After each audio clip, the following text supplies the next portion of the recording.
On behalf of the Sonny Astani Department of Civil and Environmental Engineering, it's a great honor to welcome you to the International Symposium on Advances in Sustainable Environment, a symposium held in the honor of Professor Teh Fu Yen, also known as Dave by his colleagues and friends. We are honored to have speakers and guests who have traveled from faraway countries to pay tributes to the scientific contributions of Professor Teh Fu Yen, who happened to pass away on January 12, 2010. He was 83 years old. We are honored to have among us Yanis Yortsos, Dean of the Viterbi School of Engineering, who is going to say a few words about Professor Dave Yen. Dean Yortsos. Thank you.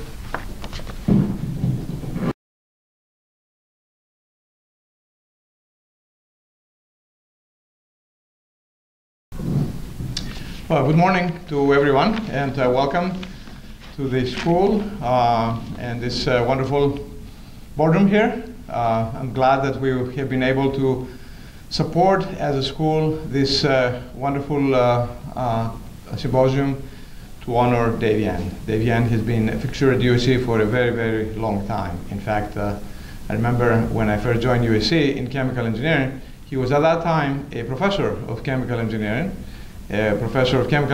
medicine and mathematics, if I remember well. I was very impressed when I joined then because I could not believe that someone could be so talented to be professor of three such different fields.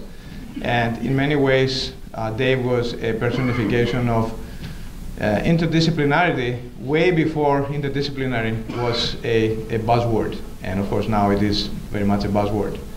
So it's an honor for me to be here and pay tribute to Dave's memory and his legacy at USC that has been very strong and hopefully will be enduring.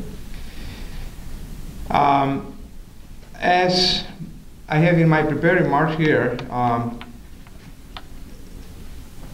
Dave devoted nearly 5 decades of his life at USC. And that's actually a remarkable commitment and a legacy that is very hard to repeat, if you like. 50 years of your life associated with one specific institution is very, very significant, very telling, and very remarkable. His work encompassed a broad spectrum of areas, as I mentioned: environmental engineering, petroleum chemistry, applied chemical engineering, energy, production recovery, and more recently, green technologies. He was instrumental in developing new avenues of research towards the creation of sustainable environment and a greener future for mankind. His scientific vision and technological achievements were the cornerstones for fostering alternative technologies and benign processes towards energy conservation. And his pioneer efforts in sustainable environment have left a lasting legacy in the science and engineering community. I should say that Professor Yen was also the principal architect behind the founding of the Petroleum Chemistry Division of the American Chemical Society. As you know, ACS has multiple divisions. Petroleum chemistry is still a strong division, and Dave was a pioneer behind that. I understand that he mentored more than 40 doctoral students, which is a remarkable achievement. My metric, when I look at PhD students that are mentored by faculty, should be approximately 1 per year. And so this number actually goes very well with the close to 5 decades of work that Dave has associated with USC. And so he's my man in that metric. He has many of his students become prominent researchers and academicians in areas of specialization, again including chemical and petroleum engineering, civil and environmental engineering, and others. One of my own students, Mukul Sharma, who is now a professor of petroleum engineering at UT Austin, was actually started his work with Dave. And I believe that possibly technically Dave was his formal advisor. I'm not exactly sure about that. I think Mukul did lots of work together with me, but nonetheless, I believe that technically Dave was the person who launched his career. And I'm pretty sure that Mukul recognizes this and will always be remember and be appreciative to Dave's memory. Another astonishing fact about Dr. Yen is that he never took a sabbatical leave during his entire teaching years at USC. Now, if I make a calculation, 50 years, make it 49 to divide by 7. Divide by 7 means 7 full semesters that he could have taken and essentially travel the world, go somewhere else, do independent work of his own. Dave never did that. He came here early and left home late, and he was a dedicated soldier, if you like, in the science of and engineering of chemical, environmental, and the like. And I understand that he was working on writing an environmental textbook before he passed away. JP, I don't know if this is the textbook that you mentioned to me. This is a textbook on processes for environmental engineering? Not yet completed. Oh, not yet completed. Yeah, that's also remarkable. And I understand that Dave has authored or co-authored close to 27 books and monographs, which is another remarkable accomplishment. For those of you that you know how difficult it is to put together this type of projects. And there's another side in Dave's personality that we do not know about. I was not aware of that. Dave was also a poet, and he has published many poems in English and Chinese. And poetry, in a way, which is a very creative art, it's also an indication of someone who is multidisciplinary, because you can also be able to work across different fields, be able to capture things in a different way. That's also remarkable. He also had a huge collection of ancient coins and stamps. And he was thinking to write a book about them after he retired. Of course, he never retired. And I don't think he would have ever retired. He would keep going, and this is what's so typical of David Yen. So it's a great honor to host and organize a symposium in his memory. And I'm pleased that so many of you, distinguished colleagues, mentees, and former students have come to honor his memory. And I welcome all of you and wish you good luck. Thank you.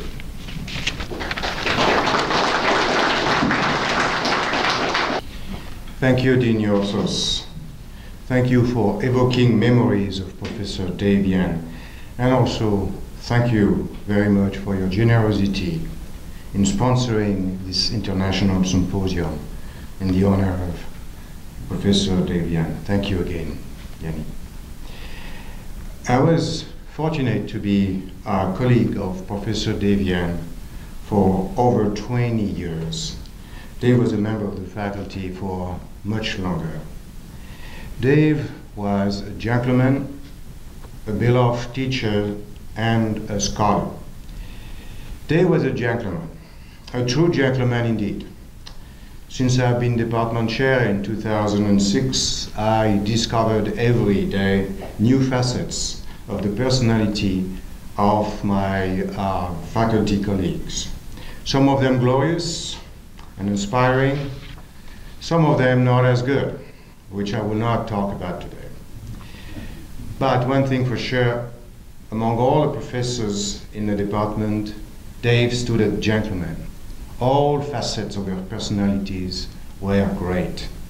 Dave never complained, never argued, never lost his temper, always listened with a gentle smile, always available, always ready to help the department when in times of needs. He remained, as you know, present to his post until the last minute. Dave was also a beloved teacher. Dave taught many of you in the room, including myself. I was taught by Dave asphalting and malting when I came to ask on how to manufacture a better horse racing track for the Santa Anita racetrack in 2008. He told me how to measure polymer concentrations using SOx extraction. And he sent me one of his students, William Fan, to coach my students how to use this apparatus. Dave loved to organize seminars, and especially the seminars on environmental engineering, which some of you have attended. Seminars he organized, I believe, on Friday, and it was remarkable to see so many students around Dave on a Friday afternoon when most students are thinking about weekends. Dave loved students, and students loved him. A few days before Dave passed away, his students visited him at the hospital to celebrate his 83rd birthday. He was happy, smiled a lot, and talked to each of the students who just had organized his surprise birthday party. Dave was a scholar, and that's why we are here today, to commemorate his scientific contribution. A scholar who left footprints in the field of environmental chemistry. He was a highly creative geochemist who specialized in developing innovative grain technologies. And Odin, who is a chemical engineer, certainly spoke more eloquently than I would. He was raised in Kunming, capital of the Yunnan province in China. He received his BS in chemistry from Yuanshu, which is central China, an MS in chemistry, in chemical engineering from West Virginia University, and his PhD in organic chemistry in biochemistry for Virginia Polytechnic Institute. He spent some time on the faculty at California State University in Los Angeles, and then he joined the faculty in 1969 at USC as an associate professor. And you heard from Dean Yortz's his history when he was here. He is known for his research on the science and technology of alternative processes to achieve the environmental benign use of fossil fuels. He pioneered an innovative process using bacteria, fungi, and other methods to clean up dangerous toxic wakes, and developed an intermetallic filter to remove sulfur from low-grade oil. I'm a civil engineer, not an environmental engineer. This explains why I stutter on some of the chemical words. Well, Dave produced, as you heard, about 26, 27 books, but he wrote more than 500 journal papers. He is a founder of the Geochemistry Division of the American Chemical Society, and an editor, founding editor, editorial board members of numerous technical journals. A fellow of the American Institute of Chemists and the Institute of Petroleum, he received the Distinguished Faculty Member Award from the USC Alumni Association in 1975, among many other honors. So at the time when Dave passed away, he was writing on a book among his many other books. I think in a book that Iris Chong here, a postdoc of Dave, is about to finish, hopefully. And actually, as I mentioned her name, Iris has been really critical in organizing this workshop. She is the masterminded all the events, she masterminded the invitations, the session, and so on. So Iris, thank you very much for organizing everything here today.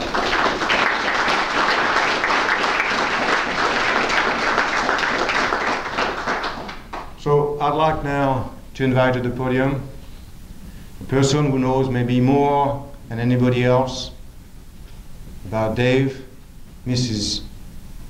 Teh Fu Yen. Please come to the podium.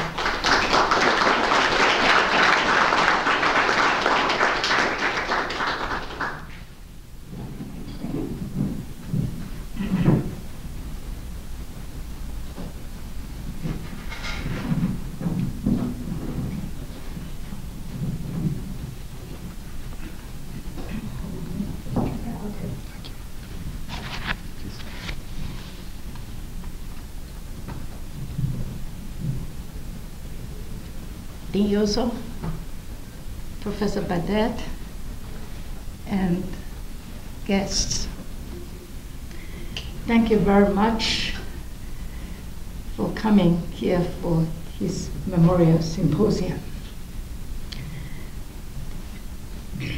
Dean Yoso and Professor Badet talked quite a bit about my husband. I thank them for it. On behalf of my husband's family, we'd like to thank School of Engineering provide the funding for his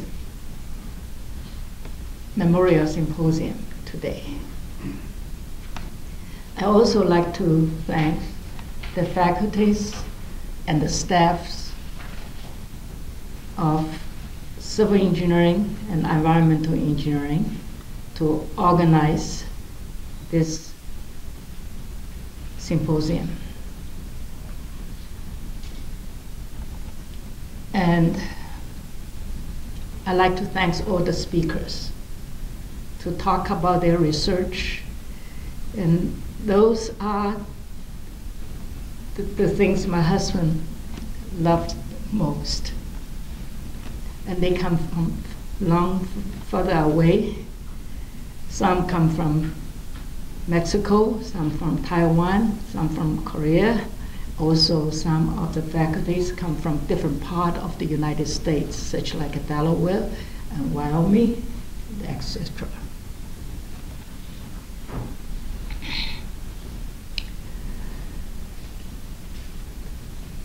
I'd like to show my most respect for Professor Chillinger and Professor Lee and Dr. Iris Young. They are chairing the 3 sessions, and they invite all the speakers, and I hope to make this symposium worthwhile for everybody coming here. And last, I'd like to thank all the guests and his ex-students come here for this symposium. Thank you very much.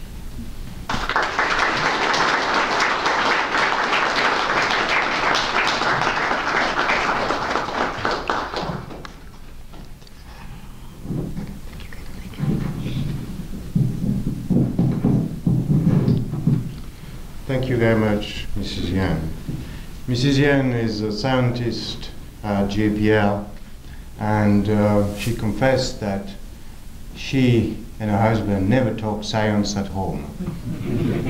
And that's surprising, but that's something she was telling me. Now, also I need to thank Mrs. Yen for creating a scholarship to enshrine and sustain Dave's scholastic activities.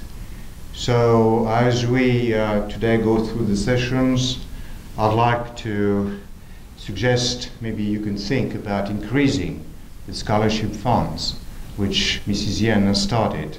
And thank you to your generosity, Mrs. Yen. I believe also Dr. George Schillinger has added to it. And again, thank you, George. I started it with $20,000. George started it, and Mrs. Yen increased it. I stand corrected. Thank you, George. But as you laugh, maybe you should look at your pocketbook too. And so if you want to see me or see one of my assistants, we'll be very much appreciative if we could create these scholarships to extend the legacy of contribution by Dave. Now, before we proceed with the first sessions, I have an announcement of practical importance. I have to inform you that this morning at exactly 10:21, an earthquake will occur. It's not a real earthquake. Of course, it's a drill. As you know, it's a shakeout exercise. So you're going to hear somebody yelling, earthquake, earthquake. someone in the hall. She was here featured in a yellow t-shirt with a big shakeout exercise on her chest.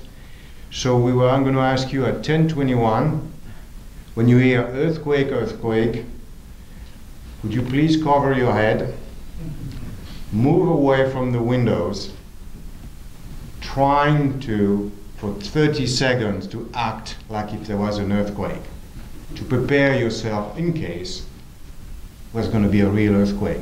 So I would invite you to move toward the center of the room, slowly. Do not run to the elevators.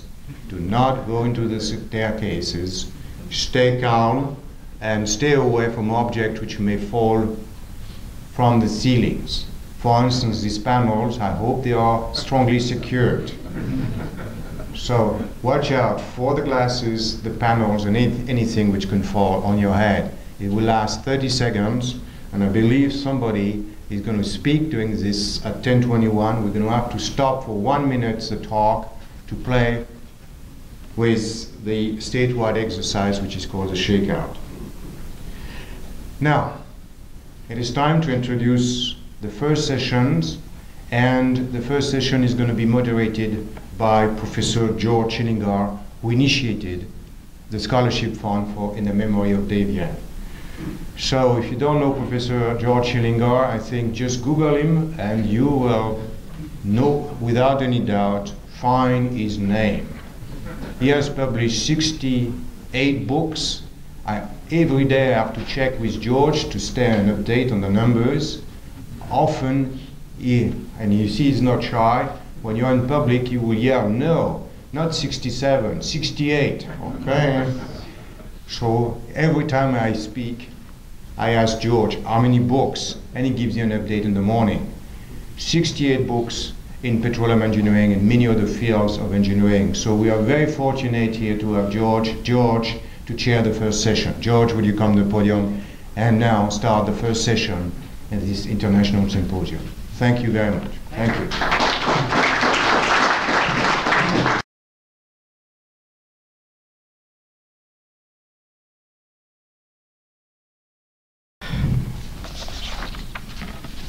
I would like to mention that Professor Yen and I were like brothers for many, many years, always had offices next to each other, each office is next to each other. We have this endowed fellowship in the name of Dr. Teh Fu Yen, permanent fellowship in environmental engineering. And already we have close to 200,000 in that. But if any donation you can give, it doesn't matter how small it is, whether it's $100 or $200 or whatever, it will be gladly accepted by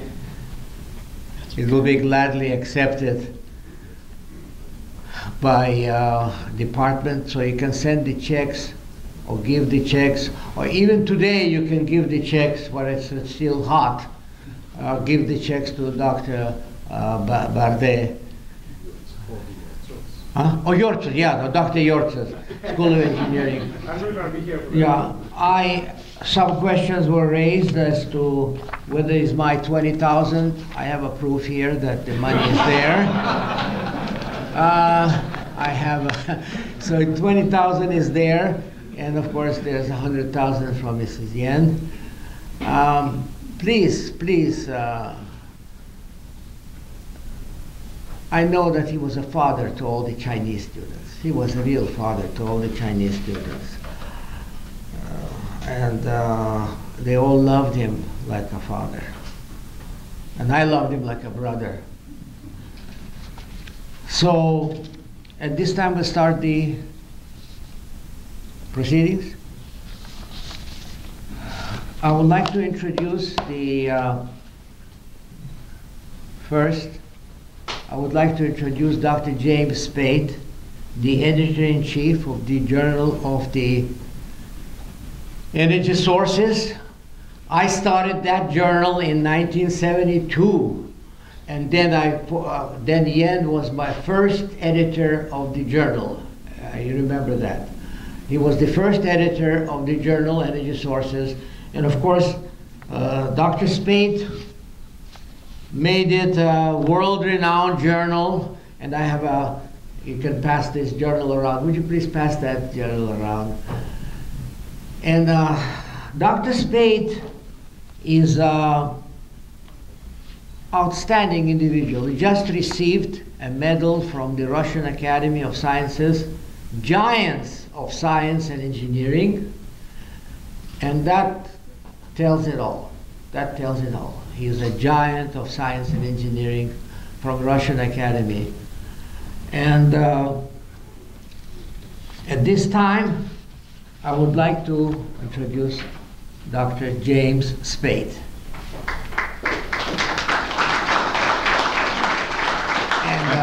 Thank you. And he is a PhD in organic chemistry, University of Manchester in England, and BS in chemistry also from University of Manchester. And we should give it to him, yeah. Thank you. Thank you. Well, good morning. And Professor Bardet, thank you for mentioning about the earthquake, because normally after I've talked for half an hour afterwards, people are going, oh God, he's at it again.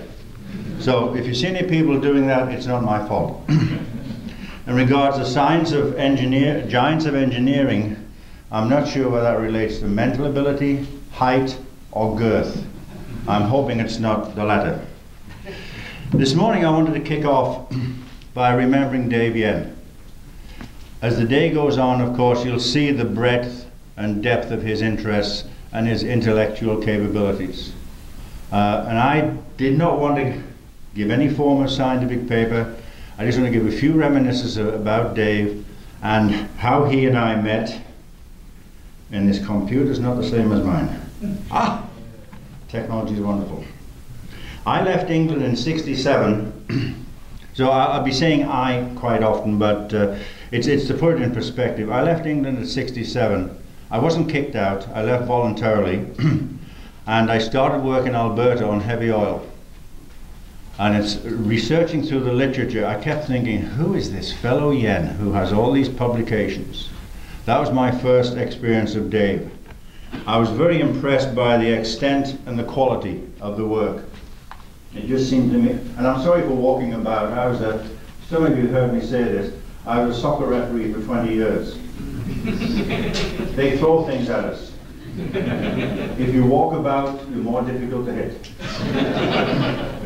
So, and I first met Dave in March of '71 at the ACS meeting. It was a session he'd organized on petroleum asphaltenes. We talked, we chatted, and we found, for some reason, we just hit it off straight away. And it seems at that time, we became firm friends and have remained friends ever since. And I was flattered when Dave called me his friend, when he introduced me to anyone else as his friend. That to me was flattering, and it's something I never forgot. We always engaged each other in lively conversations. And I would like to mention at this time, I would be remiss if I did not mention Professor Chillingar. He and I met shortly after Dave and I had become friends, and George and I have stayed friends since then. So when George and I stand together, maybe you're looking at a couple of dinosaurs. Raptors, I'm not sure, but certainly the gentler vegetarians. Dave and I always discussed petroleum asphaltenes. That to us was something we enjoyed. We did differ in our opinions, but in spite of that, we remained firm friends. We could laugh, talk, have coffee. He would say to me, don't be so silly. And I would say, I'm not being silly. And we'd go on and talk, but we always remained friends. At one particular meeting, Dave and I were discussing asphaltenes, having a good old laugh, supposedly privately having coffee on our own. And suddenly there's 3, 4, 5, 7 other people collected around the table. And Dave looked at me and smiled in the only way that he can. And I knew straight away what he was going to do. He started talking to me in Chinese, which I don't understand. I know Shei Shei. And I started talking to him in the Saxon dialect of the village where I was born in northeast England. The Saxon dialect, it's the mother of German, Danish, and also Dutch. So I spoke that dialect till I went to school at 4½. So I was talking to Dave in that and thought, I got you. You don't know what I'm talking about. He was talking to me in Chinese, and I'm sure he was thinking the same thing. And suddenly the 7 people around the table disappeared. And Dave looked at me and said, we fixed them. And so those are the memories I have of Dave. We discussed the history of China many times. History is not a fad of mine. I'm a fanatic about history. So we discussed the history of China. We met whenever we could. We exchanged correspondence over the years. So this was the Dave that I knew over the years. And as George has said, he and Dave became the initiators of the journal Energy Sources. And it's only because of their efforts that the journal is flourishing today. I will take a wee bit of credit, not a lot, but it's through George and Dave that this journal is flourishing. And it's moved up in popularity. But let me get back to Dave's work, please. He expanded fossil fuel science. Even though there was fragmentary efforts into the science of fossil fuels, and you're going to see the results of some of those as the day goes on, Dave expanded that. With working with George as well and nurturing students, Dave showed that you can apply science to such grotty materials as asphalt, coal, oil shale, and you can use scientific principles to work out and start predicting their behavior. As a result, Dave developed what I've called a scholarly bridge between technology and science. Quite often the two do not exist or are not recognized. Dave made sure they were recognized. And for that, we owe him a great debt. He made innovative contributions into methodologies and contributions that were really of substantive importance. And he provided through that a prototype and also the stimuli for future research. As you can see, for 5 decades, Dave's research has been ongoing. It has not been repetitive. It has been delving into new areas, opening new doors, nurturing students, making the students think. The students to Dave were not merely a pair of hands. They were brains to be nurtured, and Dave encouraged that thinking. In the pre-1960s, back in the age of the true dinosaurs, there was a perception that there's a gap that had to remain between the scientists on the one hand and technologists on the other. It was difficult to combine the two. If you're in university, you did your thing, forgive me for saying this, in the ivory tower. If you're in industry, you did your thing in the, let me just say, the cracking tower, and never the twain shall meet. Dave lowered that barrier and made it passable and made it possible to entertain notions combining the two worlds. Before then it was fragmentary, and as a result he developed many interdisciplinary programs. An organic chemist who specialized in one aspect of organic chemistry didn't just do this. He or she was made or encouraged to move into other areas, so that interdisciplinary science and engineering became a matter of standard operating procedure, let me put it that way. And this, I think, we have to thank Dave. His research areas, as you'll see as the day goes on, were many and varied. And I've only included a few here that are of particular interest to me. So forgive me for being a little bit of parochial, but these are some of the areas where I saw great enhancements during the time Dave was active. And through him, his students will remain active. The particular one that I liked was the enhancement of processing options. That was an area where Dave and I talked frequently. And we enjoyed it, we kept it, we communicated, and basically I was always pleased to talk with him. When I was last out here a year and a half ago giving a talk, Dave and I had the time to sit around and chat and have a cup of coffee. No one bothered us, so he didn't speak Chinese, I didn't speak a Saxon dialect. We were very happy. And the outcomes of all this is that through his work, there's been a strengthening of the principles of science, engineering, and technology. Arguments for the complex chemical structures are starting to hold up. The complex chemical structures we see in some of these feedstocks that we're going to process, they're starting to hold up. The sad thing that I find is that there's many people out there today doing the same work, forgetting that it's being done, and so reinventing the wheel that David invented 4 or 5 decades ago. But we get beyond that. In essence, Dave has started certain areas of research that have since been supported by theoretical and empirical programs. He provided a framework for the initiation and shaping of new and emerging technologies. We owe him a lot.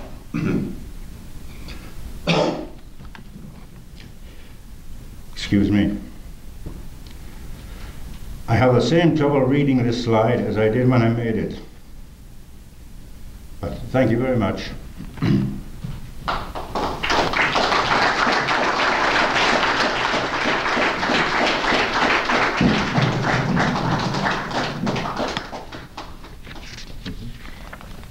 Thank you, sir. Oh, thank you. Temporarily.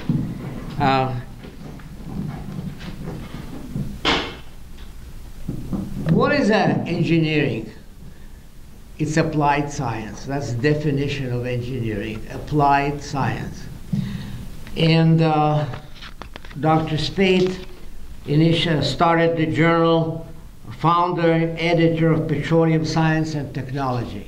You were founding editor. As a matter of fact, I was the founding editor of Journal Petroleum Science and Engineering. So we were competing with each other. At this time, I'd like to introduce to you Dr. Alain Goppert, education PhD, Université Louis Pasteur, Strasbourg, France. And he's an expert in, he's with the Locker Hydrocarbon Research Institute at USC, very famous institute, and expertise in hydrocarbon chemistry and processes. And I would like to introduce to you Alain.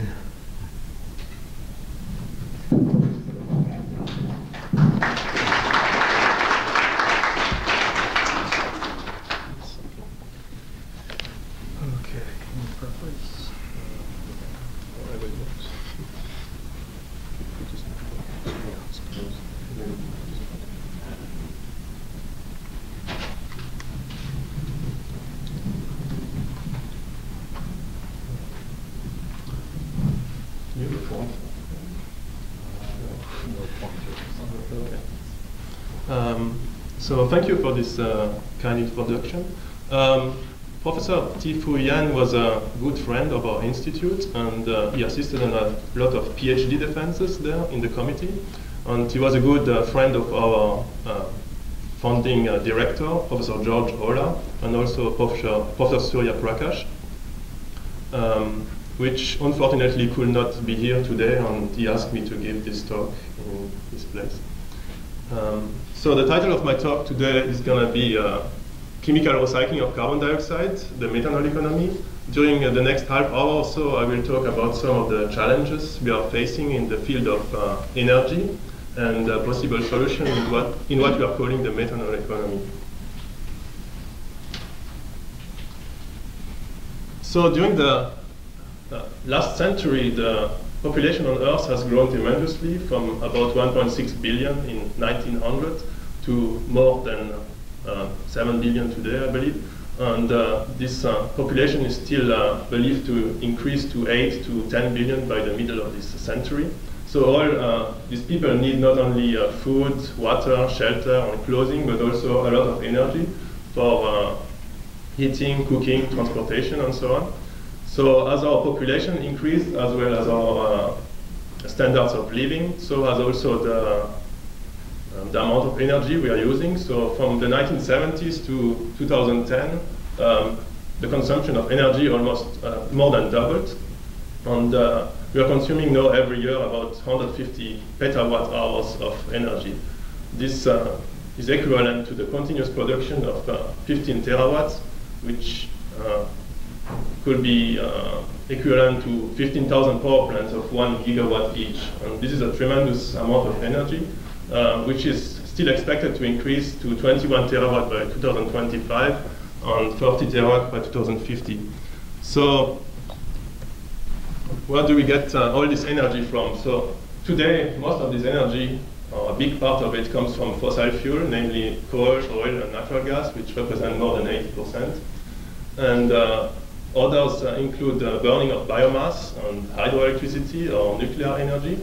And other renewable energies such as solar, wind, geothermal, and ocean energy represent only a very small fraction with 0.6%.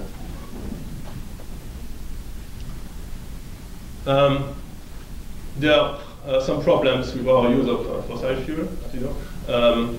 They were formed millions of years ago, and they are here only in a finite amount. So once we use them up, they're not going to be, they're not renewable on the human timescale. Another problem associated with our use of fossil fuel is that when you burn them, they produce CO2, which causes a greenhouse effect in our atmosphere, and which is believed to cause a global warming. You said believed to me. Good. Yeah.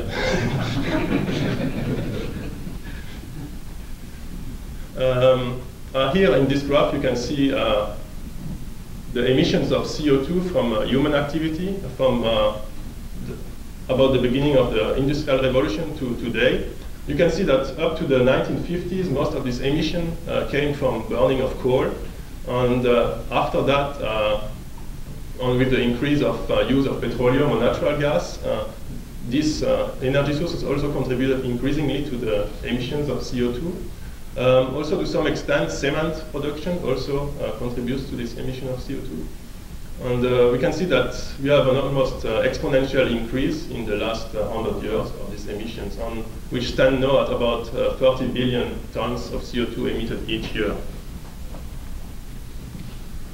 And all this CO2 we emit doesn't just disappear, it stays for a large part in the atmosphere.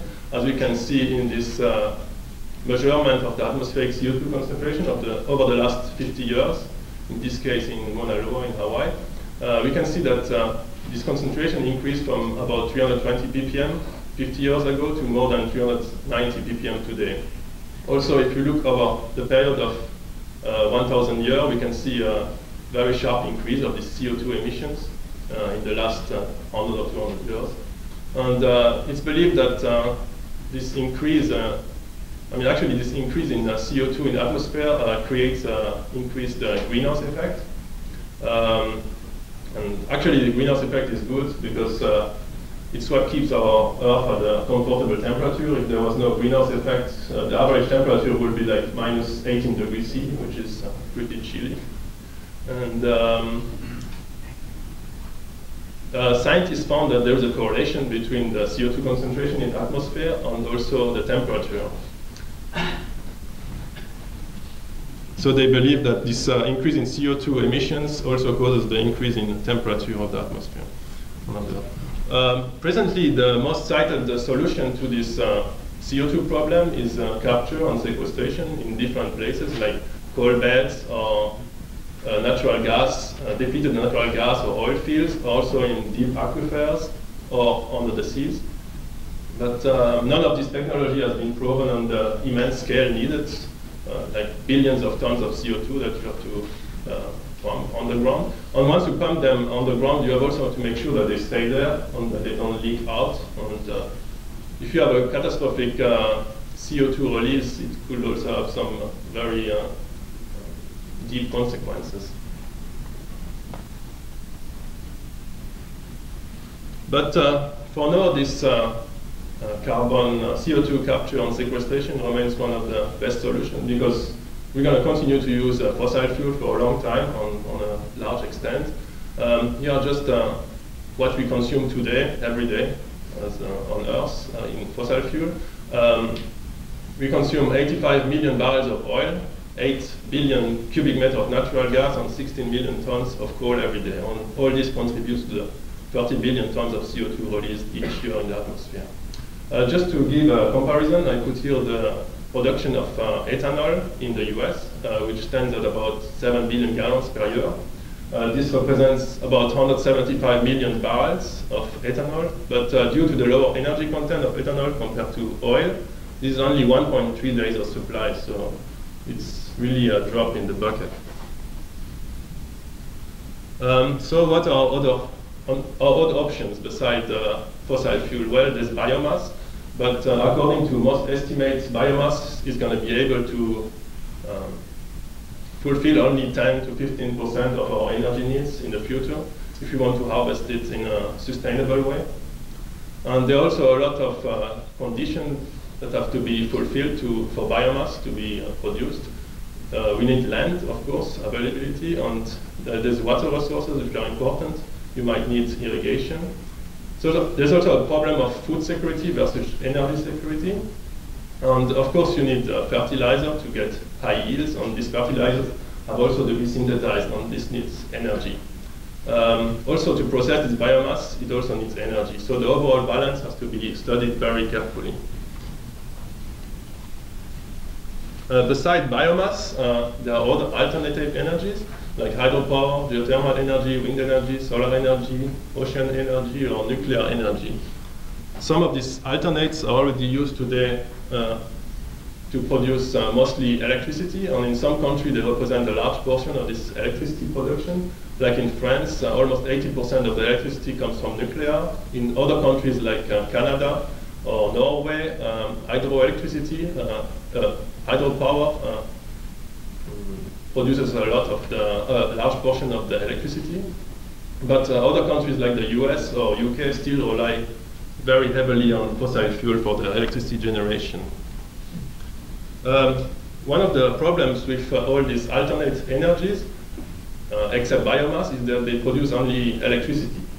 And electricity is difficult to store on a large scale. Also, they are intermittent, like if you use solar or wind, you don't have any power on when the wind is going to blow, and there's no sun during the night also, so you have to store energy somewhere to use at a later time. Yeah, so batteries have low capacity. There's other possibilities like flywheel, pumped water, compressed air, but they have also limited capacity. So another solution is to store the electricity in a liquid or gas, like hydrogen or methanol. And I mean, if it was easy to store electricity, we would be already all driving electric cars, and there would be no talking about hydrogen economy or even methanol economy. That's why some people propose a hydrogen economy to store this energy. Hydrogen itself is a very good fuel. It burns very cleanly, giving only water. However, there are a number of problems with hydrogen, which are mainly linked to its physical property. And hydrogen is also not a primary energy carrier. It has first to be made from water or fossil fuels. It is incompatible with air, of course. And liquid hydrogen has only 1/3 the volumetric energy density of gasoline as a liquid at -253 C. As a gas, 2 grams occupy 22.4 liters at normal temperature pressure, so high pressurization is required. And the infrastructure is also very expensive because hydrogen diffuses easily through a lot of materials. It's also highly flammable and burns with a colorless flame.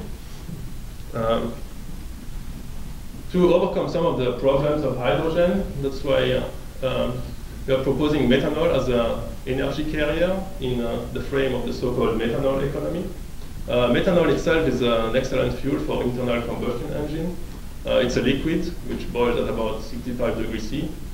It has a high octane number, and it can also be used in so-called direct methanol fuel cell.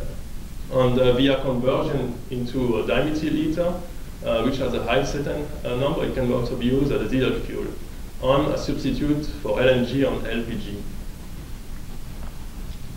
In addition, methanol can also be used and converted to olefin, gasoline, diesel, or all other hydrocarbon products. Already today, you can use methanol in internal combustion engine as a very high octane number, as already said. Methanol has also a higher flame speed, means higher efficiency, higher heat, latent heat of vaporization. That means that maybe we could use air-cooled engines. Methanol burns better, it has cleaner emission, and it's safer in fires than gasoline. And most importantly, it can be dispensed in regular gas stations, requiring only limited modification. Here, for example, you can see some methanol pumps, which look pretty much like gasoline pumps, which were installed for some time here in California. It's also compatible with hybrid systems, like fuel electric cars. Methanol itself is not a good diesel substitute. However, it can be converted by dehydration to dimethyl ether, which is an excellent diesel fuel, with a high cetane number of 55 to 60. It's even higher than regular diesel, and it's very clean burning. Dimethyl ether is a gas, but it's generally used as a liquid under moderate pressure. And it's already used today in spray dispenser, and it's non-toxic, safe, and does not form peroxides, contrary to diethyl ether. It's a good substitute for natural gas and LPG for cooking, heating, and also to generate electricity. And it's already used as such in countries like China. It's also easy to produce, ship, and dispense. On the side here, I put some examples of prototypes of DME trucks and DME bus in Japan and Denmark. Methanol can also be used in advanced methanol-powered fuel cell vehicles. In this case, hydrogen is generated on board by reforming. Methanol has no carbon-carbon bond, so it can be reformed at a relatively low temperature compared to gasoline. And the hydrogen then formed by reformation can be used in a proton exchange membrane fuel cell to power and drive the car. This system avoids the problem of onboard hydrogen storage under high pressure or in cryogenic liquid form. And actually, 1 liter of methanol contains more hydrogen than even 1 liter of liquid hydrogen. To overcome, to not use this step of reforming of methanol to make hydrogen, the direct methanol fuel cell was developed by our lab in collaboration with JPL and Caltech. And here you can see an example, a small diagram of this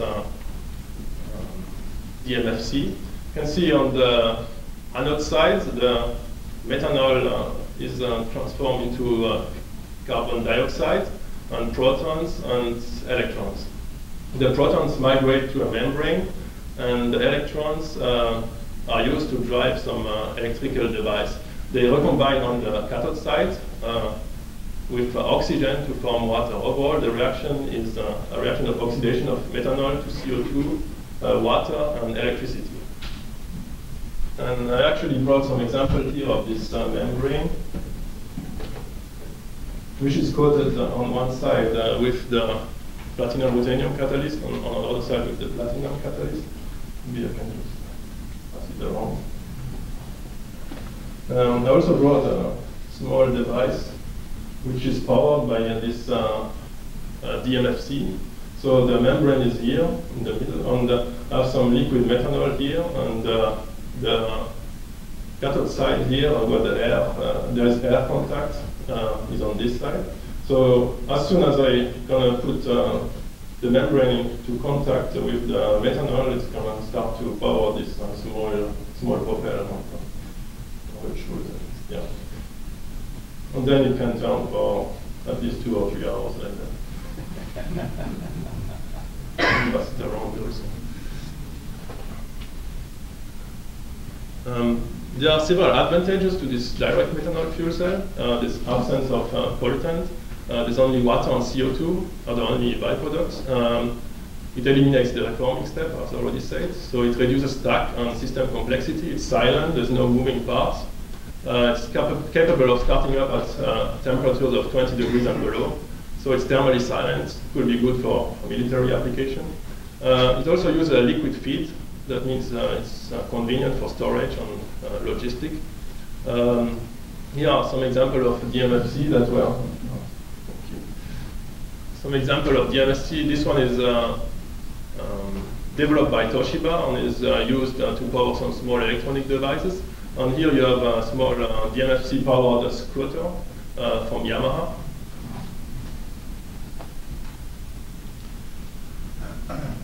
Besides being used as a fuel in automotive application, methanol can also be used as a fuel in static applications. So it could be used to generate electricity by combustion using existing gas turbines. Could be interesting for local power generation, especially for nations composed of islands, such as Indonesia and the Philippines, for which the construction of grids would maybe be prohibitively high.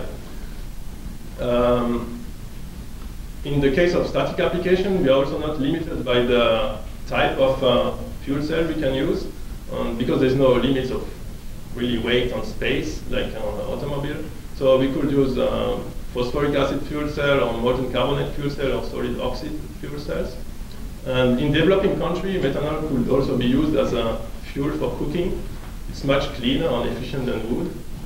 And besides these fuel uses, methanol can also be used as a feed to produce single cell proteins, which can then be used to feed animals. Actually, in the past, some industrial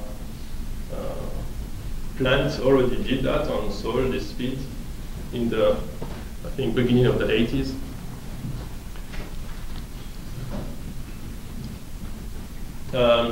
Methanol can also serve as a raw material for the production of ethylene and propylene over zeolites or bifunctional catalysts.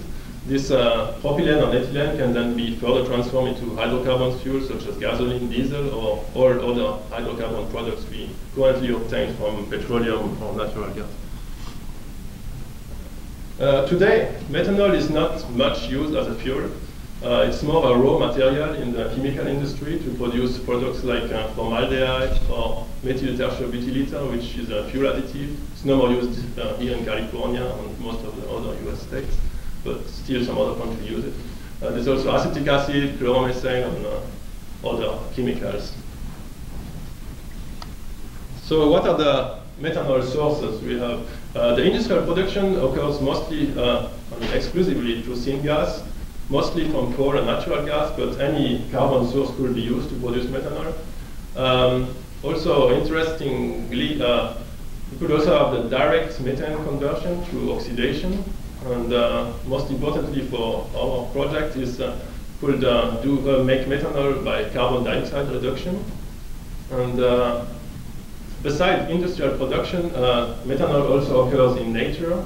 It is a product of some microbial or enzymatic transformation, and it was also recently discovered, like in a space around nascent stars, where they found methanol clouds which are almost 500 billion kilometers in diameter. So it's mind-boggling amount of methanol. Today, like I said, methanol is mostly produced. Exclusively produced from syngas, which is a mixture of hydrogen, CO, and also some CO2. The reaction of carbon oxide with hydrogen produces methanol. CO2 can also be hydrogenated to produce methanol. And for this syngas, you can use any source of carbon, natural gas, petroleum, coal, biomass, whatever contains carbon. And however, the hydrogen over CO ratio for this syngas should be close to 2, which is ideal for methanol. So all these sources of carbon don't give such an ideal S ratio for methanol synthesis. Today, the main feedstock for methanol is methane, which can be converted to syngas through different processes.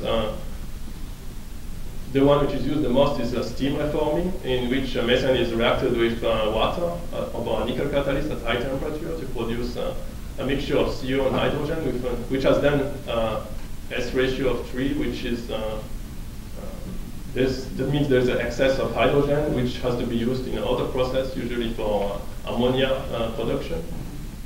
The partial oxidation of methane gives an ideal ratio of 2 for hydrogen over CO ratio.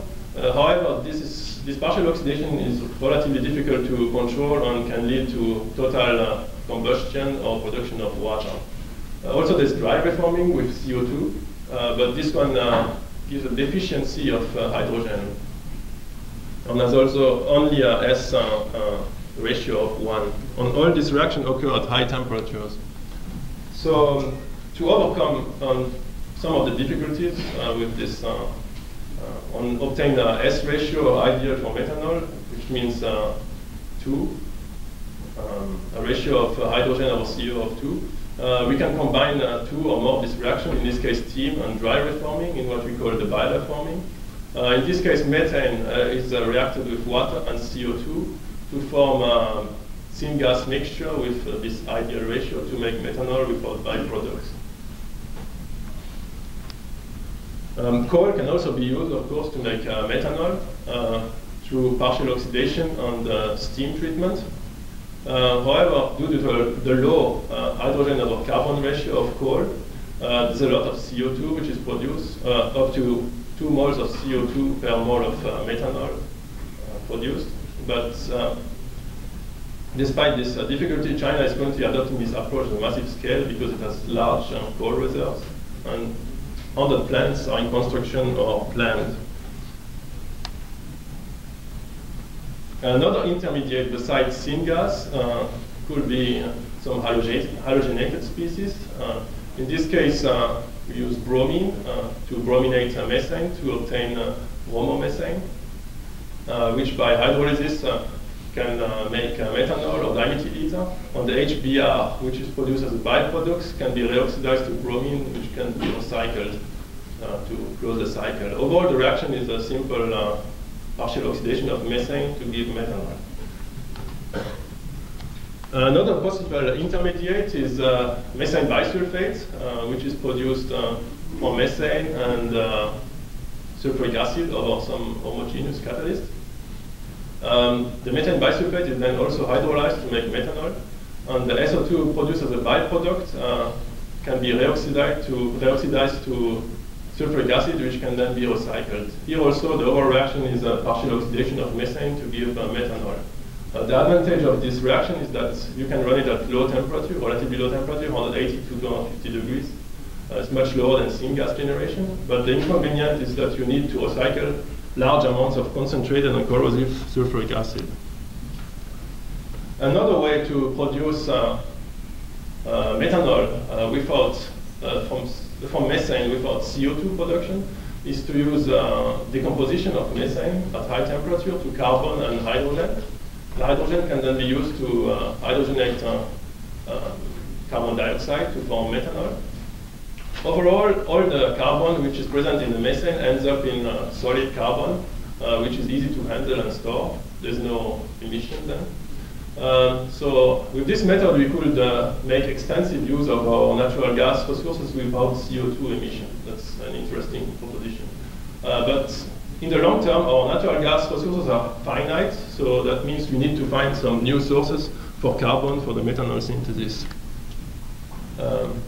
Like one of the possibilities is to use biomass. And for this, any biomass can be used: wood waste, agricultural crops, byproducts, municipal waste, and so on. And biomass is then gasified to syngas, which can then be used to make methanol. Biomass can also be first transformed into a product called biocrude because of its resemblance to oil crude.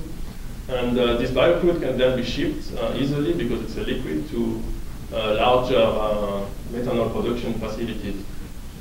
Methanol can also be made from biogas, which is a mixture of CH4 and CO2. And, but as I already said, the biomass alone cannot fulfill all our increasing energy needs. At most, it can cover like 10 or 15% of these energy needs. So another possibility is to imitate nature. Nature uses CO2 with photosynthesis to create new plant life and new biomass. Store the energy this way. However, CO2 is harder to efficiently reduce. It's a linear molecule, but with declining fossil fuel reserves, CO2 might become the best source of carbon we have. There are different sources of CO2, which include geothermal vents, fermentation processes, natural gas wells, cement plants, of course fossil fuel burning power plants, aluminum plants, or air itself. For the time being, the easiest place where we could get CO2 is probably from flue gases of fossil fuel burning power plants or other factories, where the concentration of CO2 is generally between 5 and 15%. For this capture, we could, there are different technology which are already available, such as absorption with chemicals, such as amines, monoethanol amines, or physically absorbed with alcohol, such as in the Selexol and Rectisol process. Could also use adsorption on solids, such as activated carbon or zeolites, or also membrane technology. The efficient capture of CO2 from air, however, remains challenging because of the very low concentration. So once you capture the CO2, you can electrochemically reduce it, either to syngas or formic acid. Syngas, the formation of CO involves only one electron transformation. To make formic acid, you need 2 electrons. The formic acid form can then be used as a fuel in direct formic acid fuel cells, or also as a starting material to make other chemicals, such as methyl formate. It can also be decomposed to hydrogen and CO, which can then be used. This is syngas, basically, which can then be used to produce any hydrocarbon. But yeah, the production of methanol electrochemically remains a challenge because it's a 6 electron transformation, and there's usually a lot of byproducts, so it's not very selective. So it would probably be easier to hydrogenate CO2, the hydrogen being obtained by electrochemically to make methanol, or also electrochemical reduction of CO2 in water to form a syngas, which can then be used to produce methanol using industrially available catalysts. The electricity needed to produce the hydrogen, or for the reduction here, can come from any renewable, wind, solar, and so on, or nuclear energy source. This leads also to an interesting proposition of regenerative fuel cell system, in which CO2 and water can be reduced in a reduction electrolyzer to form methanol or formic acid, which can then be stored and used at a later time to produce electricity. And the byproduct formed, CO2 and water, can then be recycled in the reduction electrolyzer. So it works like a rechargeable battery, but it can be scaled up, and there is a storage of energy possible.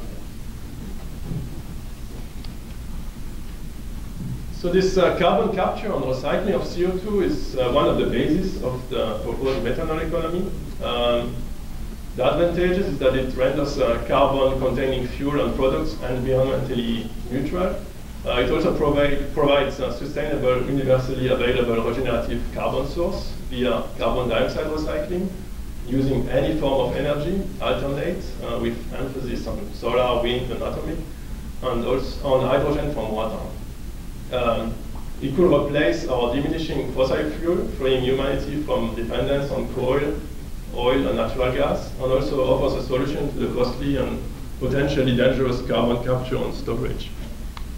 In conclusion, methanol can be used as a fuel in automotives or static applications to produce, for example, electricity. It can also be used as a raw material for synthetic hydrocarbons and all the products we obtain currently from petroleum or natural gas. Currently, methanol can be made from any fossil fuel, including natural gas, petroleum, tar, oil, coal, and so on, through syngas or other intermediates.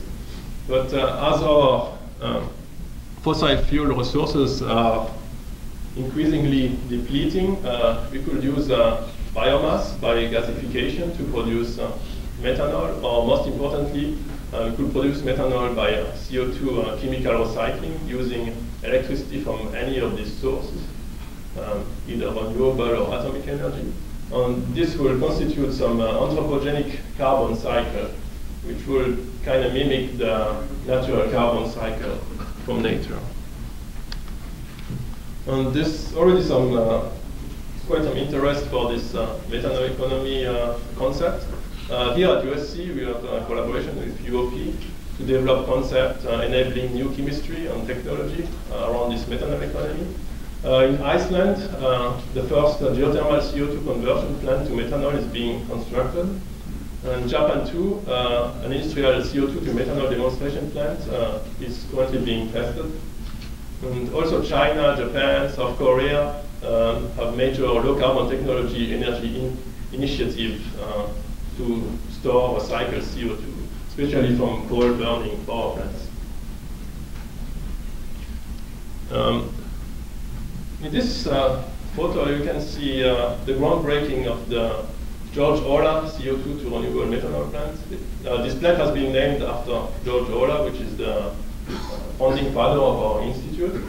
And it's being built in Iceland, and it's going to use geothermal CO2 combined with hydrogen produced from water through electrolysis using cheap geothermal electricity. And first, the production capacity is going to be 10 tons per day, but it's going to increase to 100 tons per day in 2011 or 2012. Here at the local Hydrocarbon Institute, we are involved in many aspects of the methanol economy, and we are working on different projects, including this one, which is electrochemical production of formic acid and syngas from CO2 and water, the bioreforming of methane with CO2 and water, methanol from methane through the halogenated route that I showed. We're also working on direct methanol fuel cells and direct formic acid fuel cells. So development of new membranes, catalysts, and design. In addition, we're also working on new CO2 absorbents to capture CO2 from different sources. And if you want to know more about the methanol economy, you can consult this book that we published with Bailey BCH, and or the article that we had last year in GOC, which made the cover in 2009. Excellent, excellent. Although I don't disagree with you. Alan, I would suggest that you submit a paper to Dr. Spate for the Energy Sources Journal. I suggest strongly. At this time, I would like to say a few words before everybody leaves, before my speech. I would like to distribute my article, and before Alan leaves. And if anybody can disprove my model, and many people try, they call me Dr. Chill, and so forth.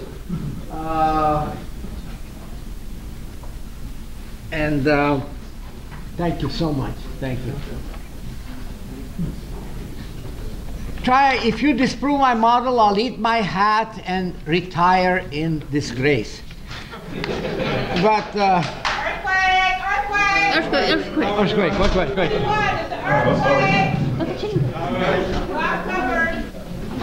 Yeah, I know. No, I'm going to introduce him. Okay. No, but I want to give this to him before. Yeah, okay. Pretend there's an earthquake. Yeah. Do not stay close to the glass. Watch out for the panels.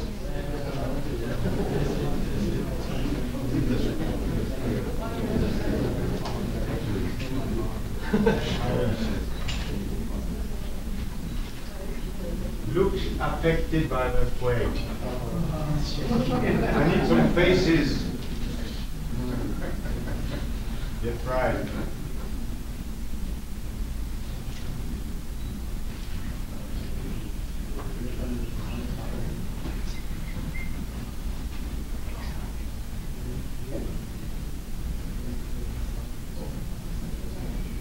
Okay, ladies and gentlemen, that was a 7.1. You can go back to your seats.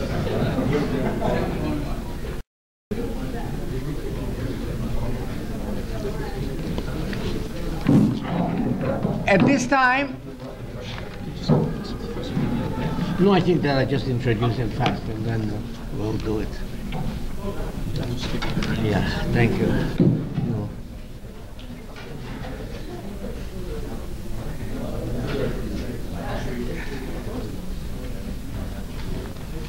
¿Dónde estás, mi querido amigo?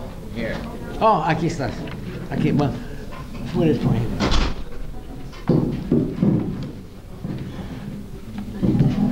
I'd like to introduce the next speaker,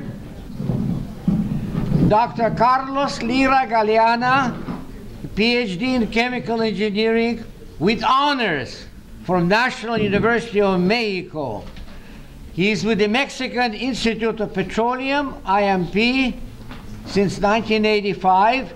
He is also professor at the Department of Chemical and Petroleum Engineering in the UNAM University since 1997. Welcome to Los Angeles. Thank you very much, Chairman. And this, of course, asphaltene deposition, new methods for old problems. And we have foremost expert right there, Dr. Spade. Thank you very much. First of all, I would like to thank the organizers of this symposium on having invited me to present just a humble tribute to Dave Jen's work, which deals with the efforts made in Mexico for developing a framework to predict the occurrence and problems of asphaltenes in the oil production industry. My name is Carlos Lira. Again, I work for the Mexican Institute of Petroleum. And this presentation has to do with asphaltenes and oil production. As you know, they too are enemies. Asphaltenes are always threatening the production of oil by causing undesirable plugging to many locations, either at the reservoir or the production pipeline, or even at the surface facilities in platforms, or even refining plants.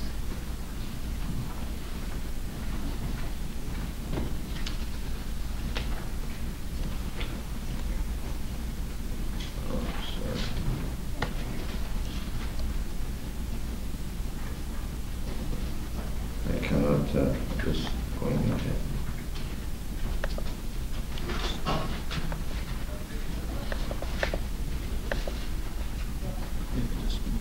Okay.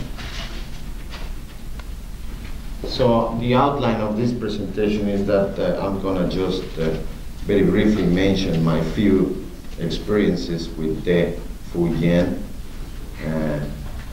I would have loved to have more, but I just met Dave like 10 years ago in a conference in Mexico.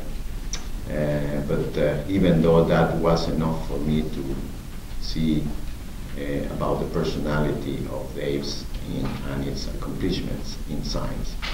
Then I'm going to describe the motivation for this presentation, and then describe the tools that we have developed in our institute for tackling the problem of asphaltene occurrence and problems in oil production.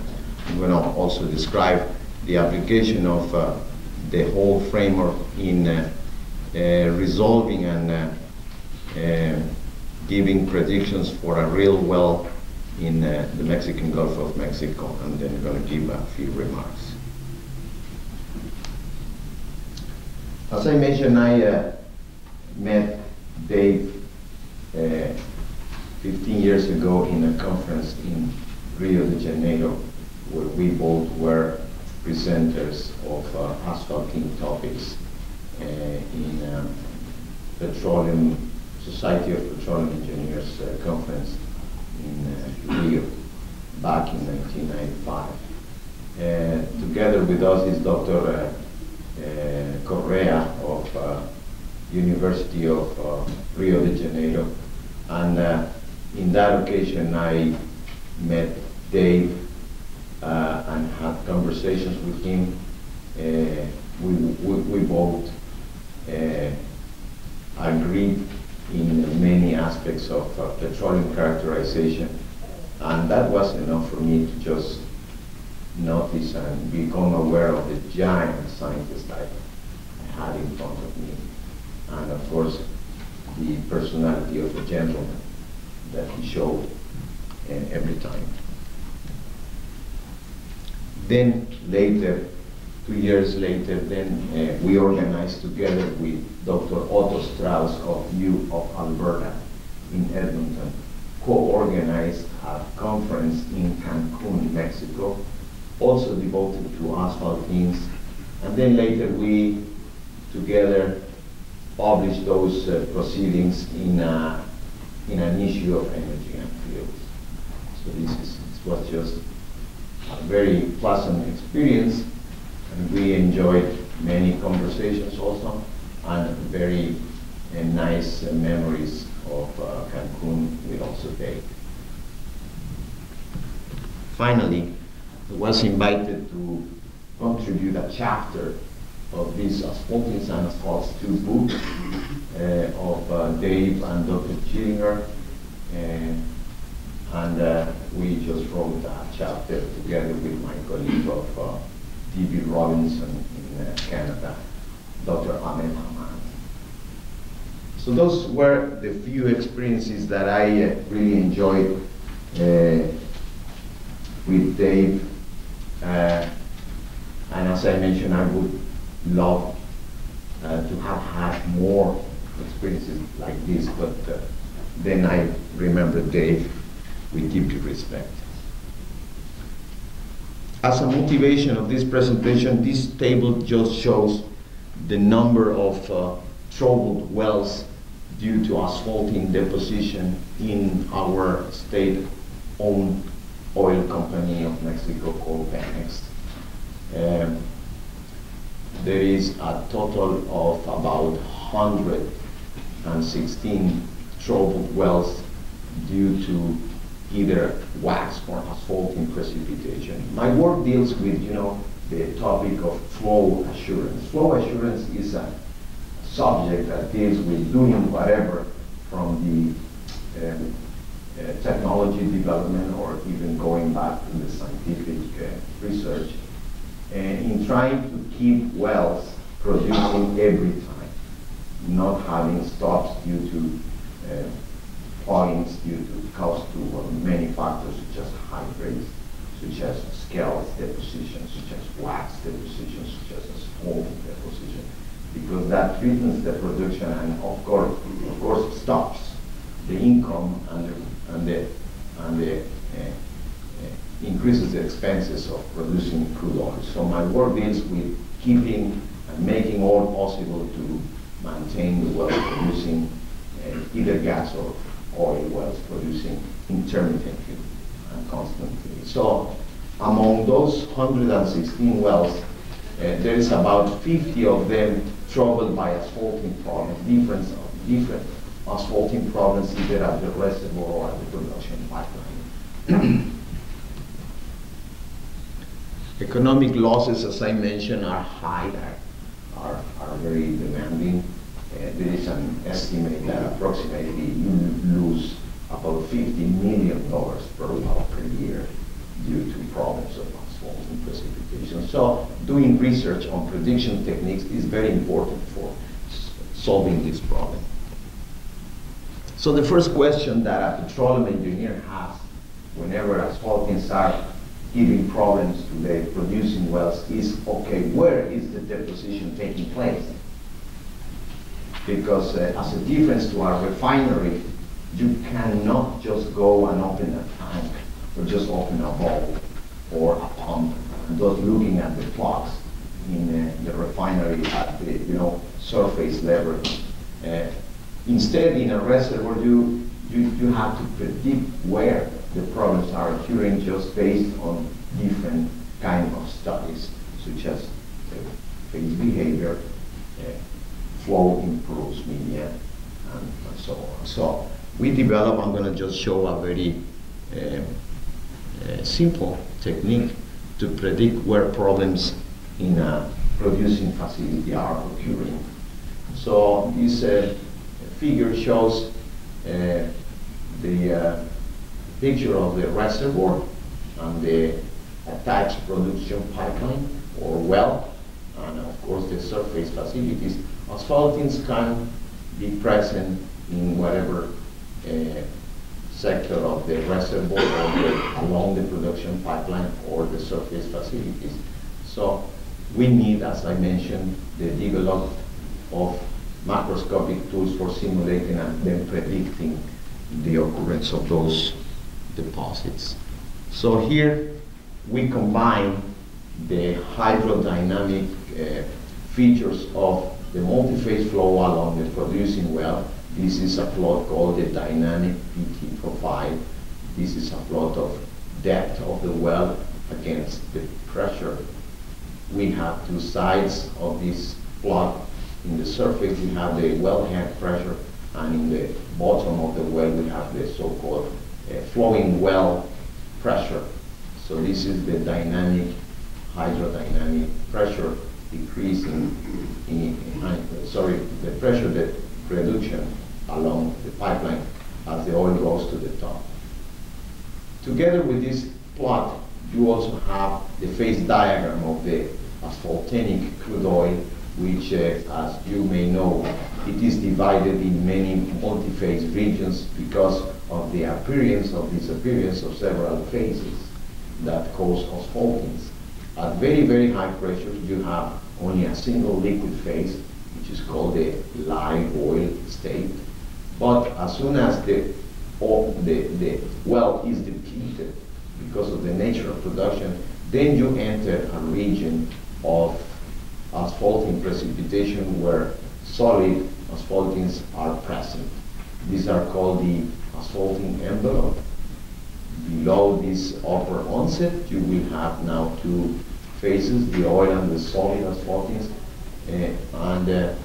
If you reduce the pressure further, then you will get a gas phase and then a whole picture of multi-phase behavior at different conditions. So this is an experimental diagram that you get in high pressure, high temperature PVT cells. And there's actually a problem on getting this diagram experimentally because first of all, you will need to get live oil samples from your wells. And that's an expensive fluid that you will need to pay to a specialized company to get the bottom hole samples to the surface. So when you combine those diagrams together, then you get this combined plot of well depth against pressure, where you can see where what is the depth in which you will expect the problems of asphaltings to be present in your system. So for petroleum engineers, it is very important to know where those problems are occurring. And depending on the locations of these lobes of these curves of asphalting onset, appearance, and disappearance, you may end up with the knowledge of many different situations of asphalting formation in your well. For instance, for this kind of behavior in which the upper onset and the lower onset curves collapse, the hydrodynamic pressure drop curve of the well, then that means that your problem is occurring entirely within the pipeline. But there's some different oils in which the upper onset surpasses the bottom of the well flowing pressure. In that case, you are experiencing problems of asphaltis not only along the production pipeline, but there's also a region of the reservoir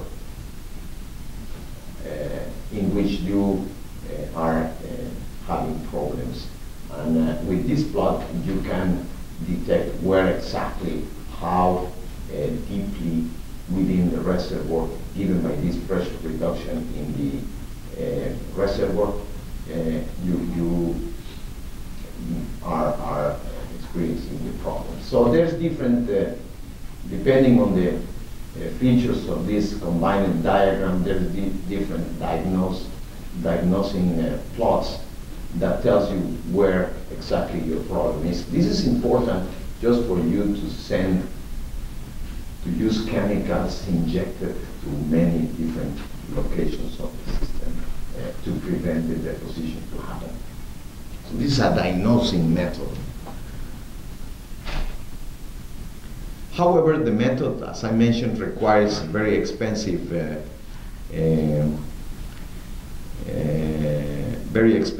samples of crude oil, which are live oils, and also requires a measurement of the pressure profiles of the flowing well. So in order to get the phase diagram of the live oil that gives us the APE envelope, you have to go and measure the upper onset and the lower onset lobes of the phase diagram with very specialized equipment. This is a configuration of a PVT cell, which uses a laser technique to detect upon pressure reduction where the solid asphalting agglomerates may occur.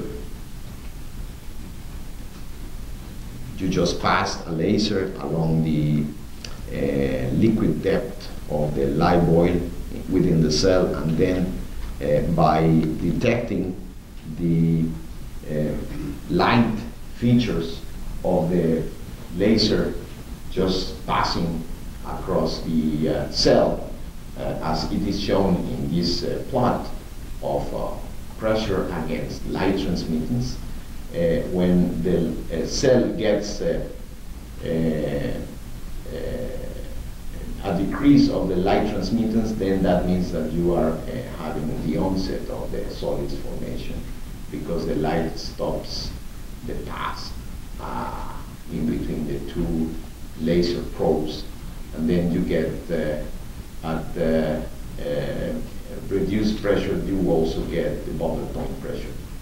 For instance, for this oil at 60 degrees Celsius. If you repeat this table at different conditions of temperature, then you will get the entire APE diagram.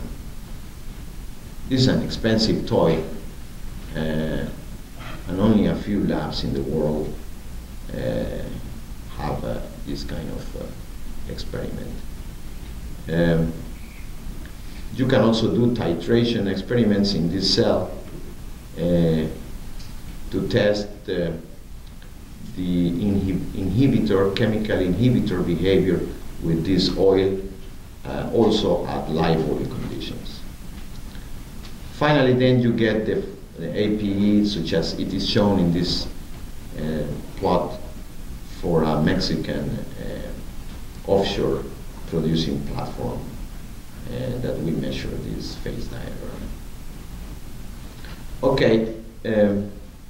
This diagram can, as I mentioned, be useful for detecting the activity of chemical inhibitors by just checking on the appearance or disappearance or increasing or decreasing region of the APE lobes and its effect in the hydrodynamic behavior of the system. However, the measurement of the diagram, the phase diagram, as I mentioned, requires expensive live oil samples.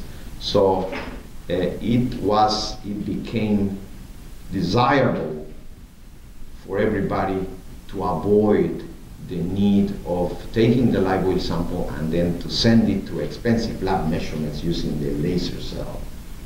So by measuring different and many phase diagrams like this, and also gathering information of just a few APEs published in the literature, we developed a method to obtain, just by correlations, the APE diagram of a live oil. We published this paper the last year in AICHE journal. And essentially, we just plot the phase diagrams of about 50 live oils. Among 30 of those were from our own lab. And then make a study of the trends of those different plots. And then found that by plotting those data in a given way, all of the data fall into a straight line. This was the kind of behavior that we were looking at for the different oils of many different parts of the world, and that allowed us to develop some correlations. Well, this is just the predicted behavior of the correlations with 9 different live oils. We can see the dots are the experimental APE data, and the lines are different 2 options of our correlations. So finally, those 2 are the correlations that we developed. They are extremely, amazingly simple. You will just need a couple of PT experimental points for your APE, just one single point of the APE, and the rest is just a universal slope for the upper onset pressure, and also a universal slope for the boiling bubble point pressure of an asphaltated crude oil. So this universal constant we showed in the paper that have a constant value for about 50 live oils from all over the world. So by doing that, we now can provide, just by making calculations, a very good approximation for the entire APE diagram of the live oil. These correlations, as I mentioned, are simple and require of a single onset or bubble point data point to predict the entire phase diagram of the reservoir fluid. Next, well, our goal in this framework is to have a way to predict when and where and how much in an extent basis these asphalting problems were going to happen, were going to occur, as I mentioned, either at the reservoir or pipeline or at the surface facility. So by the way of doing that is by making simulations, multi-phase flow simulations, either in porous medium, when we are talking about the reservoir occurrence of the asphalting problem, or multi-phase flow in a pipeline, in an homogeneous medium, which is a well. So the method of doing that is by first starting by knowing the intermolecular interactions of the different crude oil families that happen in a live oil. So we noticed that one necessary step was to go back and going microscopically and studying the intermolecular interactions in between asphalting, resin, and also with the rest of the crude oil. Why to do that? Because we were looking at the equation of state description of the crude oil behavior. And the equation of state, you must remember that that will be used in a multi-phase flow package for describing or fitting the observed behavior of the well. So we published these few accomplishments of the intermolecular potential studies a few years ago. We of course started with molecular models for the different families within the live oil. This first molecule to the left is one of the first elucidated molecular models of a Maya kind of asphalting in Mexico. This is a huge molecule of about 600 atoms. And there is also to the right another more recent elucidated in 1994 structure of an asphalting due to Sajak, which is a lot smaller molecule for same Maya asphalting. The difference in between the two elucidated structures is just the time. I would say Altamiranos was back in 1986, where those analytical techniques for elucidating structures were in a given stage of development, but Sajak then applied more recent tools for this molecular modeling elucidation. There is also a couple of more elucidated Maya asphalting structures by a student of mine published in 2002. And this is a model resin molecule published by Mortgage in 1999. So what we did is that we used a tool for getting the interactions of these different families by doing molecular mechanics simulation.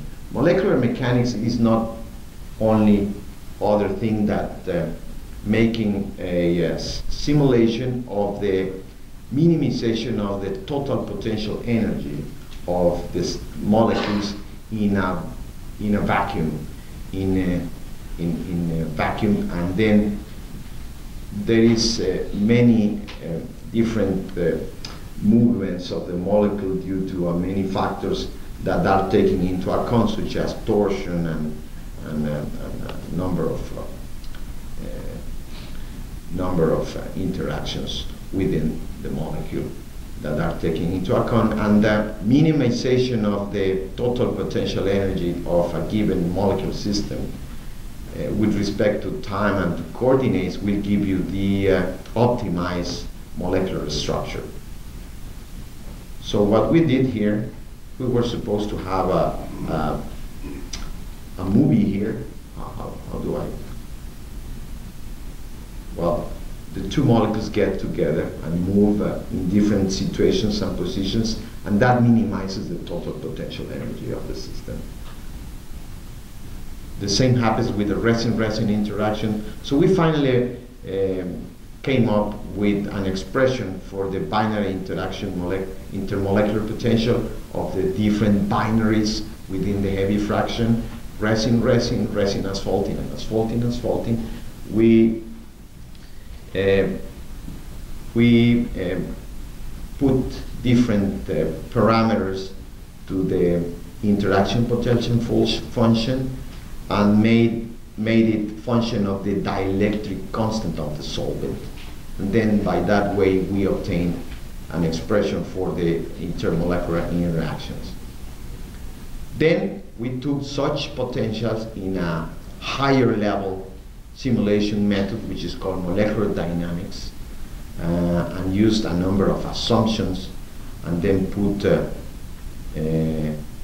these molecules to interact in different solvents, such as heptane, toluene, and pyridine, which they all have different dielectric constants, trying to simulate the crude oil media, which is in the system. We were also supposed to have some big movies here of these figures. I don't know why they don't happen here, but the result, the outcome of this is that we indeed, by using molecular dynamics, tested the validity of our intermolecular interaction potential functions. So by doing that, we came up with the conclusion that the expressions for the interactions were validated. Later, we calculated the radial distribution functions that are, as you know, helpful in getting the equation of state representation of these different fractions.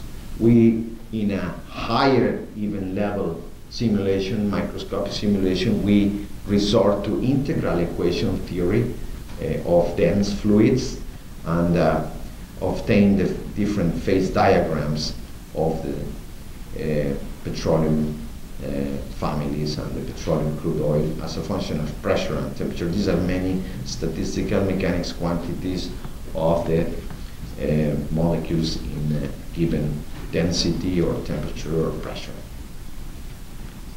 Finally, we put all those things together in an equation of state description. We develop an equation of state of the perturbation type of theory and published those results in the ICH journal back in 2004. And also put together a multi-phase flow model, a macroscopic pressure drop model for the flow of these asphaltenic fluids in a well.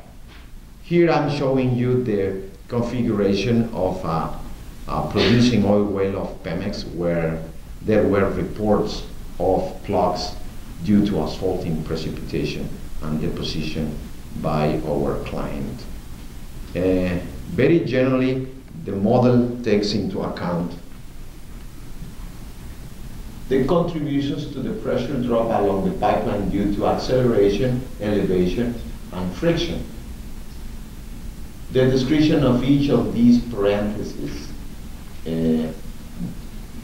take us to a number of factors to take into account. For instance, the pressure, the temperature variation along the pipeline is taken by this expression developed by Rainey in U of Stanford. The mass of asphaltings that travel to the wall of the pipeline are just not other than a combination of forces, the drag force of the flow and the competition with the attachment force due to diffusion to the walls of the pipeline. So by making a balance, we then come up with the amount of asphaltings that get attached to the pipeline. The rest is just heat transfer and thermodynamics.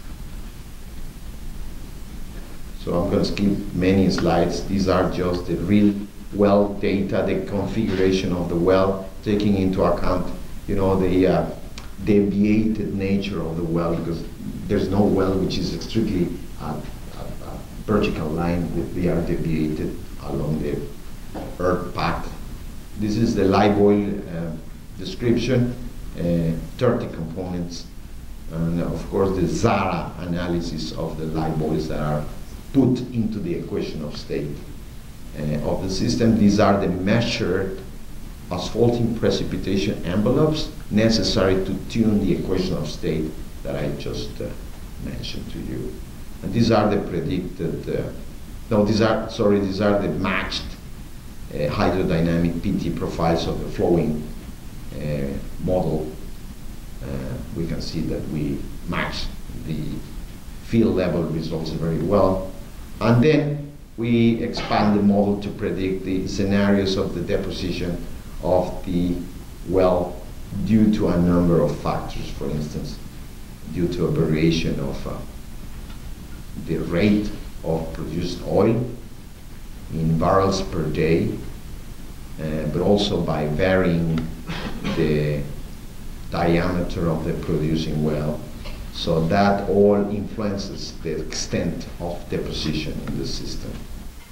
We then compare the accuracy of this method with the measured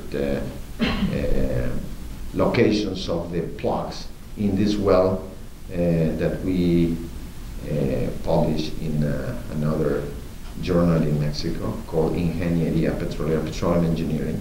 So they matched very well. So my concluding remarks are that we have developed a framework for asphalting prediction of deposition scenarios in reservoirs and wells, either onshore or offshore in Mexico. This framework requires experiments that can be provided by our own labs, but in case that the client may not provide us with the live oil samples, we have correlations to predict the behavior of the live oil phase behavior, and develop the necessary analytical and theoretical tools to predict whether asphaltings create problems within a reservoir or a pipeline, when and how much in extent. That concludes my talk. Thank you very much.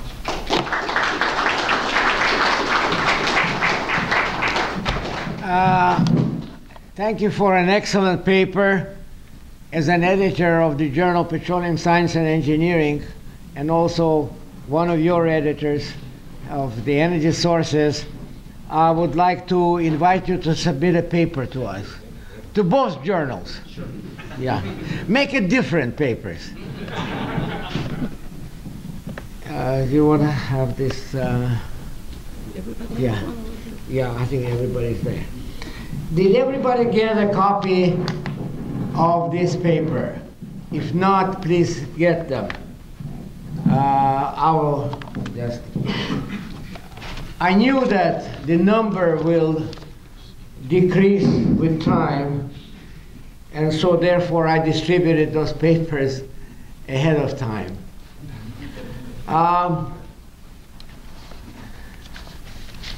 More. And I will start my lecture. Make more enemies. Make more enemies. As if I didn't have enough. One of the professors in our department called me a quack. Can you beat that? First he should have disproved my model and then called me a quack, you know. But he didn't. In the internet, they call me Dr. Chill, C-H-I-L-L. And so I've been called all kind of names lately. Based on extensive research with our research team, to two scientists, academicians from the Russian Academy of Sciences, Sarakhtin and his son, another Sarakhtin, and a Khiluk, Professor Khiluk. We developed a model, and later on you can examine our model. You can examine our model. We proved that, and this model has not been disproved since 2003, but we showed that an increase in the CO2 concentration in the atmosphere gives rise to cooling, not warming. Besides, we are approaching another ice age. We're approaching, and that's based on the analysis by many famous geologists. And as a matter of fact, the senior advisor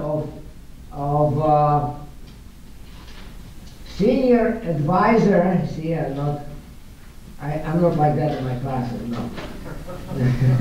I am better prepared than that. But senior advisor of Obama on science, in 1972, he said, "We are approaching an ice age." At that time, I believed it. Now, of course, some of the things he says I don't believe.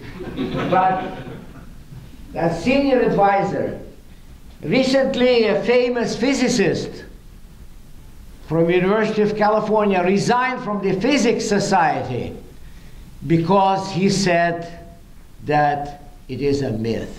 The global warming is a myth. And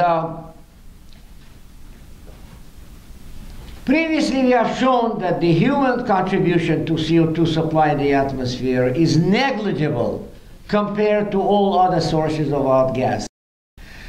So spending trillions of dollars for CO2 concentration, in my opinion, is a criminal endeavor. Instead, this money can be spent to improve the standard of living in India, in South America. We just published a book by Elsevier, that's a multi-billion-dollar publishing company, very prestigious company. It's called the Evolution of Earth and Its Climate. And we analyze our model and we present evidence. Our model has been empirically tested. So to disprove my model, you will have to do, it will do some doing on your part. I've been called names, and I think that's very important, since one of the professors in our department called me a quack. I would mention a few other things that they've been called in the past.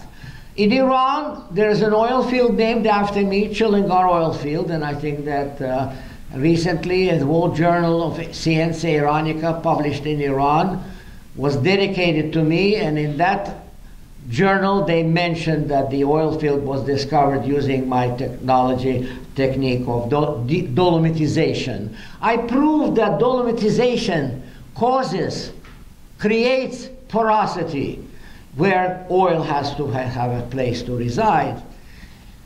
And I found this oil field. And the British petroleum, I'm sorry to say this, but the BP engineers, petroleum geologists said, what does this ignorant Iranian knows about dolomitization? But later they admitted that I was correct. Later they admitted that I was correct. And in 1960, I proposed the technology of using direct electrical current, which we called EEOR, enhanced oil recovery, electrical enhanced oil recovery. By imposing this current, we increased the volumetric rate of flow manyfold. We, by the way, decreased the water cut because the oil becomes polar, and the relative permeability to water for the case of polar oil is much lower than in the case of non-polar oil. So we polarize the oil, decrease, and it has been proved successful lately in Canada in heavy oil deposits. Only now. At that time, they said, what? He's a nut. He wants to electrocute all of us. That's application of DC current. And so I've been called named, and of course, I've been called quack also by one of our professors. He should disprove of my model instead of calling me names. I'm the first one who started storing aviation fuels, jet fuels, in the salt domes for the United States Air Force. I'm high-ranking United States Air Force officer, reserve, of course, retired.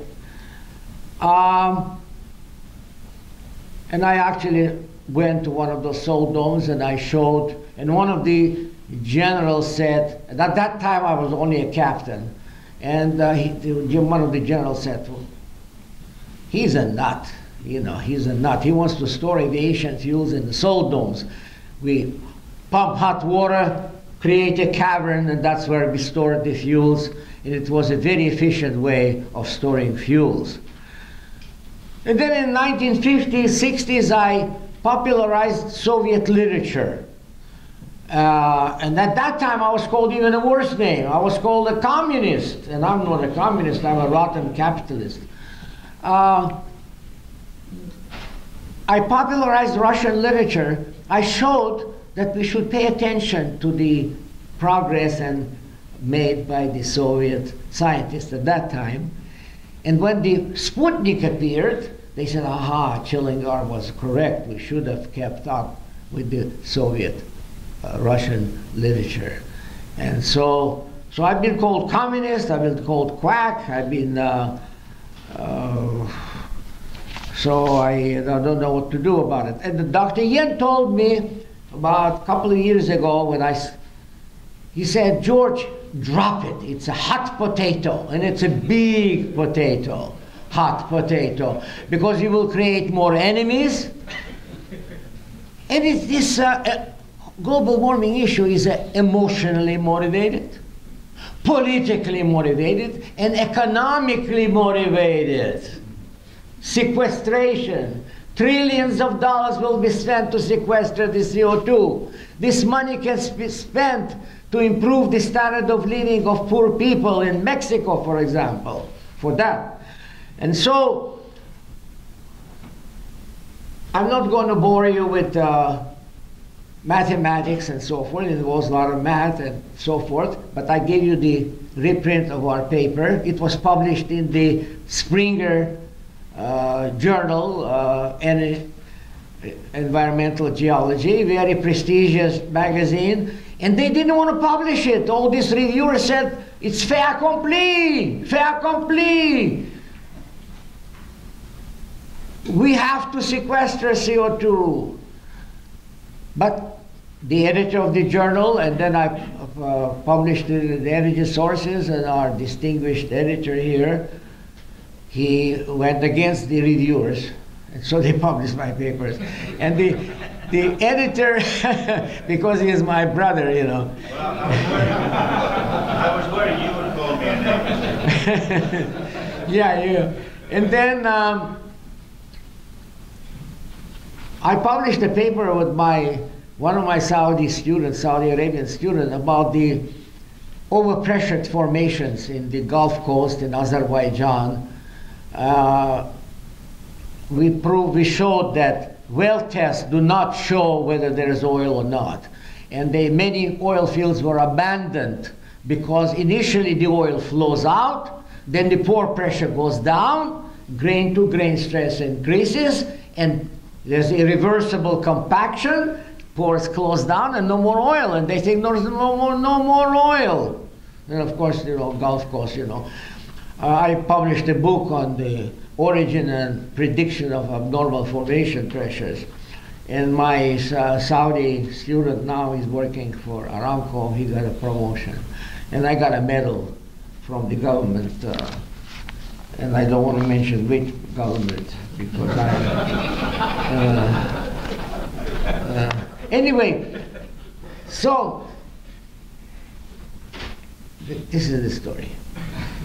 Prove my model is wrong. I eat my hat and retire in disgrace. Well, I'm already retired. I'm still teaching courses, teaching carbonate reservoir rocks. I have 68 books and 500 publications, scientific publications. And on many, many occasions I've been called a quack and nut and communist. And when I popularized the Russian literature, of course the Russians wrote about me in Pravda and so forth. They thought that I am a real communist trying to popularize Russian literature. And yet I wanted to help Americans. I want to help us to know what is happening in Russia. And we benefited from I brought something like 300 reviews of the Russian papers. Of course, I chose the good ones only. Anyway, so that's the message I have. That's the message I have. I have for you. Please, please, please examine my model and disprove it if you can. But don't jump into the sequestration. I think it is the criminal endeavor. Relay that to Dr. Ola, although I don't know which way. I understand Dr. Ghulam has talked to Ola, and we don't know how he feels about sequestration and how about the global warming. Would you tell us how he feels? Because I have great respect for him. As a matter of fact, I dedicated a book on gas migration to Dr. Ola, and we had a big reception for him. When I presented the book, I have great respect for him. But it's an economically motivated issue. Money, money, money. And everybody is on that bandwagon making money on sequestering that CO2. And yet, more and more people. When I started, Dr. Yen told me, drop it. It is a hot potato. You'll make more enemies. More enemies. You already have enough. You have more enemies. And so I said, Dr. Yen, but I believe that it's a wrong endeavor. We should do that. And I always fight for what I believe in. Like the dolomitization, when I proved that the dolomitization gives rise to porosity where the oil has to reside. And we found an oil field, and there's a whole journal dedicated to me, just came out last month, published in Iran. Beautiful journal, by the way, outstanding journal. And they recognized the fact that I discovered that oil field using my crazy idea that dolomitization causes porosity. And the British geologist at that time, BP, they thought, what does this ignorant Iranian knows about dolomitization? Well, thank you so much. And I think that, what else do we do now, next? And if you want to discuss with me further, you can always write to me. But first examine all my papers and the books. And the book, which just came out by Elsevier, it is 610 pages long on origin, evolution of Earth, and its climate. Birth, life, and death of Earth. And you'll find out when we will all die. Thank you so much.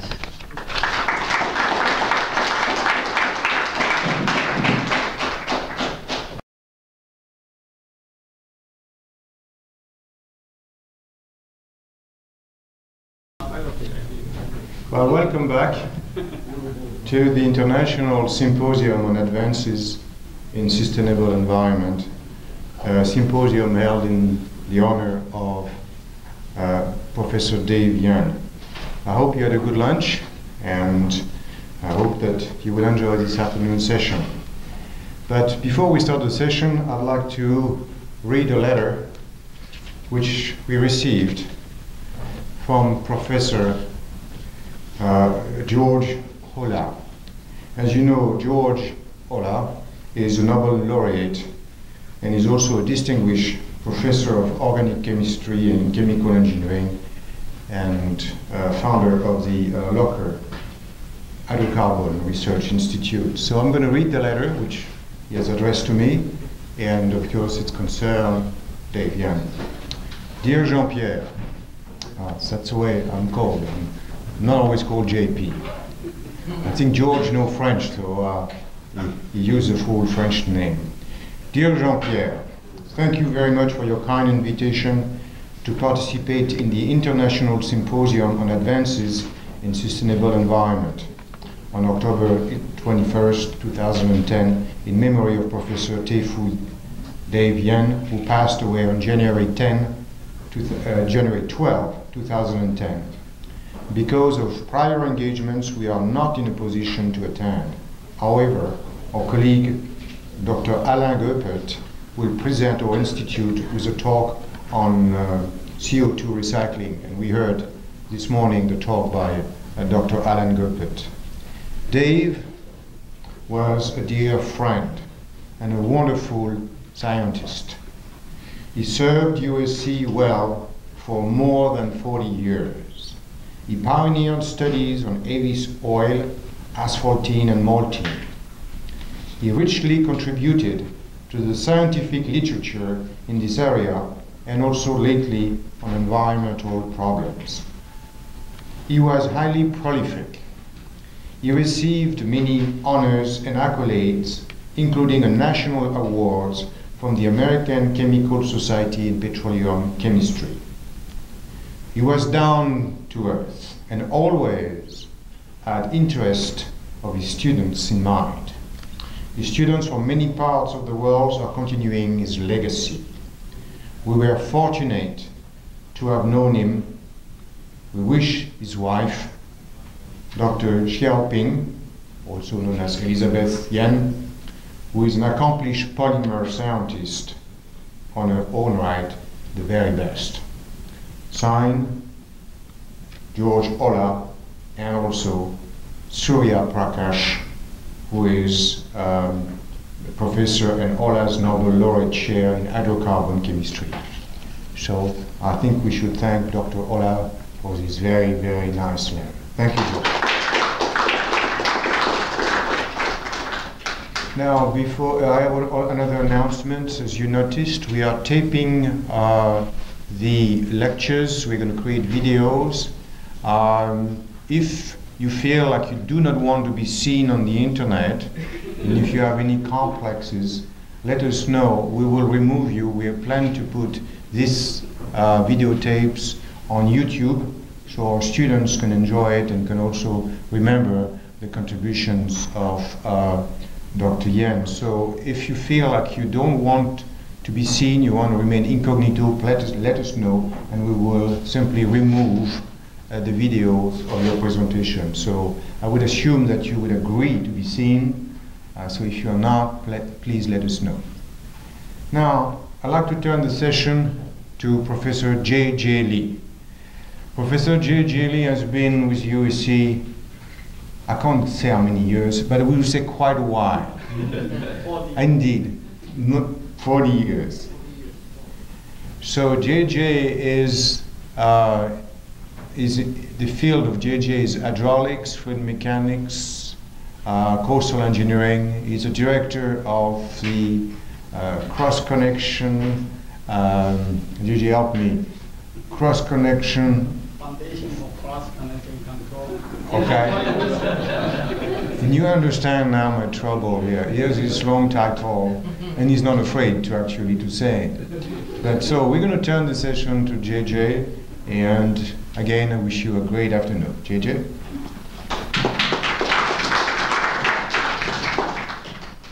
So maybe I don't need.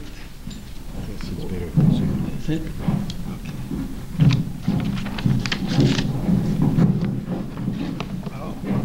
Wait.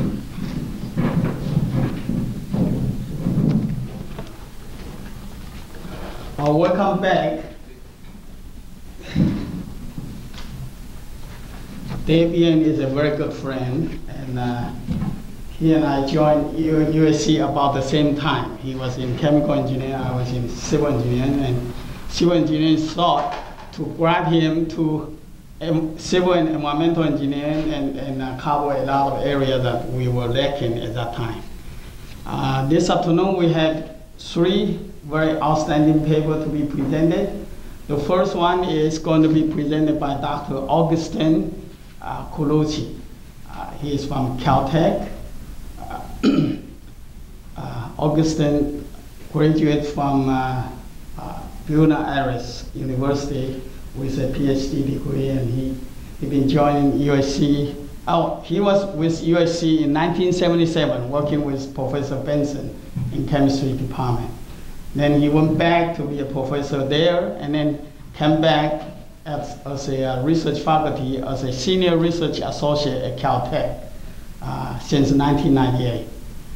He's going to speak on proton transfer across water interface and with hydrophobic media. Thank you. Thank you. I don't think I need that. So that's fine. They say it's better. Better. It's going to be on internet.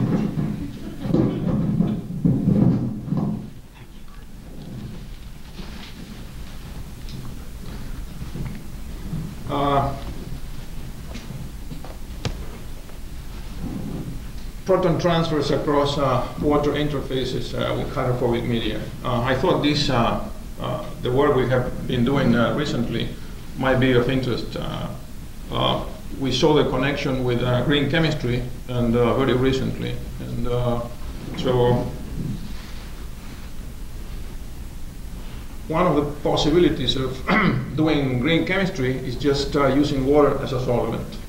And this is something that has been done before, and but the thing is, you know, nobody really knows how it works, why water improves the selectivity and the rates of organic reactions, insoluble reactants.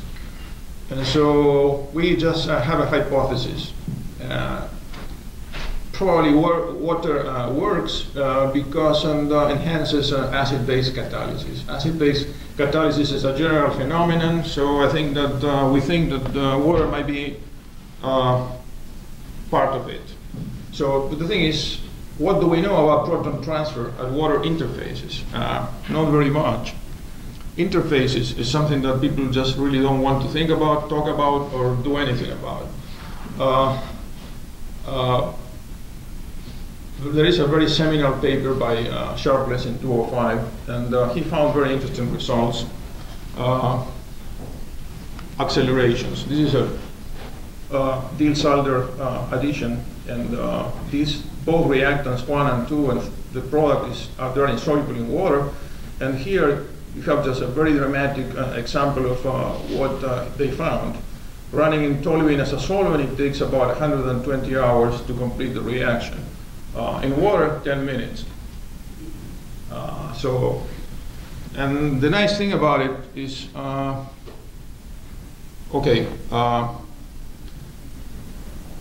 there are theories. We have Rudy Marcus at Caltech trying to figure out why water has such a wonderful property, and Rudy has his own ideas. He published a couple of papers, one in 2007, recently this one, and his idea is just, again, this is a basic idea of catalysis. Interfacial OH groups stabilize the transition state. If you accelerate the reaction, then it's natural to think that somehow you are just stabilizing the transition state. But I think that there is not all transition states will be stabilized by OH groups. So I think that acid-base catalysis is a more general effect. So there are so many reactions that are catalyzed, and so this is a wonderful book I read last week. This is 2010, Water and Life. Water and Life. There is a nice connection here with life. But the thing is, I was disappointed because these are very important people, just authors, wrote chapters for this book. But look at what the main message is this: water is eccentric. It catalyzes, organic reactions, insoluble reactants, and then think counterfactually. That's the recommendation. Imagine alternatives to real water. What if water would be any different? Will it still work? And so you see chapters written by properties of liquids made from modified water models. You see models, they tinker with models, essentially play with models, come up with artificial water, and they just try to see whether that artificial water works as a catalyst or not. That's a possibility. Schaeffer, very known quantum chemist, counterfactual quantum chemistry of water. That's wonderful reading before going to bed because it's so exciting. And the thing is, they come up with play with let's say the ratio of mass of the electron to proton or the hyperfine constant, universal constants, and they come up with artificial waters. Counterfactual molecular physics, Walliness, and professor at the UC San Diego. Okay. My idea is just water seems eccentric. And my recommendation is just try to think straight, be innovative, and get the facts. Get facts, essentially. We need experiments on interfaces. And use the Caltech device. This is the device we have at Caltech. It's based on a commercial electrospray mass spectrometer. Here you have an inlet, you inject the solution. It's a pneumatic nebulizer, and you produce a microjet which then breaks up aerodynamically. You produce droplets, charged droplets, and then these charged droplets are drawn to the mass analyzer, and you can actually detect the ions already present in the solution injected into the mass spectrometer. Our modification was just to use something like just having inject orthogonally a reactive gas. So essentially, we have something like so-called cross-beam experiment, in which we have, a microjet intersected by a reactive gas, and then we can see the contact time is about 10 microseconds, and any ions or any products are detected within 1 millisecond by mass spectrometry. You can see positive ions, negative ions, you can see reactants, products, intermediates, you can see everything, because mass spectrometry is based on mass, essentially. It's universal. You can detect anything, right? It's much better than infrared, UV, or fluorescence, because some molecules fluoresce, but all molecules have mass. Okay, let's go to the results. Trimethylamine. We know that in water, the pK of trimethylamine is 9.8. For a chemist, that means that trimethylamine will get protonated in water below pH 10. If you work with water at pH 8 and you just bubble trimethylamine, trimethylamine will get protonated into trimethylammonium. Okay? So remember, 9.8. It's just basic water. Even in basic water, trimethylamine will be protonated. In bulk water, right? It's a strong base. Okay? We tried to do this experiment. What about trimethylamine gas? Trimethylamine is a gas. And we'll just try to flush, trimethylamine gas on top of one of our microjets, in which we can just control the pH. What will happen? We will see trimethylammonium, but at what pH? Remember, pH is something we always talk about. pH is the bulk pH. You just have a solution, make a solution, just insert, stick in the pH meter and measure the pH. And then just go to the pump, inject the solution, and see what happens. pH is always measured in the bulk. Okay. This is just a cartoon. This is air. This is water. This is the microjet. This is trimethylamine comes from the gas phase in one experiment. In the other experiment, we just have trimethylammonium hydrochloride dissolved in solution. So you have trimethylamine in two phases, one coming from the gas phase, one already present in solution. So what happens? What do we see? Okay. The ordinate in this plot is just the intensity of the trimethylammonium ions detected by mass spectrometry in the instrument I showed you a couple of slides before. The red points means that the intensity of trimethylammonium in trimethylammonium hydrochloride solutions as a function of pH. And we see that there is a very weak or very small negligible signals above pH 12, but as we just lower the pH, the trimethylammonium goes up, signals, and the equivalence point is about 9.8, 10. So essentially we are reproducing the titration curve of trimethylamine in bulk water.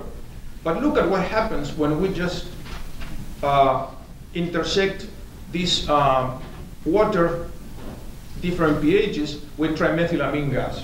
At what pH do we see trimethylammonium with the mass spectrometer? It's a very simple experiment. We have to acidify water to below pH 4 in order to see any signals on the surface.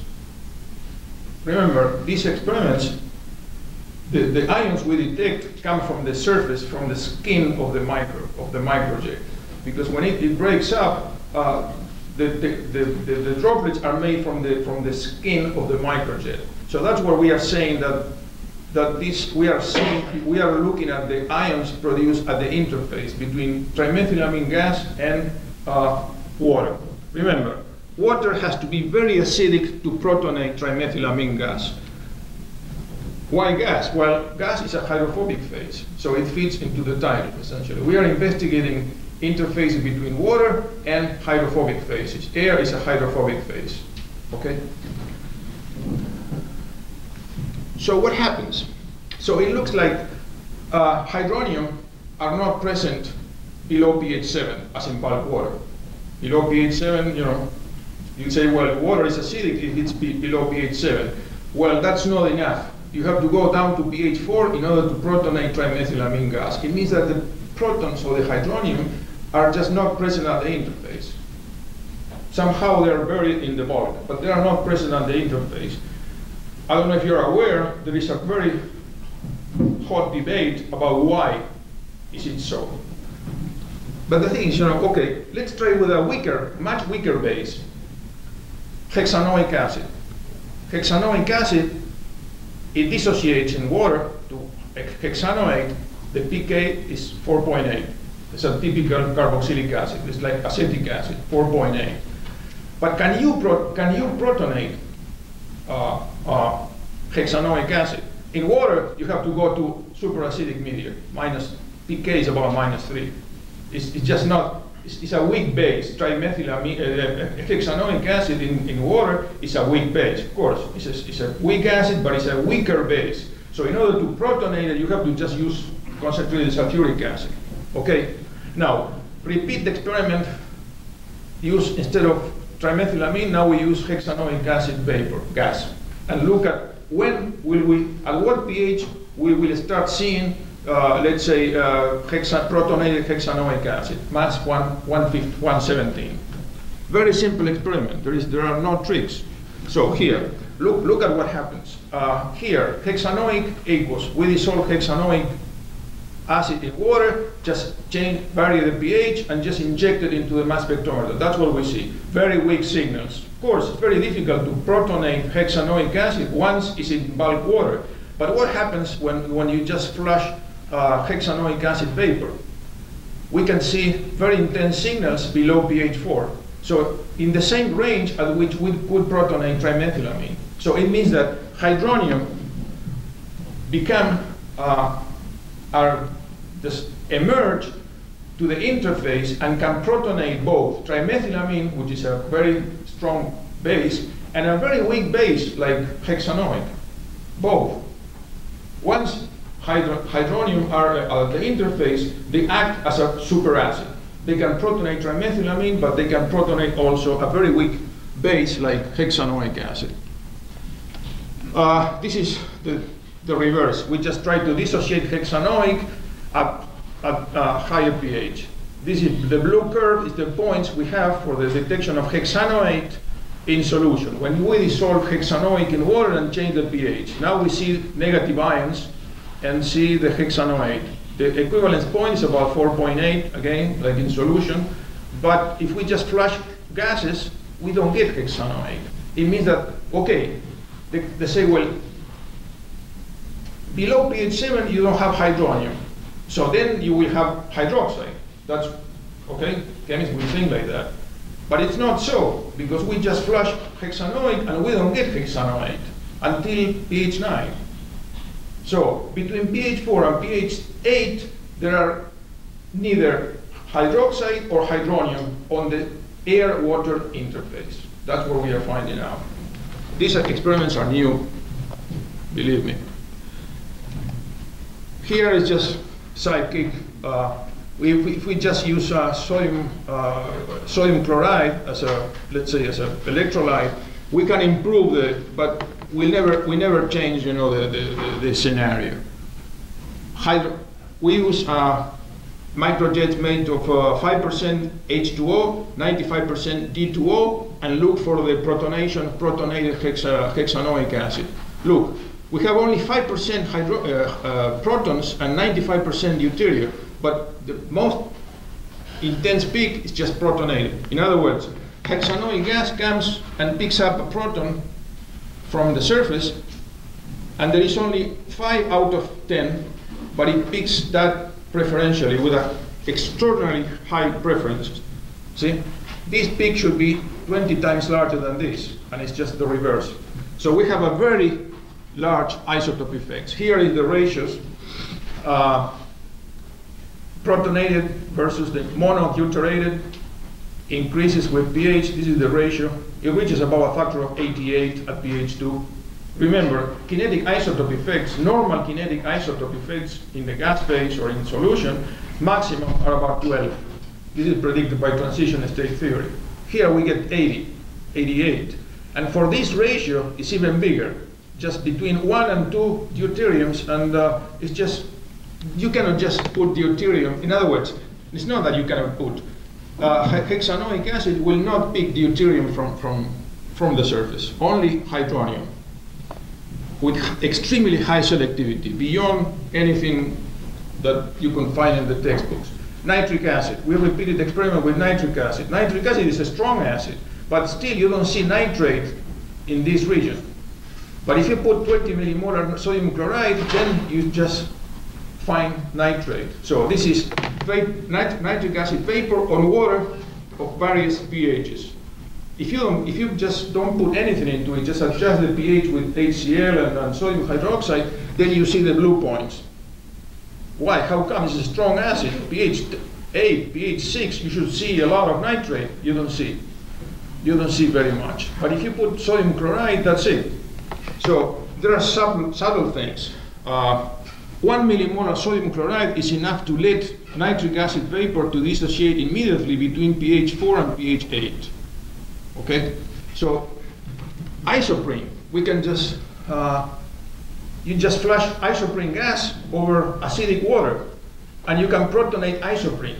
In order to protonate isoprene, if George Ola were here, he will tell you that in order to protonate an olefin, you have to work in a superacidic medium. Here we are protonating this over water at pH 2.3. You can protonate isoprene, the major biogenic hydrocarbon emitted by plants, over the surface of water of pH 0.2. Very important point, just how to rationalize this. Gas proton affinities. The gas proton affinity of water is about 165 kcal per mole. It means that this reaction is 165 kcal per mole exothermic. This is gas proton is just minus, okay? So this is the energy released when water catches a proton. But what happens with acetic acid? It releases 187. That's what we say, that the proton affinity of acetic acid and probably hexanoic acid is 22 kcal per mole larger than water. So it means that in the gas phase, hydronium will easily protonate acetic acid or any carboxylic acid. In other words, hydronium in the gas phase is a very strong acid. It's a superacid, okay? The same thing for isoprene, 198. It's even the proton affinity of gaseous isoprene is much larger than even acetic acid. So the bottom line is that in the gas phase, you can protonate everything with H3O. And that's the basis of proton transfer reaction chemical ionization mass spectrometry. You just produce H3O plus and you can protonate everything. Everybody knows that. Okay. What happens at the interface? The interface between air and water is a place where we are somewhere in between. This is the gas phase. We are dealing with clusters. The thermochemistry of gas phase clusters is very well known. There is a lot of data on this. So let's try to see what happens. This is hexanoic acid. Let's try different clusters. The bare hydronium to produce water plus protonated hexanoic acid is exothermic, minus 22. But once you just start hydrating hydronium, you are stabilizing it. This stabilization energy is about 31 kcal per mole. In order to just bind, the binding energy of one water molecule to a hydronium is 32 kcal per mole. It means that you are stabilizing the reactant. So that's bad, okay? So, and the more you do it, the more water you add, you end up in bulk solution. This is infinity, where it becomes endothermic. Because remember, the protonation, the pK of protonated hexanoic acid in water is -3. So it means that it's endoergic. So you can go from exothermic in the gas phase to endoergic in the liquid phase, and the transition, the interface is somewhere in between.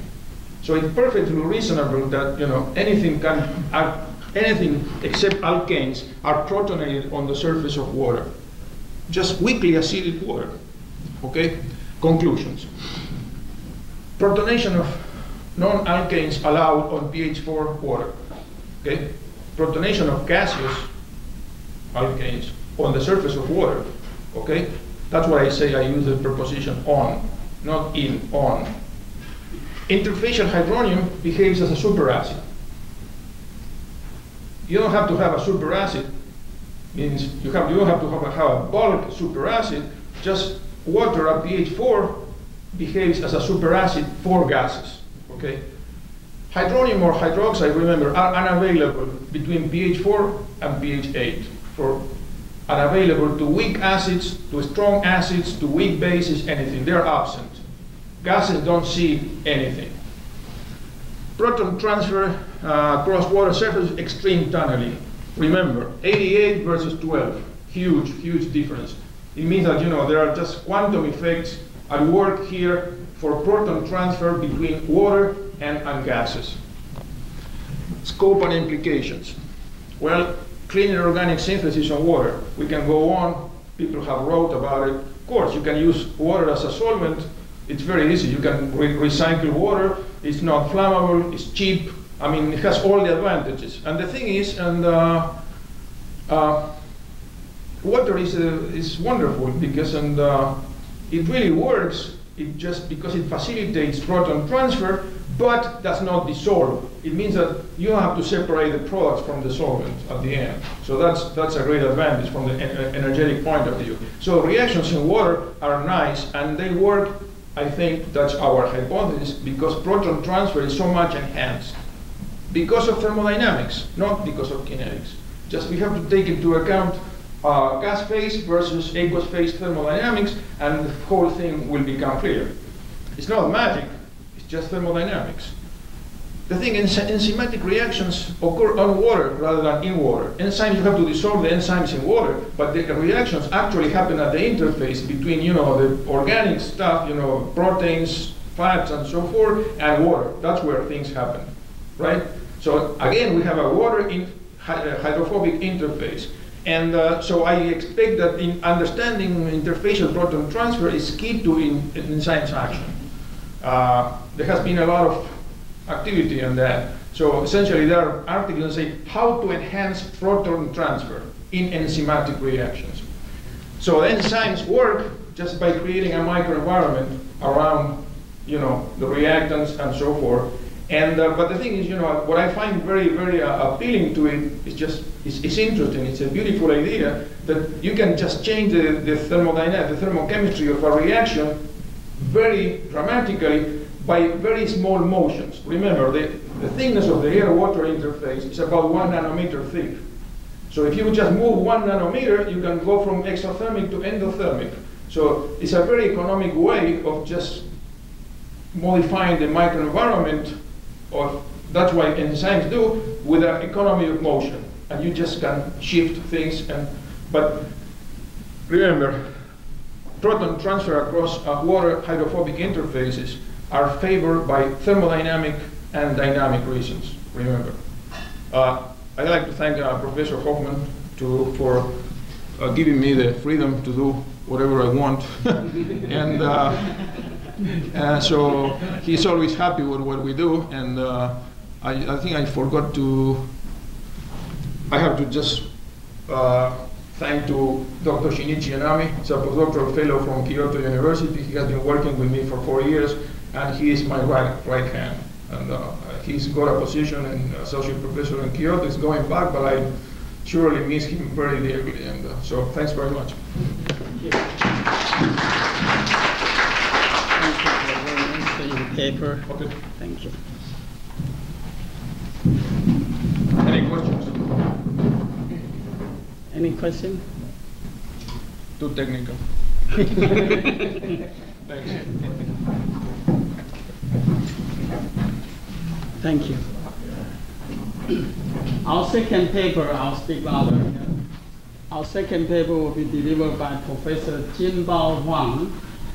Professor Huang is currently Donald C. Phillips Chair Professor at University of Delaware. And he came from Taiwan, graduated from National Taiwan University, and then went to Harvard University and get to both master and PhD degree. Now he's going to speak on advanced oxidation process for the remediation of impaired water. Thank you. I guess good afternoon. It's going to be about 4:30 of my time. It's really an honor to be invited to participate at this event. And I guess maybe you might wonder how I'm here, because I guess my relationship with Professor Yen, and I think I'm the student of Professor Yen's friend, one student.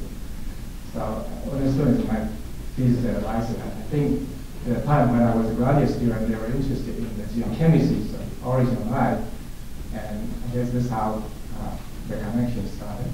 But my work basically is more in the inorganic area, and later on get interested in the ALP, and I know Professor Yen was also one of the early person to work on the ALP processes, the Banten and also the ultrasound.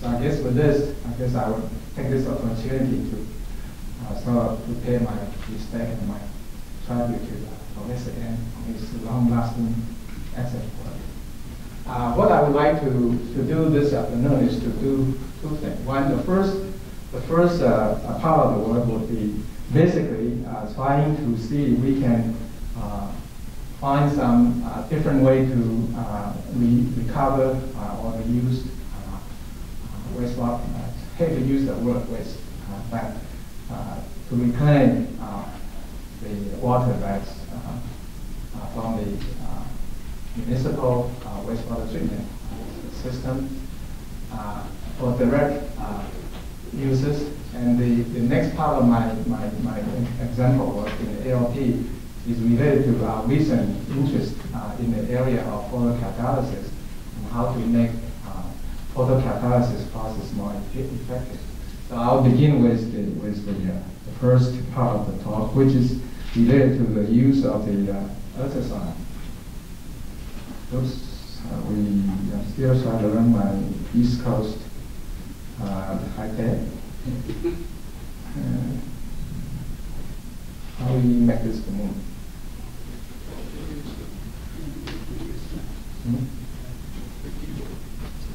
It's a keyboard. Yeah, just keyboard. This is all right.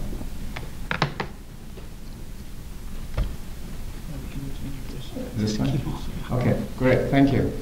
So very quickly, the talk will have the following parts.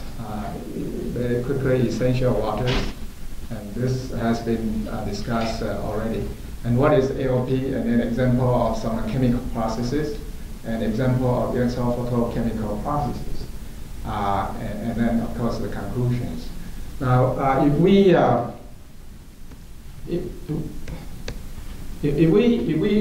can sort of squeeze all the water body on Earth into 1 gallon of plastic jar, right?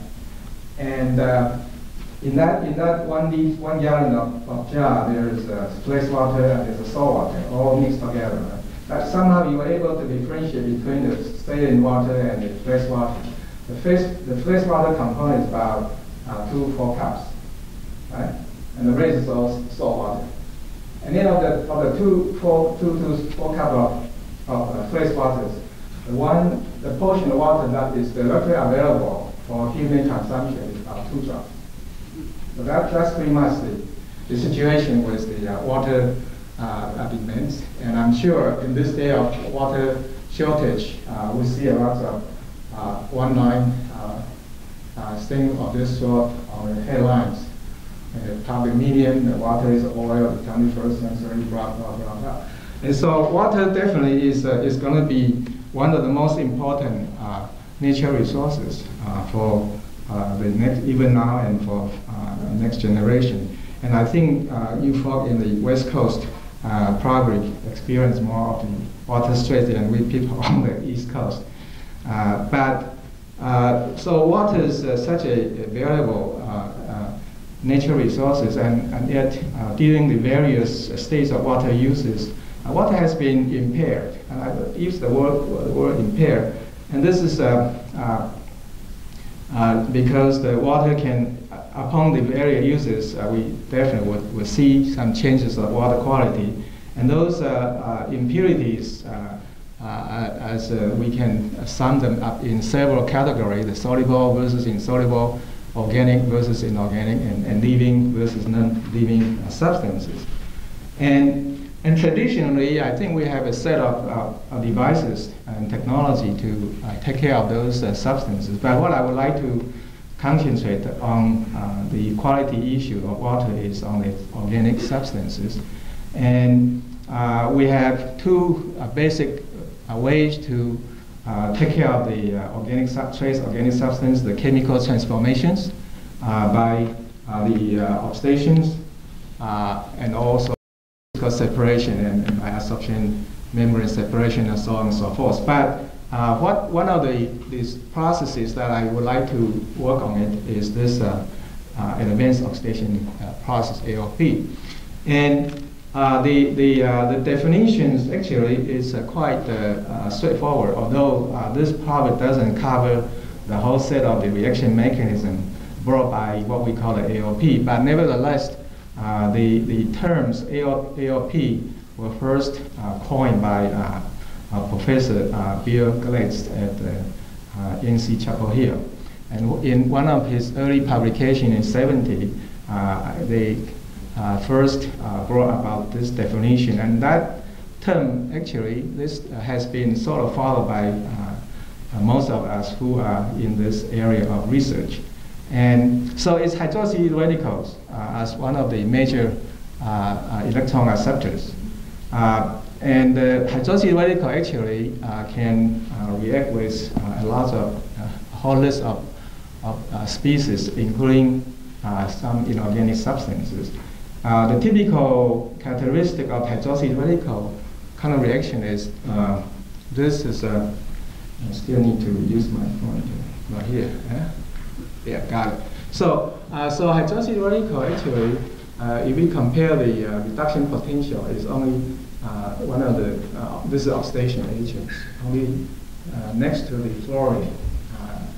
As far as we know, in aqueous phase, fluorine is a stronger oxidation agent compared to hydroxy radical. But of course, we don't really think this is a feasible oxidation agent. And then typically, the hydroxy radical related reaction, the rate constant is very non-specific. So how to generate the hydroxy radical? We try to group and try to classify and try to group the currently available or in practice the list of hydroxy radical into something what we call this homogeneous system and heterogeneous system, and with irradiation or without irradiation, some kind of wet or light. Right? And this is hydrogen peroxide and ozone technology. This is probably the most right now. This is probably the most used AOP. Has received a lot of attention in this day. And of course, this is the fountain processes. Also has been in practice by various industry nowadays. And this is ozone technology, and this is supercritical water, and this hydrogen outside UV, ozone UV, hydrogen. This is a photo fountain processes, and this is ultrasound, and this is ultrasound UV, which I haven't seen this, but this is a possibility. And this is ultrasound hydrogen peroxide electron beam coronal discharge. And then on the other side, this is really not a good way to classify them. But I think the thing I try to put here is that heterogeneous system, we always involve some kind of interface. And electron fountain using electron to generate iron or to generate hydrogen peroxide. And this way air oxidation use some catalyst. And then this is one area that has recently received a lot of attention, the photocatalytic with UV light, photocatalytic titanium dioxide. And this is photoelectro fountain, and this is one of the recent photocatalysts, bismuth volendate, which has a smaller band gap and is able to respond to visible light, as many other photocatalysts been coming up. And this is photoelectrochemical processes. And this is what I would like to discuss the second part of the work, and this is the ultrasound. So the first ultrasound work actually was sponsored by the DOI, trying to recover the secondary effluent. And in the recovery of secondary effluent, there are two things that need to be taken care of. One is the residual VOD, and the other one is pathogen. So we have some example on this. And so this is a typical situation when acoustic is able to generate a microbubble, and this is pretty much the interface kind of thing. And so during the acoustic ramification stage, the microbubble form and extract and form and extract and eventually collapse. The temperature inside of this microbubble can be as high as 1,000 degrees centigrade. So inside of this bubble actually is almost like an incinerator.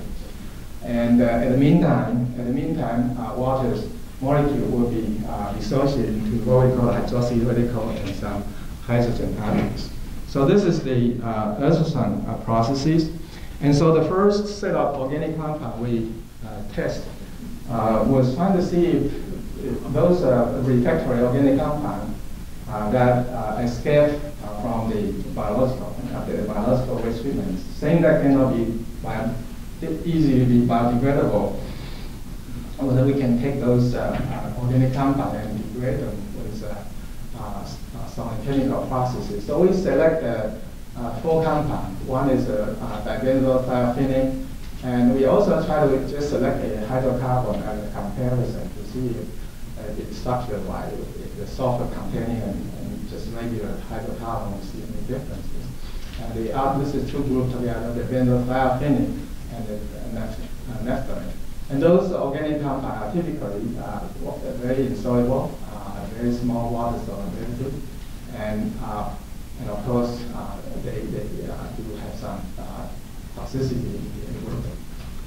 All right, so then this is it. This is the using the ultrasound processes, and the energy is about 200 watts per square centimeter of the probe. This, by the way, is using the probe, and pH is justified, and temperature is kept constant. As you all know, when you do not control temperature because of the acoustic energy, water actually are available. So in order to just see to minimize the temperature effect, so we do try to keep the temperature constant. And these are the concentration, which is below the solubility limits. They are very insoluble. And so from this data, as we can see, in general, within 60 minutes of time, most of those polyaromatic hydrocarbon and solvent-containing substances are very degradable. Right? And so especially this phenolphthalein, which has 2 ring structures, actually it's quite easy to degrade. What frequency? Frequency is about 3. Oh, this is. I know you're talking about because Michael has a paper high negative. This is low frequency, so we are not here. Yes. So I think he's using 1 meg, but we're using a low frequency. And so this is the energy intensity, and this is this is characterized by OH, and this is a concentration effect. Now, interestingly, it's when the temperature is greater than 35, 37 degrees, there's a negative activation energy. That is a typical of what they call it when you have expansion, exploding situation. The activation energy. This is from the Arrhenius plot. Right? And other than that, when this is about 37, this is about 35, 37 degrees, you see a negative activation energy. And this is not the first case that we have seen. And so, again, of course, we also want to see if this process is able to generate things that are suitable for what happened to the organic compound. And so we try to do a mass balances, and of course, we see a lot of intermediates. And even for the sulfur, we also try to see if the sulfur does indeed become mineralized. And yes, we do see some sulfide. The sulfate concentration is still small, and I think this is in agreement with the sulfur chemistry, because in order to have a sulfate, you got to have more oxygen. And if we bubble more oxygen, I'm sure this will eventually get more sulfate. But sulfite is pretty much the predominant species in this case. And then again, this is a sort of microtox kind of work, very simple way to see if the treated benzothiophene has responses to the bacteria. And then again, this is using this carbon dioxide respiration. And this is the untreated solution. And this is the medium, and this is treated. So apparently, the treated water has is in terms of the microbial toxicity has been reduced. So in summary, the solvent chemical processes can readily decompose those pre-refractory compounds, and oil hydroxy radicals is involved in the reaction with the formation of the several intermediates, and eventually leading to some of the mineralization of the carbon and the sulfur. And again, I already mentioned about it. I think because of time, I'm going to skip this BOD humic substances and getting into perhaps 10 minutes, right? We have 10 minutes. Yeah. So again, this is the other negative activation energy for the trihalomethane compounds. So now the next thing I would like to share with you is the cryptosporidium. Cryptosporidium is a pathogen which is very difficult to inactivate. The ozonation and also by chlorination is really kind of hard to inactivate. And so with this, again, you see a negative the activation energy is also negative. This is using the ultrasound processes to inactivate the cryptosporidium. This is a very expensive experiment because cryptosporidium is very expensive. 1 million, you have to spend about 4,000, so that's very expensive.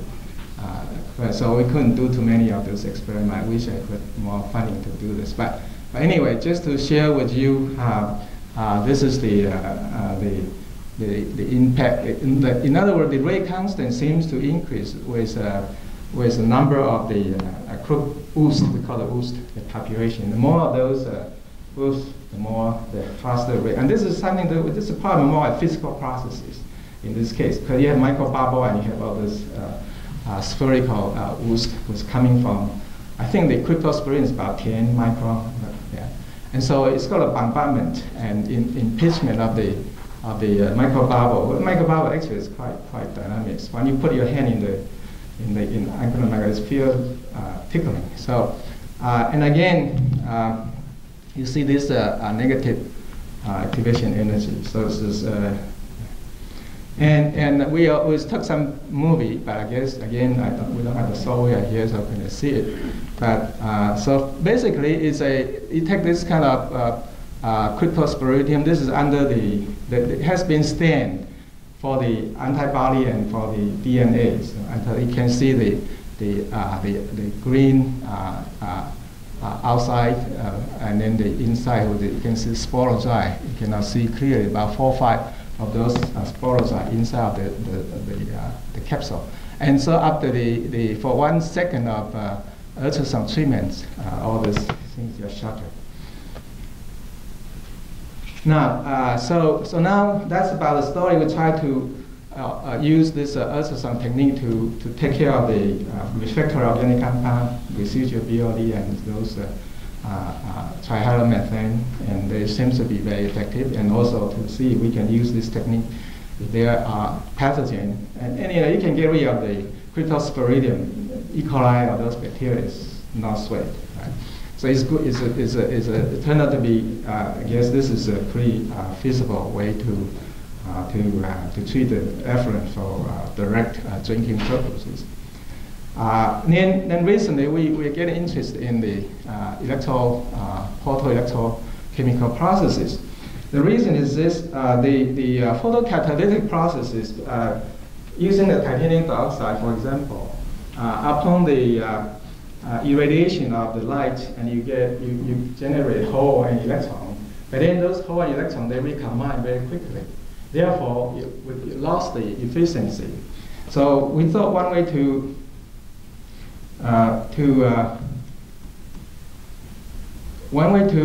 deal with this issue is see if we can. There are several ways to try to increase the photo efficiency. One is to manipulate the bandgap energy, try to make the TiO2 more susceptible to higher wavelengths, say more in the visible length. Right now, the TiO2 typically it's only work to about 340 nanometer, and that's UVA region.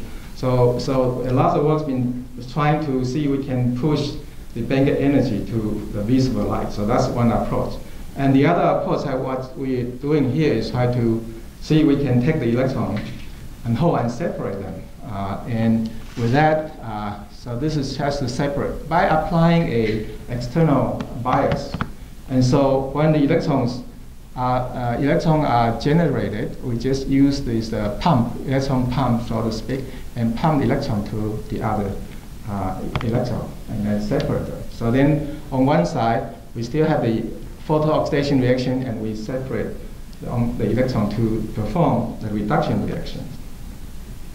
One of these catalysts, again, we use a 3D, and the 3D is activated carbon fiber, and we coat it titanium dioxide on the surfaces like this, and then use this activated carbon fiber TiO2 as a photoanode.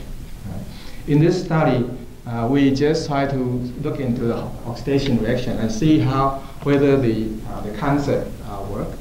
And so this is a dye Al2 acid orange 2, and look at this one. This is the photoelectrochemical processes.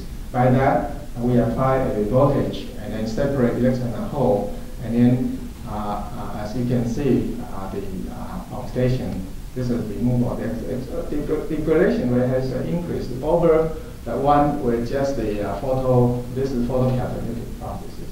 In other words, you don't apply voltage. You just let electron and hole in the whole system. And so it looks promising. And so now we are able to make a little bit work more on try to adopt the two. So we try to see if we can take advantage of the two things. To adopt the titanium dioxide, try to increase the bandgap, lower the bandgap, increase the wavelength, and also to use this photoanode to separate the electron and hole. Right? And so the devices look like this. This is the device. So here we have the this is the carbon titanium dioxide and on the ITO surfaces, and this is our photoanode, right? And the light is coming through on the right hand side, and this is a quartz window, and then of course this is a saturated calcium electrode, just for the purpose of measuring, characterizing the photo current efficiency of this anode, and then that is just for calculation purposes. And then we have a we have the batteries, and then the electron is going to be pulled from this photoanode and then transferred over to the other channel. This is a cathode, each channel. And then we also try to see if this the electron can be used for some other purposes. For example, in this case, hydrogen generation, just to see to prove the concept. And so as you can see. This is a 2,4 in this. By the way, the 2,4 dichlorophenol is placed in this photoanode chamber for oxidation, And then some of the results I will show you later in the later slides to also measure the hydrogen gas generation in this chamber. So the organic substance is placed in this oxidation chamber, and then this is just regular electrolyte, and where the water is used as a medium to generate hydrogen. And as you can see, this is zero volt means there's no voltage here. We just a photocatalytic processes. Electron and hole, they are all mixed together. We don't see much of the degradation. Why? It's slowly, right? It's still some, but it's not that great extent. And so when you start to say increase the voltage to pump more electron away from this anodic chamber, we are able to see this drastic increase in the oxidation of the 2,4-diphenol. That's really proved concept well. Right. So, and then of course we start to try to play with the electrical system, try to study more about the photocurrent, the current efficiency, and all that things. So this is hydrogen. And in the meantime, we did also one of the thoughts in this chamber here. The hypothesis, because the hydrogen has come from hydrogen-containing substances. H2O is one source. Ethanol, methanol, they all have hydrogen. We thought we just try to hypothesize. If we, in this chamber, instead of hydrogen or water only, we put some other hydrogen-containing substance where we get more hydrogen. And this is the water, and this is where we use the methanol, ethanol, and isopropanol. So it added more hydrogen to the system. So I guess again the ethanol seems to be the one that perform a little bit better than the methanol and the propanols. And so I guess with that I guess the carbon dose does reduce the band gap, which I guess I didn't show you the calculation, but you need to calculate the photocatalyst. And it does reduce the band gap from about 3.2 of the TiO2 to about 3.15. And that can be translated into something like a 340 nanometer to about 460 nanometer. So, and that is an improvement on the band gap. And then also the use of the external bias does increase the photocatalytic efficiency. So using these two chambers, PEC system is able to also to generate hydrogen peroxide. In the meantime, increase the photo-oxidation efficiency of the system simultaneously. And so again, advanced oxidation, the one that's typically involved hydroxyurea is a major electron acceptors. Can be very effective. Can be very effective in mineralized a variety of refractory trace organic compound. And there are many ways we can generate hydroxyurea, and the ultrasound technology is one of them. But personally, my personal bias is that I think this is a pretty relatively, compared with other chemical processes, it is a pretty clean way of doing things, and I think this can be quite environmentally friendly. And also, I guess a further promotion of the Sonny chemical process, I think will probably kind of a very worthy effort for the future. And especially the photoelectrochemical reaction can be very competitive for the control of organic substances, and also with the potential for hydrogen generation. So I thought that this can be a green and highly energy efficient technology, and I would like to see this as a technology for the future generation. Right? And ALP I think is very promising for remediation of impaired waters. And this is my final words. At the beginning, when I mentioned about wastewater, I started to feel very uncomfortable. And I really don't think that we have such thing as a wastewater. I think water can only be used. You have to use water like a used car. You don't have a waste car. Right? When it's a waste car is not useful.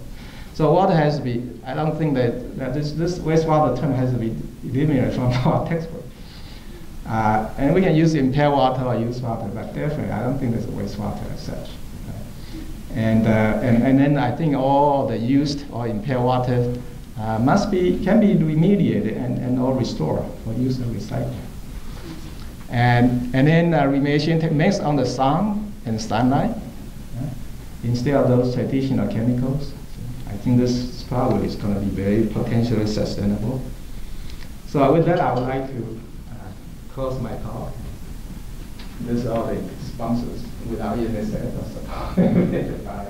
Without any set, but pretty much APA and EOI and USA Business.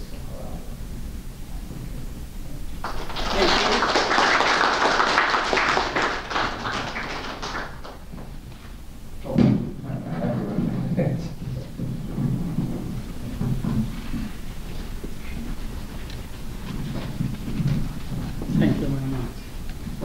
The third paper will be presented by Dr. Su Rong Lin.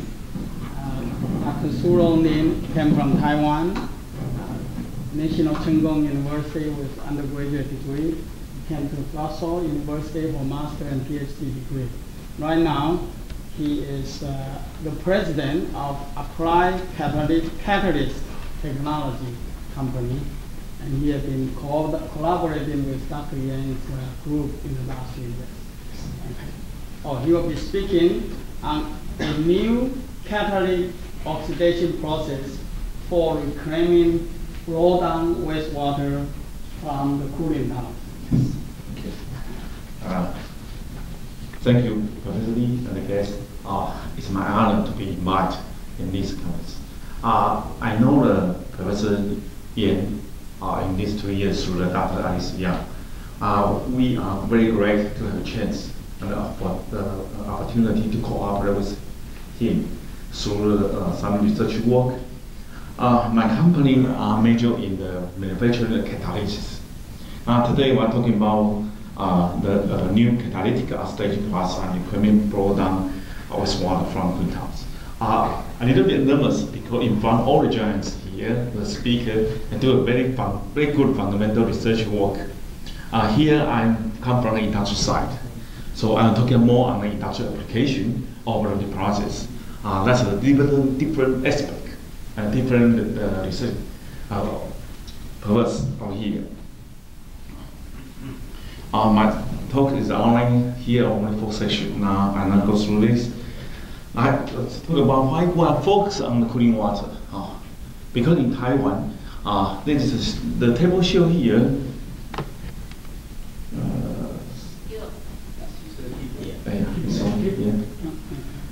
Okay. Thank you. This is the internal water use ratio in different aspects. In the cooling water, they are about 45% of industrial water use on cooling water.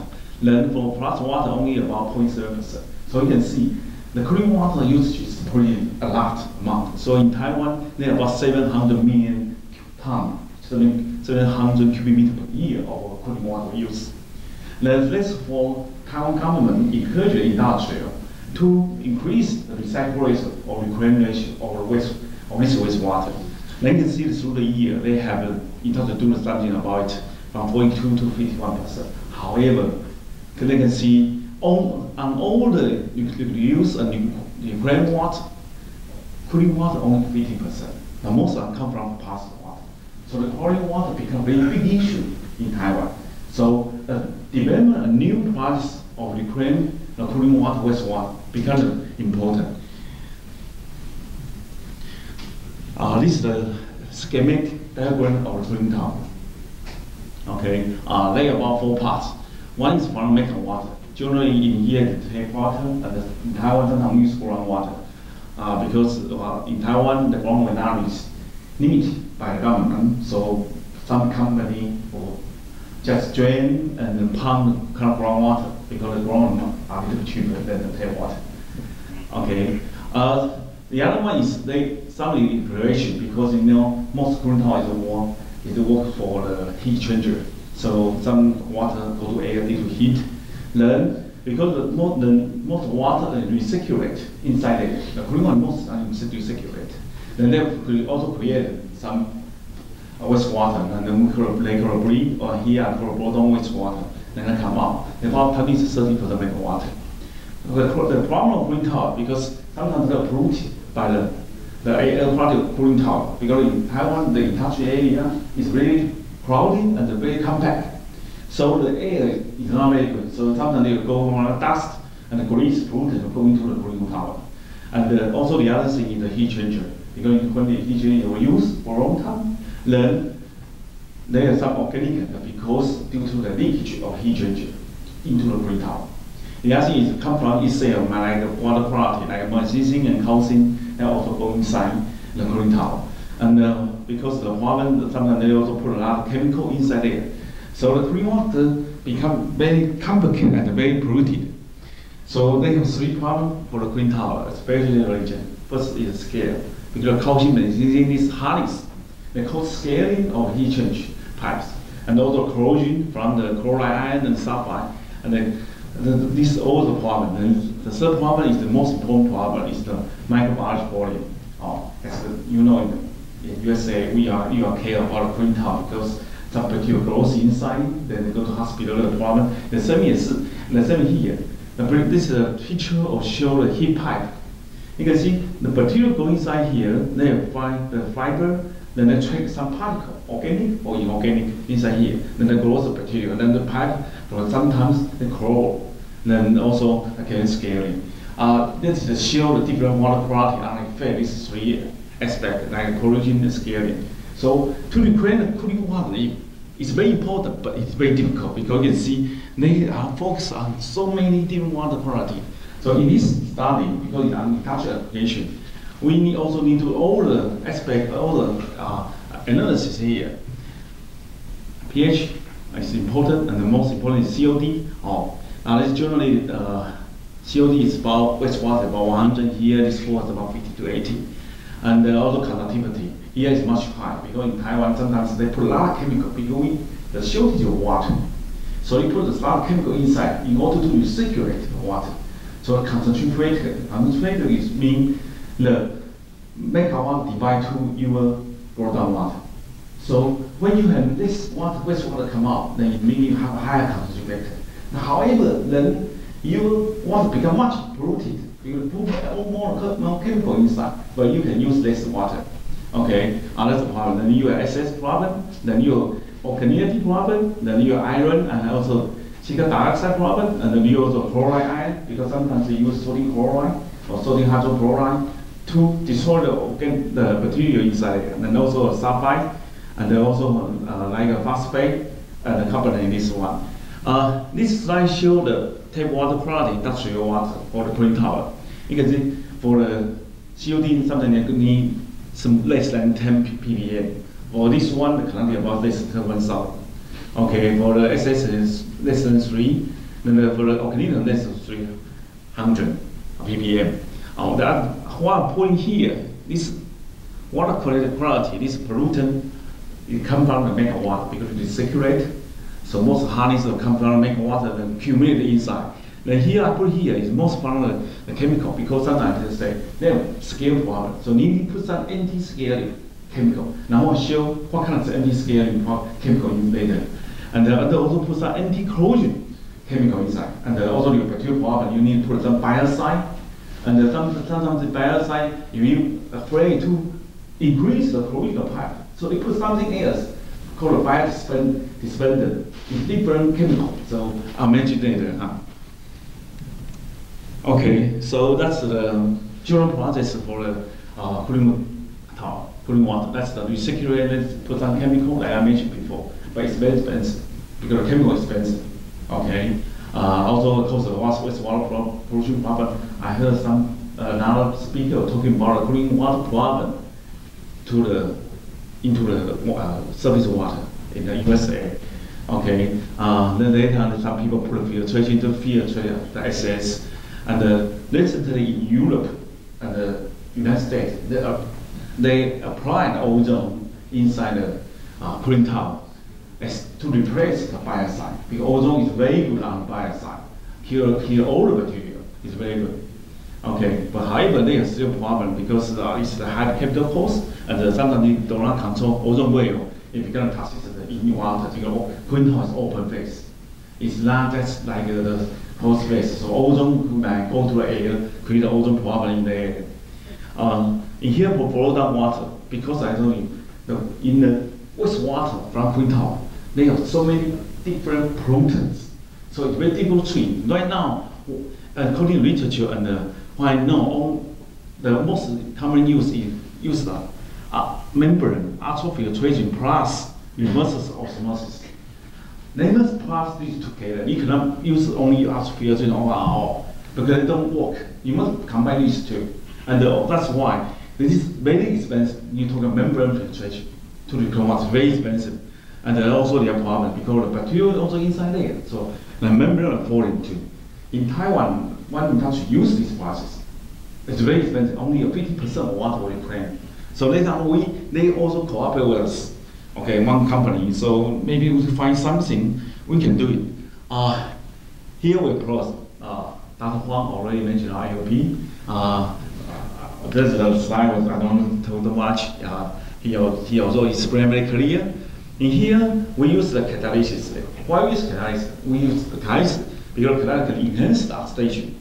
Okay, much easily and can remove organic much better. That's the catalysis we produce in our company. They call it FeOH. Then here, organic, we use catalysis to enhance the ozone to produce an OH radical. The Astani, the organic. Then the inorganic, we use ion change resin to exchange the inorganic. Okay, that's the process we use here. This catalysis produced by our company is the iron-based catalysis. When I was in the US, we go to study this catalyst. Some of us come from Michael Hartford before you do that soil, and another about based on the iron. This is type. So later we developed this iron-based catalyst.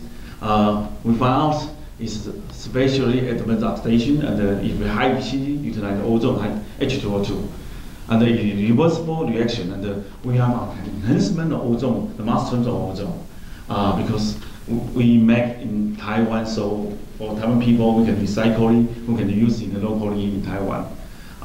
That is the characteristics of the catalysis over here. Okay, the size is pretty big, it's about 3 to 10. Because catalysis used in the application, industrial, you don't use like powder because you will filter out. It cannot be used. You must use the pellet, like what I showed here, granular. Then you can use it in the industrial wastewater. Because I'm talking about here, not just talking about, talking about 100 tons or 10 tons per hour, 10 cubic meters per hour to 100 cubic meters per hour water. You can see the dramatic big of volume of water. So if we use the powder, then the powder becomes powder. So that's why we use granular here. Okay, the BET surface area is not big here. The gravity is about 1.2 gram per cubic meter. That's my study here. In industrial, sometimes it's very difficult to apply the research aspect, like laboratory work, to the industrial work. But here, we try to use some laboratory work. We cooperate with the university, like we cooperate with Professor Yen, hopefully from the research work, from laboratory to the really study on the application, on the industrial application. That's the method. We do some review and go to understand clean water characteristic, then we do some test, then go to understand the parameter estimation, and we design the pilot. Then we find out if we set up the pilot, construction the pilot, then go to the real industrial water site. Okay, that's green tower site. Then really apply and run for our 24-hour continuously for about a month to understand the ability or feasibility of this study. And this is our experience. And I go through this one. I think most people don't done much better than me. This is analytical here. We analytical TDS, SS, conductivity, pH, COD, silicon dioxide, harness, and also sulfate or iron. That I mentioned before about water quality. All based on EP method. Then that's the material we use. For the iron resin, we use an iron and iron ore from the Dow company, like made from A and made from C. That's a very common use in for ion change system. That's our results. Each 1 and 2 is about 1 week's analysis of all the water. Then we put it together.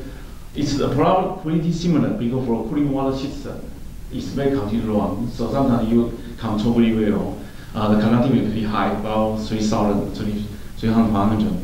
Then it's the same. The SiO2 also is pretty high. The COD about 40 to 50 ppm. And TOC about 18 to 16. The hardness is high. It's about 1,000 to 1,000 ppm. It's very high. No regularly, only 100 and 200 ppm. This is 1,000 ppm. You talk about drinking water, you can only go to the 80 ppm.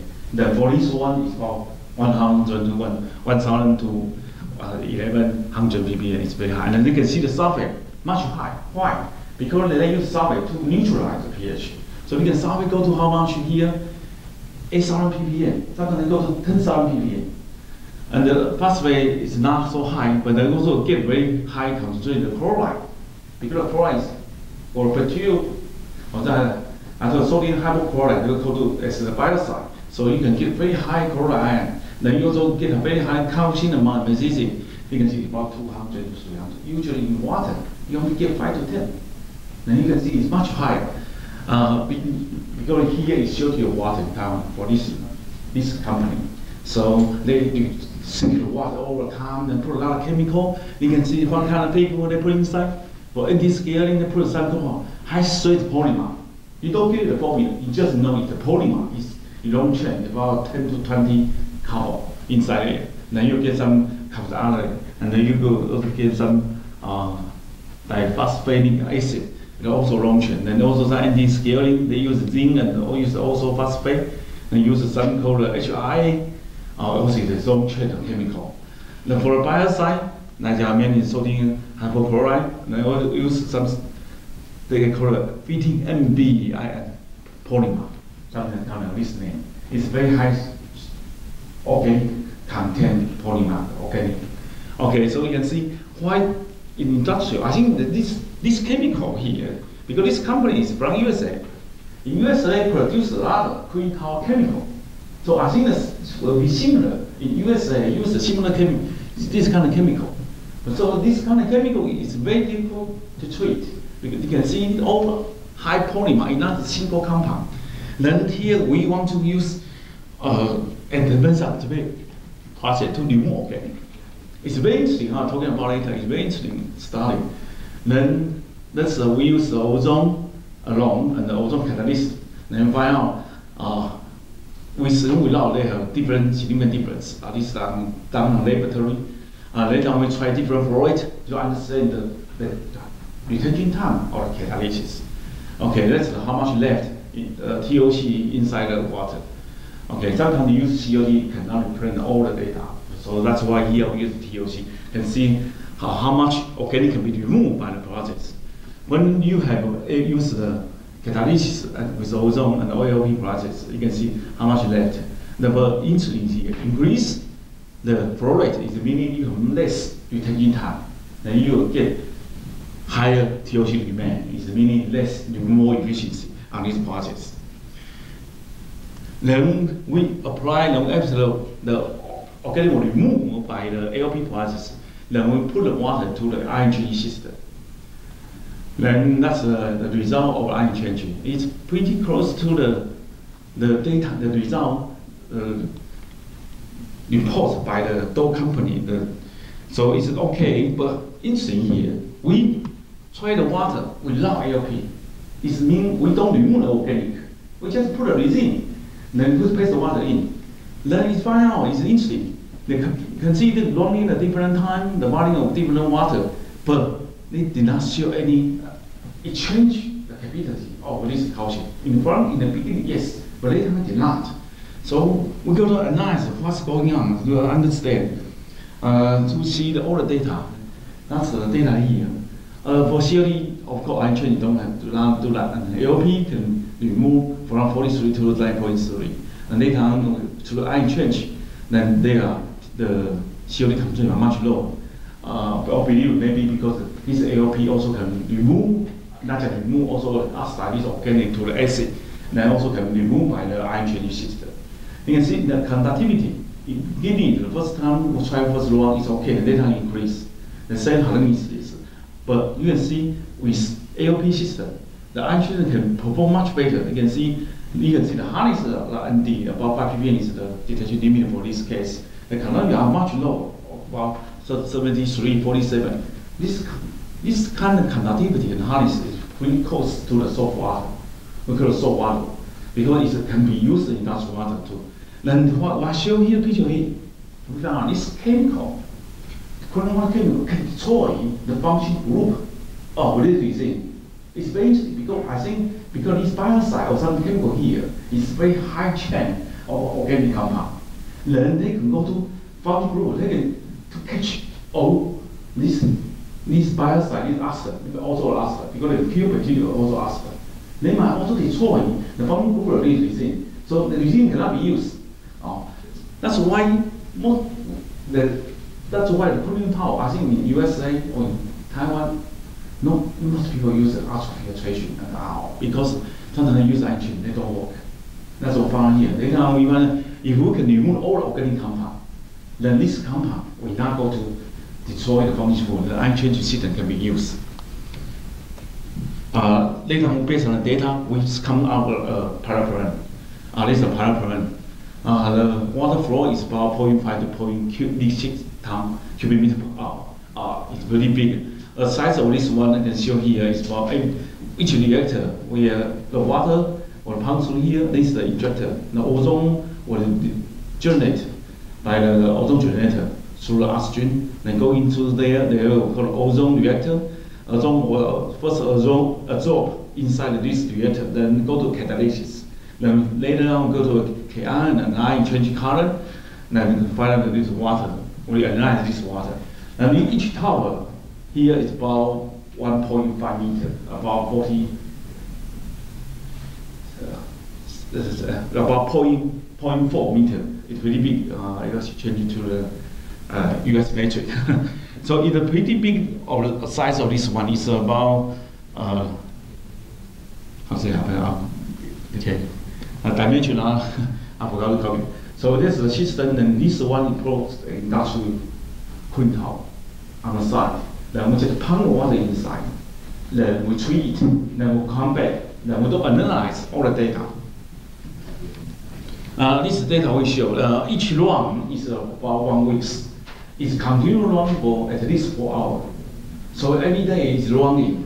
So we analyze all the data, and then found the data, the result pretty close to the laboratory result. It's very impressive result. So from the conductivity can reduce from the 33,500 to about only 60 micro-s per centimeter. The same, we can see the hardening is the same. So it shows the good result this one. Later on, we told the company they are very interesting, so we are not want to construct a full scale of this one. Full scale like this one, they have filtration and according to I say they have a station tank, ozone, and they have catalytic. Then later on they all iron and iron. That's the cost because for industrial use, you talk about cost. First you talk about its feasibility. Then next again you talk about cost. The economic, how much you need to spend. Okay, so we need to calculate the cost. First we calculate the operation cost. How much the labor and parts for cubic meter hour I translate to the US dollar. Okay, for Ki and iron and the replacement because of the Ki and iron you change every 2-3 years. Okay, and then the chemical use here is for the ion change system and the utility for the ozone and also pump. The total operating cost of far out is about a cubic meter per about 0.28. It's pretty good, especially in US for US, but not in Taiwan because Taiwan the water cost is only 1/3 of here. So that's the difficulty of why in Taiwan or maybe in future in China, and need to develop a new technology cheaper and work technology than US because the water cost here is low. So something we're doing here is very something different from US here. That's the conclusion. For the prime objective of this study to investigate the new catalytic Astani process or combined with ion change system as an emerging technology for water, first water current from green tower. Then hopefully this way water will become the used water, just like Dr. Huang said. Then we found this can significantly more organic and also inorganic by ion change system. And find out without staging process, the exchange capacity of the resin was reduced by the chemical used in the cooling tower. And the founding group, we found it will destroy. The result of the perovskite, the wastewater give us very decent result and very promising. Then we can get very good COD, small less than 5 ppm, conducting less than 100 mUs per centimeter, and hardest less than 10 ppm. And we are talking about this one not just back to the cooling tower. Then they are also interesting back to the industrial process water. Then become much better. Then the cost only about 0.28 per cubic meter of water. This is my company.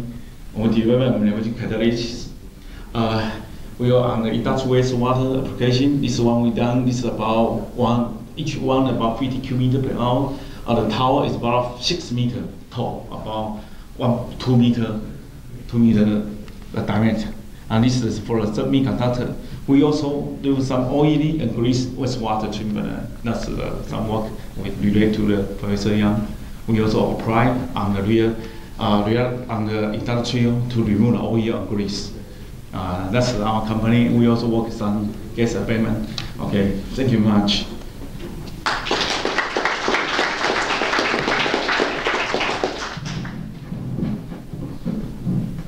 Any questions? Thank you, the three speakers for the session. And now we're going to take 15 minutes break.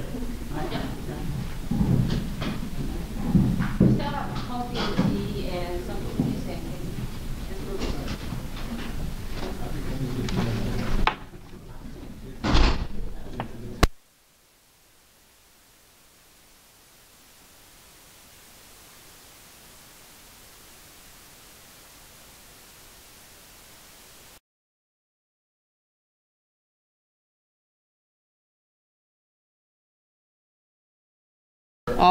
Not definitely from like oldest who the youngest, but I think it's from the year they graduated. Like the first speaker, Jeff Guo, he's been with Dr. Yen since 1983. Yeah, he was very lucky because Dr. called him and asked him to join him. Yeah, so because his high GRE score. Yeah, so we always think Jeff was the smartest one because he has, like, he passed all the exam and he got all the license, PE. Yeah, the famous story is like he got Taiwan's PE. He only studied on the way the plane, the flight going back to Taiwan, then he passed. He got the PE. Okay, then Jeff is currently teaches at Cal State Fullerton. And he's going to talk about sequential disinfection for water reclamation. Okay. Thank you. Shall I use some microphones right here? Thank you very much. No? Use this one here. So.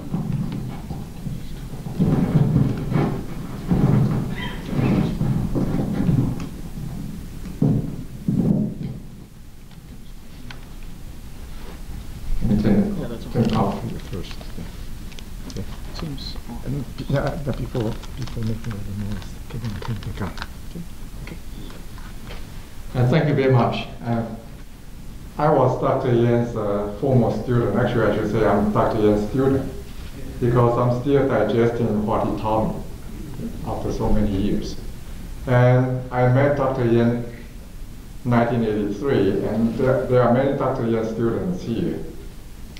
And I'm luckier than most of you here because I met him earlier than you. So basically, since that time, he taught me, he educated me here, and he showed me how to do research.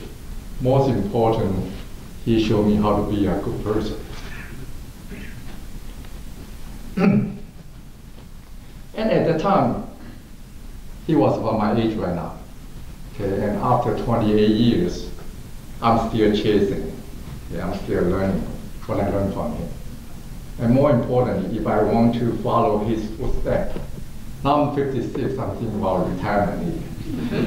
But if I'm following his footsteps here, I need to work another 30 years. And by that time, okay, I don't know how he's still far ahead of me here. But he is always my role model here, so I really respect him here, and he treats me very, very nice. I think he treats all of you here very nice too, I think. Okay, and I think I forgot what I want to say first. I said, actually, according to schedule, I have 30 minutes, and my talk is pretty short. So the first 2 minutes of my talk is more important. So I forgot to mention this one here before that. I prepared, I forgot. Anyway, the topic, the research here was done at LA County Sanitation Districts. As I mentioned, actually, he showed me how to do a good research. And I try to learn from him here. So if you have a chance to look at my research, you can still see lots of his fingerprints. So his fingerprints still everywhere. So, okay. The topic here is a sequential disinfection for water reclamation. After Professor Huang's talk, I will try to minimize the term wastewater, but I cannot avoid it. Well, yes, we're asking for. And sanitation districts of LA County, actually they have 11 wastewater treatment plants. Use water. Yeah, I have to change it. So, and then they handle about 550 million gallons per day. And 10 of them are water reclamation plants, so they are reusing 200 million gallons per day. Actually, they are talking about more. So they want to use more because in our area, it's a dry area. So you can see there are 10 wastewater treatment, 10 water reclamation plants. Basically, they go through the primary, secondary, tertiary process here. The tertiary process, up to now, they are talking about tertiary filters, but they are moving to MFRO. And the things here, recently, most of the water reclamation plant converted to NDN, nitrification, denitrification. Means they remove ammonia from the system. That's related to disinfection. Before that, if you just add chlorine, chloramination or chloramine would be the main disinfectants for disinfection here. Same time, because those plants are getting old, they are reaching the capacity problem here. So they have to add lots of cationic polymers to enhance settling and to minimize the foams in the process here. For this disinfection, it's not an easy issue here. It's not an easy issue here. You have to try to have balances among lots of things. The first one here is CT requirement here, CT 450 here. Okay? And more importantly, for this CT 450 here, the contact time has to be 90 minutes or longer here. And due to the larger flow rate, so many plants, they have problem to meet the 90 minutes retention time. And the other thing is here, even they remove all the ammonia, but for chloramination, they have to put ammonia back. But by having ammonia back here, they have to deal with the aquatic toxicity. If ammonia concentration is too high, then the toxic to aquatic species will be too high. And more importantly, recently there's NDMA, nitrodimethylamine. The action level, there's no discharge limit yet, but the action level here is about 10 nanograms per liter here. On the other side, have to worry about trihalomethanes, cyanide, toxicity, and to meet the total coliform of 2.2 per 100 ml. And for some of the disinfection process may not be suitable for adenovirus like a UV. So you have to find a good disinfection method here can do all, but that's almost impossible. Okay, so this is just another summary about so-called Title 22, California Title 22 requirement. CT 450, 90 minutes contact time. And very interesting, I want to bring this to you here. So basically, you can demonstrate your new process if the polio or MS2 can achieve 5 log removal here, either one. But the problem now with the homeland security, even for the vaccine type of poliovirus, cannot be used in pilot studies. Even in the lab, if you want to use poliovirus, it's pretty challenging. Same time, you still have to meet the total coliform as the indicator. Okay, so districts now, they have farms for their groundwater recharge. Okay, they found very high concentration of NDMA in some of the drinking water wells. The concentration reaching about 100 nanograms per liter, much higher than 10 nanograms per liter here. So they are finding ways to reduce the NDMA concentration. So they have to reduce NDMA concentration from chloramination here. Still want to maintain good disinfection with a new method if they can, and meet all the requirements, THM, cyanide, toxicity, and basically they don't want to spend too much money. The UV may be a solution here. UV may be too expensive to implement. So this is the process they had earlier, a couple of years ago. So they use a lot of many polymer for foam control for settling here. So they added to the effluent to settling tanks, or maybe add into rocks. Okay, those are the polyamide polymers have a lot of DMA, dimethylamine here as a precursor for NDMA. Okay, and the process is pretty easy here. So actually they have to add ammonia back. That's pretty interesting, right? So you remove all the ammonia from your biological process, you have to add ammonia back before chlorine. And sometimes they also add chlorine after filters. They add chlorine before filters here to keep the filters clean. So what they have tried, actually they have tried many different alternatives. They tried different type of polymer. Emulsion type of polymer have no or less DMA. They tried that, actually it worked. Now some of the plants have been converted to emulsion here, but they worry about emulsion polymer sometimes we're coated on the filter media. So maybe a little bit slimy here so that they don't like it that much. And they also tried breakpoint chlorination here. It's also very effective, but they also worry about the THM. The THM limit is same as drinking water here, 80 microgram per liter. So they are on the borderline, or can be a little bit less, sometimes a little bit over 80 microgram per liter here. And they also conducted pilot studies on UV. Okay, and the last two here, actually the sequential chlorination here. So they have a breakpoint followed by chloramination. Actually now they have implement all this in all their water reclamation plants. But they haven't got the approval from Department of Public Health yet.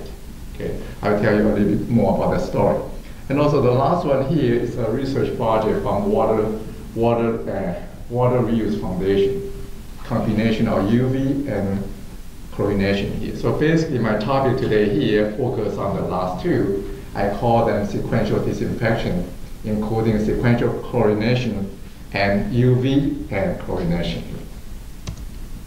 So this is just showing you the pilot system we have used for the UV. So actually this one can handle 4 mgd plant.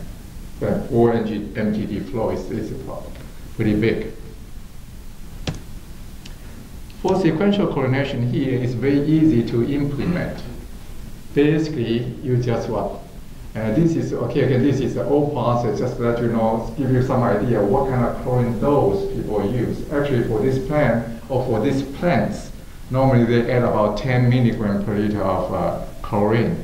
They add 5 milligrams per liter before filters, add another 5 after filter heat. So actually the final chlorine residual here, only 3 to 4 or 5 here. Jiaoren Chen, actually, he's a big boss. He's in charge of the permitting of all these plants. a couple of years ago. So we have to be very nice to him here. So thank you to my connection with him here. So I think he gave us a good time. Anyway, so the connection is very important. So connection is important. So with the Dr. Yen here, so now I have a good connection here. But anyway, so that's what we've been doing here for chloramination. But now for the new process here, it's very easy. Just shift the ammonia addition from the first process, first addition of chlorine to the second part here. So by having breakpoint chlorination followed by chloramination here, the dose is about the same, maybe a little bit more here, it's about the same here. So still have the same type of residual here. Now, to show you why I want to do this one here first. For the sequential chlorination here, the first part of the free chlorine here, free chlorine can react with DMA, destruct the DMA. So now we have a less precursors for NDMA. And actually it's providing, reducing the biofouling in the filters. And after research, actually, most of the disinfection done by free chlorination here. Only a few minutes of contact time here can achieve 4 log. Even 1 minute contact time here easily can achieve 4 log of removal here. And the second part here, ammonia added in here just to stop the formation of THN. And also provide chloramine residual here, maybe more long lasting here, because we still have to meet 450 requirement here, supposedly. Now, I keep on saying 450 here, 450 here. Most of their plants haven't been required to have 450, but their upcoming permit renewal would have that kind of requirement. Unfortunately, Jiaoren is not working in that section anymore. Okay. Okay. Lost connection here, so that's a flaw. So I think I want Jiaoren to go back to work for that section here. So basically now we have a chloramination here to maintain the required CT. I just showed you here, earlier I talked to you about the polioviruses and MS2. Actually for UV disinfection, people use MS2 as the indicator microorganism, so they can show 4 log removal, that's good enough. Because California, they give 1 log credit for filters. But the one I try to show you here, if you add chlorine first or ammonia first, you can see a big difference here. If you add chlorine first, mainly that's more like a breakpoint. So actually, chloramination doesn't do much at all. So this one here is on poliovirus. It's not that bad here. So if we have enough contact time here, poliovirus can be disinfected by chloramine here. But if we have MS2, you can see, I want you to focus on the bottom yellow lines here. So even after 300 CT here, okay, and the log removal is less than 1 log. Lots of time we see negative removal here. So the current regulation here requires 450 CT. 450 here actually cannot reduce much of MS2. The problem now, because we can do the polio in the lab, but the Department of Health and Services want us to demonstrate the results in the pilot scale. We cannot do that. Okay, so that creates a problem for them. This one to show you what the sequential chlorination will do. So basically, the very front end from the breakpoint. Actually, I didn't show you the detailed data of the first part here. CT value less than 0.5 will give you 4 log removal. So we present the data to Department of Public Health. We say we only need 0.5. We can give you 1, but the Department of Public Health said no. If you go back to the drinking water standard, the CT value is temperature dependent. So like say for your 15 degrees Celsius or 20 degrees Celsius, your CT value has to be 4. How can used water CT value be lower than the drinking water here? Actually, that's a wrong concept here. But the problem here for CT, we are not really talking about the area underneath the curve. Actually, we are having the final C times T here. So you are adding the same amount of chlorine here and lots of chlorine consumption here. So your final C value will be much, much lower. So if people want to do research, that's a very good research area to demonstrate the CT value required for 4-log removal for used water here is much lower than for the drinking water. People always think drinking water is cleaner, better here, then why you add less chlorine to do that? Actually, it's not adding less chlorine here. The CT value is more like after fact. Okay, after fact. So I'll show you that. So we're still negotiating. We are talking to DPH for almost 2 years now. Okay, the biggest problem here, we cannot demonstrate additional removal of chloramination from the pilot study because we cannot use polyovirus here. Okay. And this is summary here. So basically, the summary, you don't have to read into all the details. Basically, you can see that disinfection is fine. Okay, NDMA much lower, but still not 10 milligram per liter here is still better than a few thousand ppb. Okay, and CT is an issue we have to deal with. Okay, now switch to topic for the combined UV chlorination here. Pretty interesting also in this country here, more UV used for used water than for drinking water here.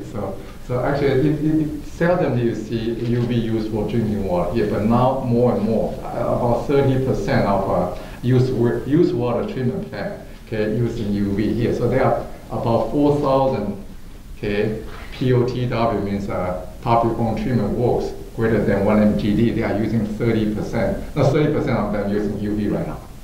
Okay, that's a emerging trend. Okay, but there's a good or bad things about UV. UV can avoid the problem of chlorine toxicity, chlorine handling problem. But same time here, UV is still very expensive. You talk to a UV vendor, they say we are cheap, but actually the problem associated with UV is still the cost here. And how about the power usage? You have to have redundancy. And more important, as Dr. Huang mentioned here, Giardia, chlorine is not good for Giardia, for example, but UV is good. But on the other hand, chlorine is good for adenovirus, but UV is not very effective here. And if we just use chlorine here, we have a THM problem. So, and for the flow, actually UV system depending on the flow rate. So if we have a peak flow here, I may have to size my system twice or larger here than the average flow. So look at all this one here. Since people already have all the experiences with chlorine and UV, why not just combine them here? So we use this one here for recycled water here with chlorine residual for the distribution network here.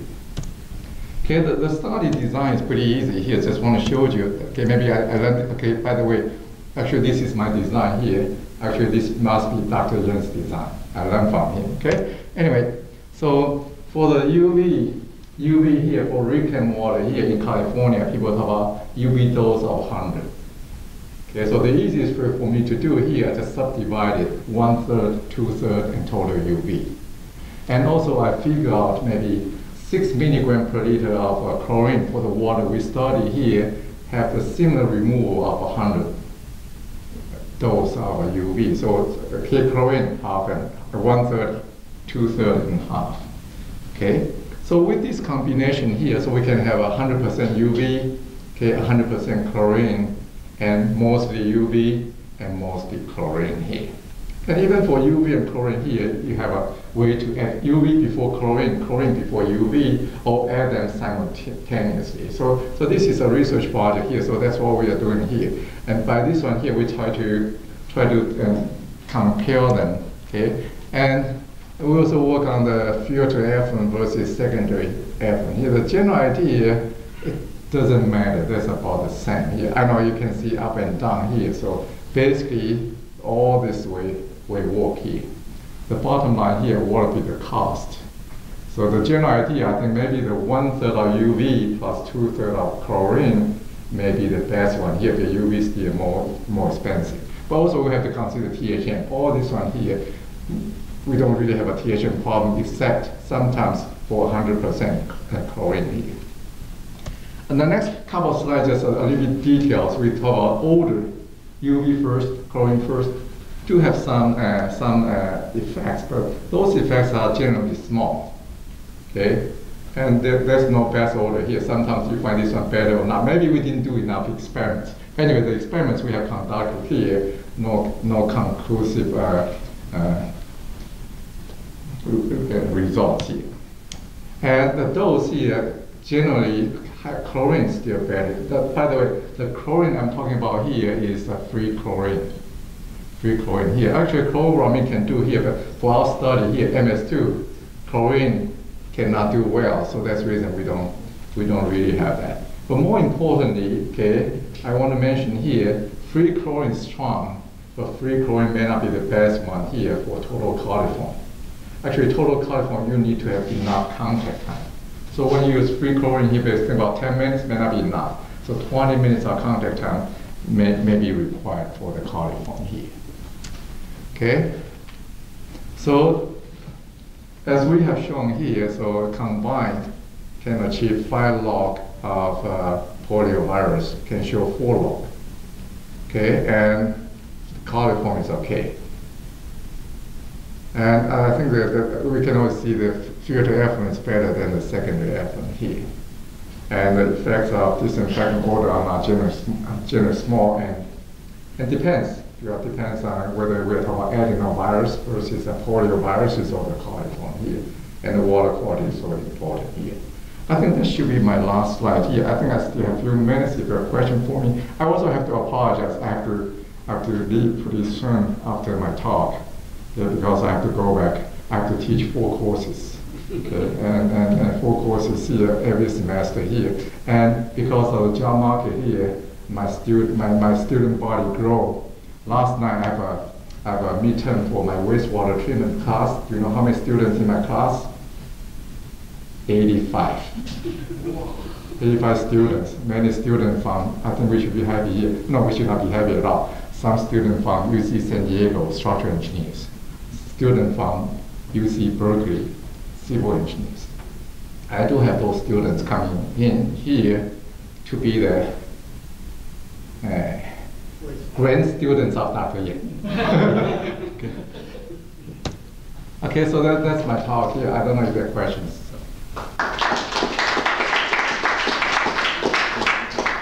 Okay. Any question for Jeff? No. Okay, thank you, Dan.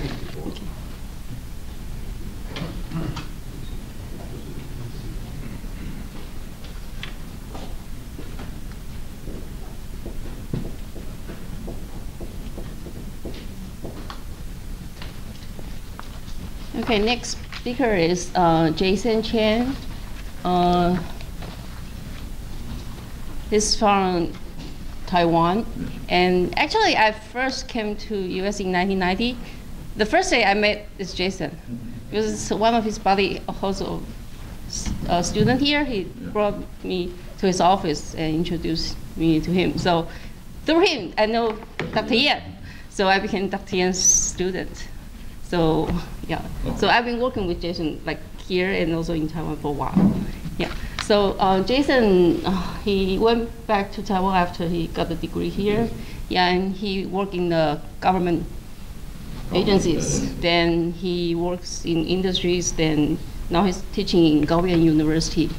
Yeah. So because the Taiwan is, I think, is the island. So there's a lot of like different situations like here. So he's going to introduce some interest talk about the carbon concentration study on the wetlands in Taiwan.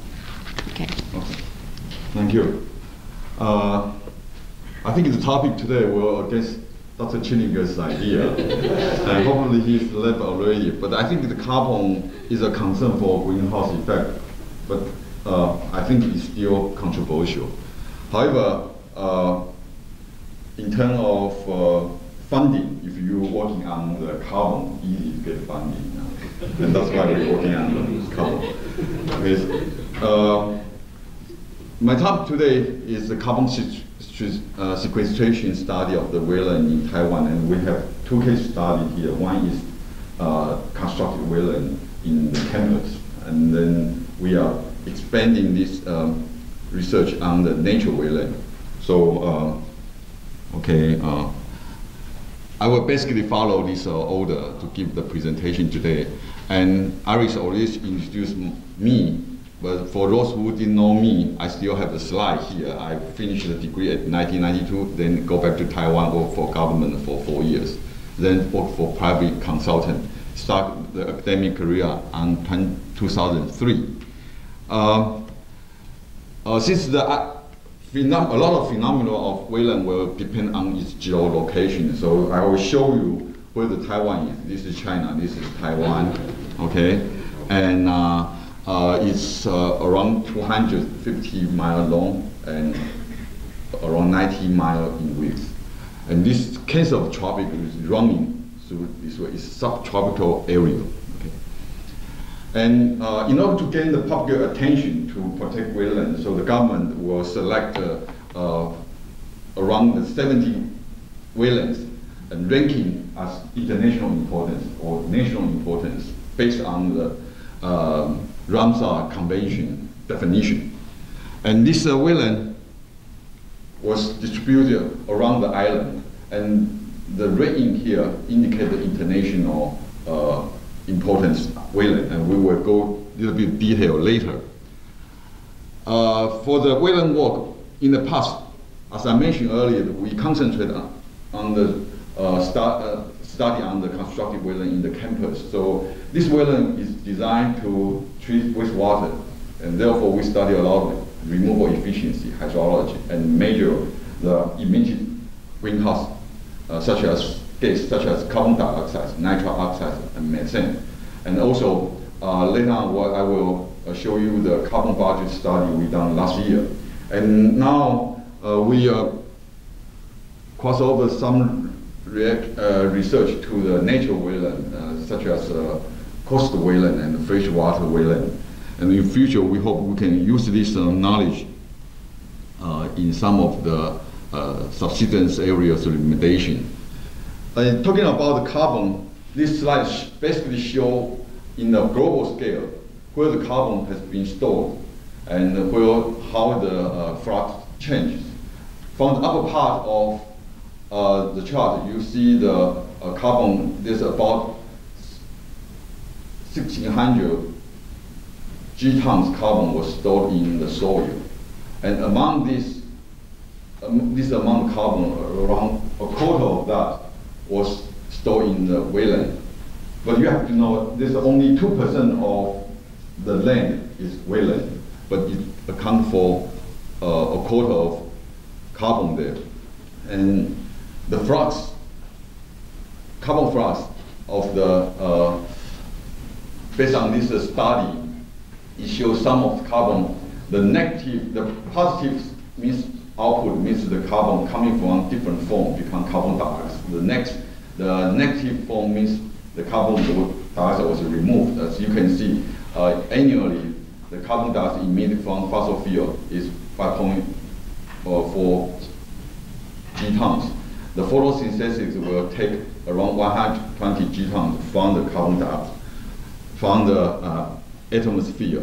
But this still have very significant part of carbon is missing, and that's why a lot of people still doubt for the greenhouse effect. And now I'm going to show you the wetland that we have in the campus. There's three parts of the wetland system. One is the subsurface system, and the other will be free water flow system. The water, before it's discharged, was stored in the eco pond. And the constructed wetland received the secondary treatment effort in the campus. As the bottom part here, you show this is a subsurface system, and then the top part here is free water system, and this is some parameter. The removal efficiency for suspended solids can achieve to 80%. That for BOD is around 76%.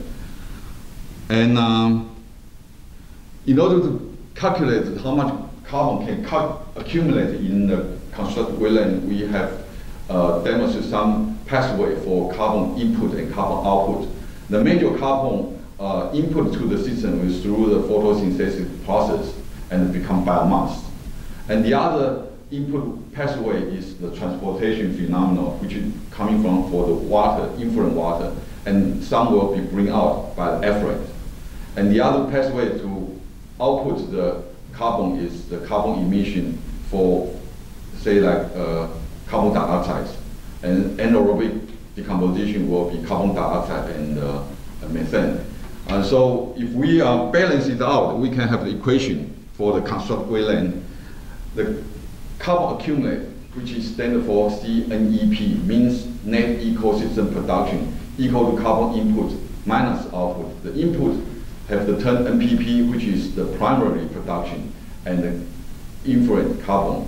And the effluent carbon and the gas emission is the output. And therefore, we can collect the gas emission and calculate how much gas has been emitted. And this term, we can measure the water quality. We know how much carbon in, carbon out. The only term has to be decided is the NPP. Okay, and in order to decide the NPP, there's a few methods can do the work. What we try to do is using the biomass harvest method. Is ask a student to go to the field, cut the wheel, and dry them. Okay, so not only the student not only know the wetland, but also to know how to catch the snake. And it's easy to measure the biomass above the ground, okay? But it's difficult to measure below the ground. So what we can do is can raise some part in the laboratory to determine the ratio of above ground productivity and then below ground productivity. So you cut, once you harvest the above ground biomass, then you have the ratio to determine the below ground. The summation of that will be the NPP. Okay, let me show you. This is the result we have early this year.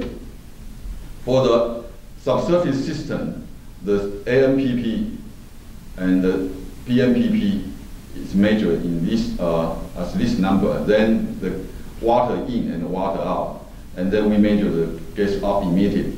So both of the case has the positive CNEP, means this is a carbon sink.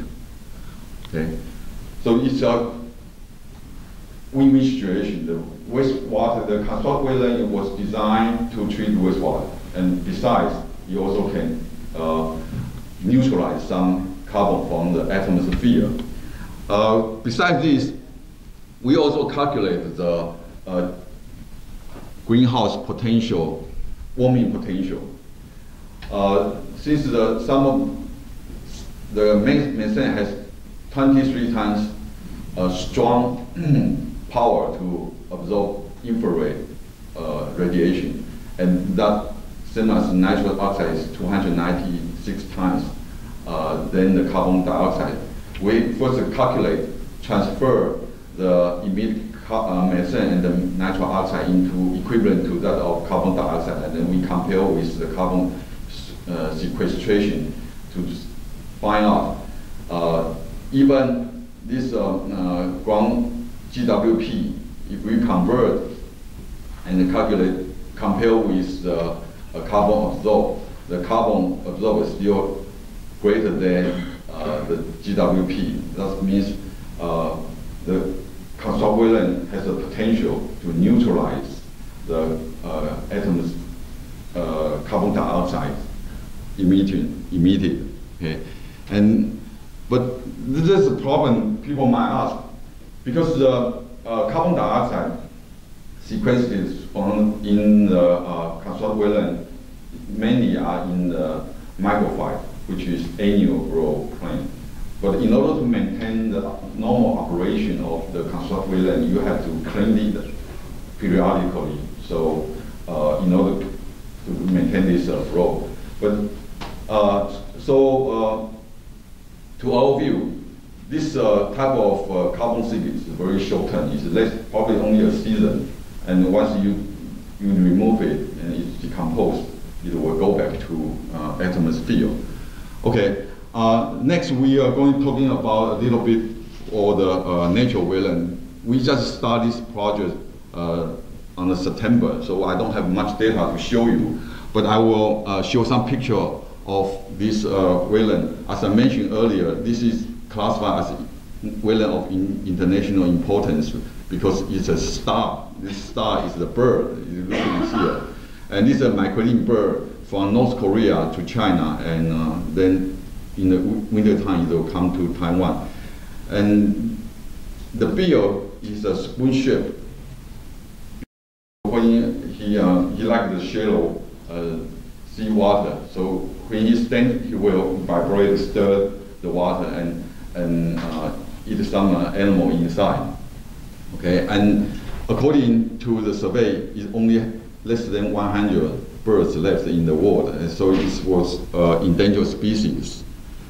Let me give you more detail of the wetland. This wetland has area including a lagoon, sandong, a large secret sandong, and this fan shape is the salt pan, and it's already ceased operation. So after the stop operation, we are thinking how to restore the wetland, and this is some picture to show. In the wetland, we have mangrove forest, and this is the salt pan, and this is the lagoon.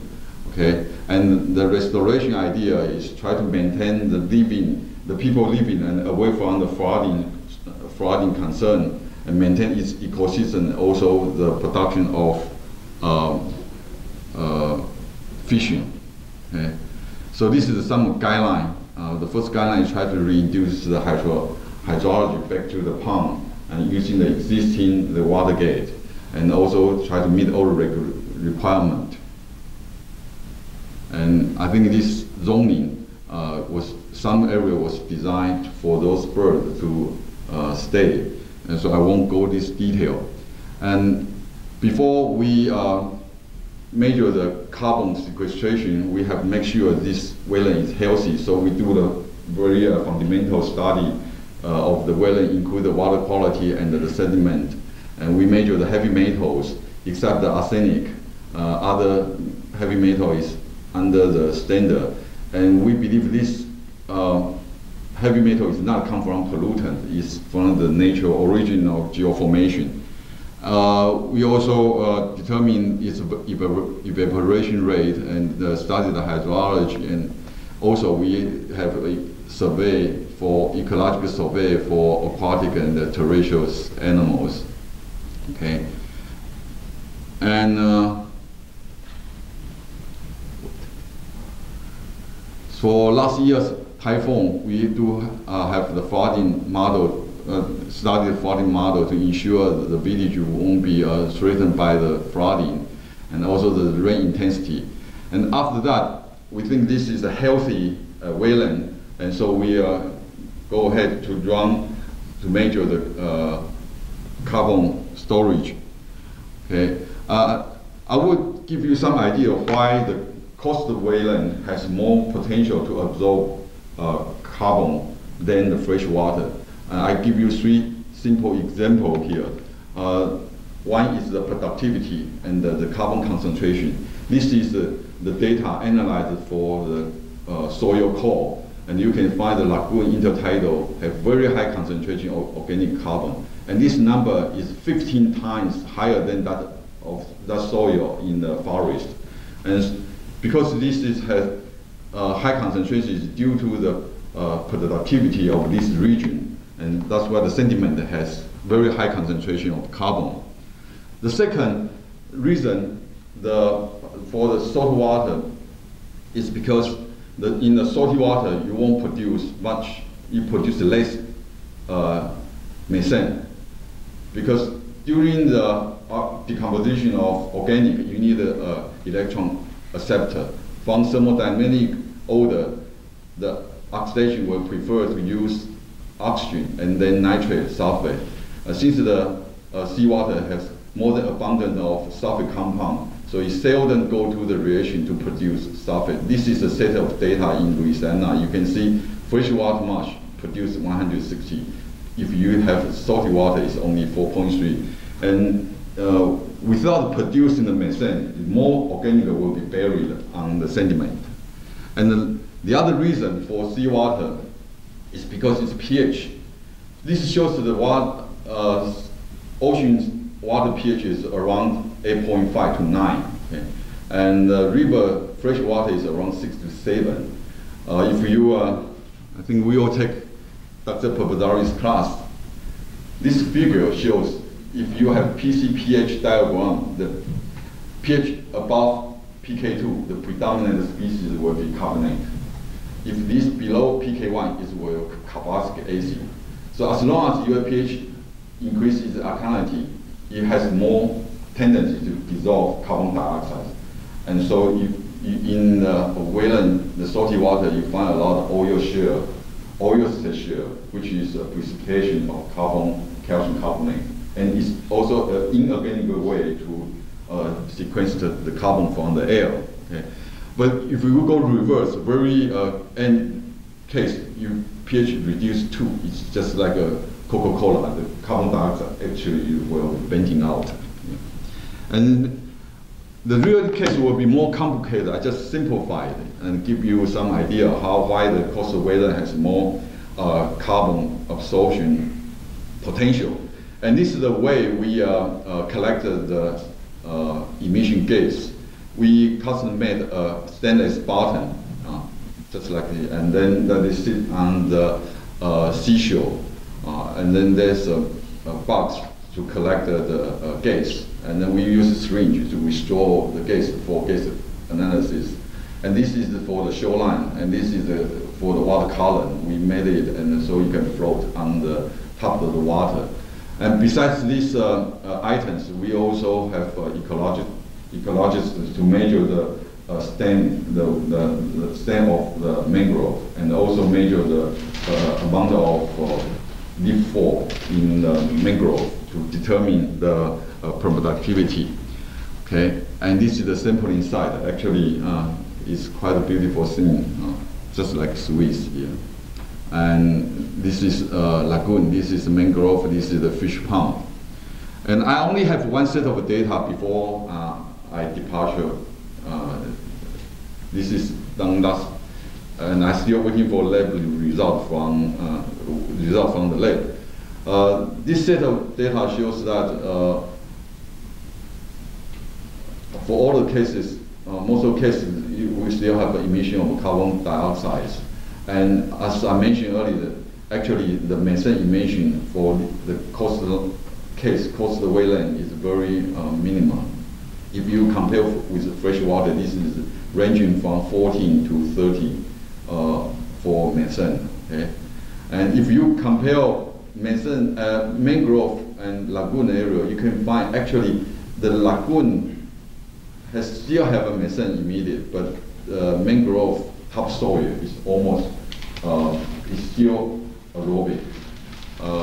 One literature has been done because this is because a lot of crab inside the mangrove that is burrowing and will provide a channel for air to go in. Okay, so do I have time? Okay. Well, what we expect in the future is we find a lot of wetland was coincide with the area of land subsidence, and some area is because it's land subsidence and then become wetland. Some wetland has the problem also. The picture showing here, you can see the house is almost submerged in the water. And this is the cemetery area, only one left. Other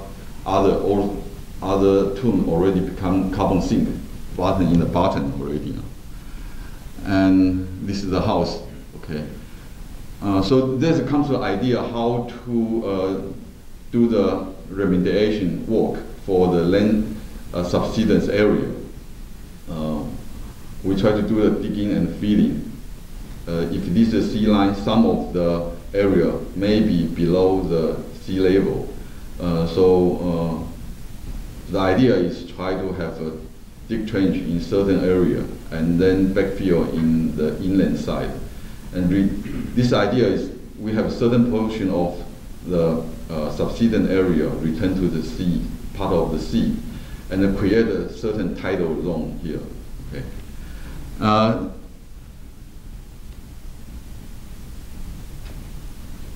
There's a two calculation, like plan A and plan B was to describe this remediation effort is for plan A, the 30% of the land will become to the ocean, okay, because you have deep drainage, and 30% was used for land use, and we will create like 40 to 50% of tidal zone. Okay.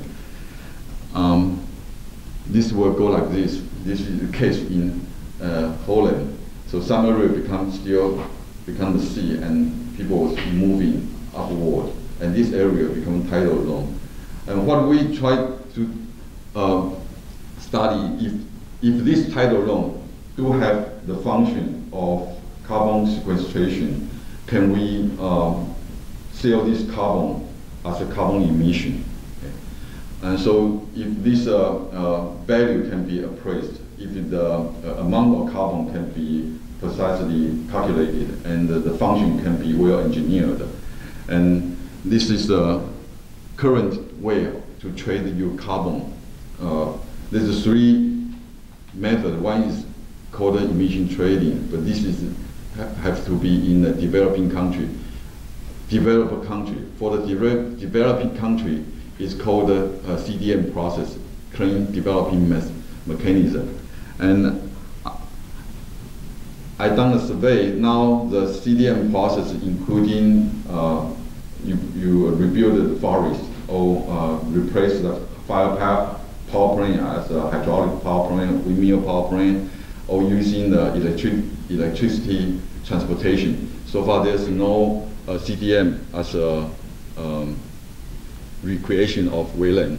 And in the future, we try to propose a methodology for CDM, and which can have the carbon sequestration, also have the remediation for the land subsidence. So my conclusion is that the study of constructed wetland, we find that GWP of the greenhouse emitted from the constructed wetland is less than that of carbon sequestration. Therefore, the constructed wetland can be have the potential of carbon climate change neutral. And due to some chemical and biochemical property, the coastal wetland do have the potential to absorb more carbon from the atmosphere. And lastly, we hope to develop a land subsidence remediation process which include a carbon sequestration strategy, and that will perhaps can be a future CDM methodology. That's why we have more ways to finance this type of project. Okay, so this basically my talk today, and I have to thank Dr. Professor Lin from the Jiangnan University of Pharmacy and Science. And the current project was funded by the Ministry of Interior in Taiwan. Okay, thank you very much.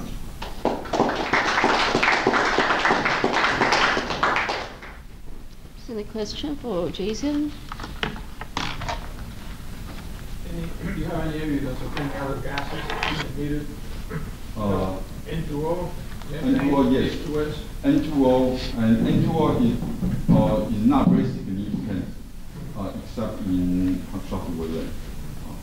And in fresh water and coastal wetland, we measured it, but it's very very small. In the rice padel, it's significant. Coastal wetland and freshwater wetland plants are the same species? No, no. Still do the plant. No, the vegetation will be different. Even the the salty water will be different depending on the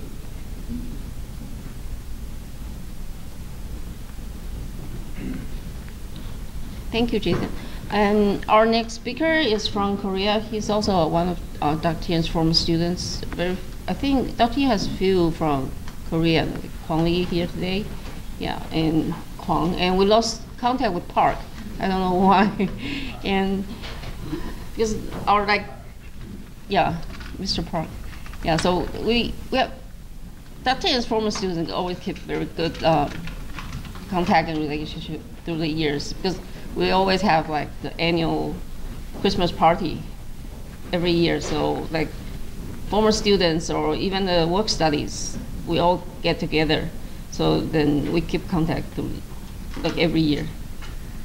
Okay, Kwang, actually we overlapped a few years here. So then he went back to Korea, worked at LG company, right? First. Yeah, first LG, yeah. LG is a company.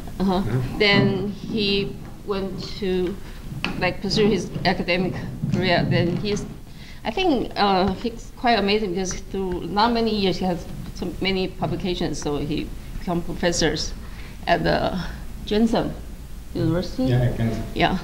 Okay, National University's Department of Marine Environmental Engineering, and he's going to talk about the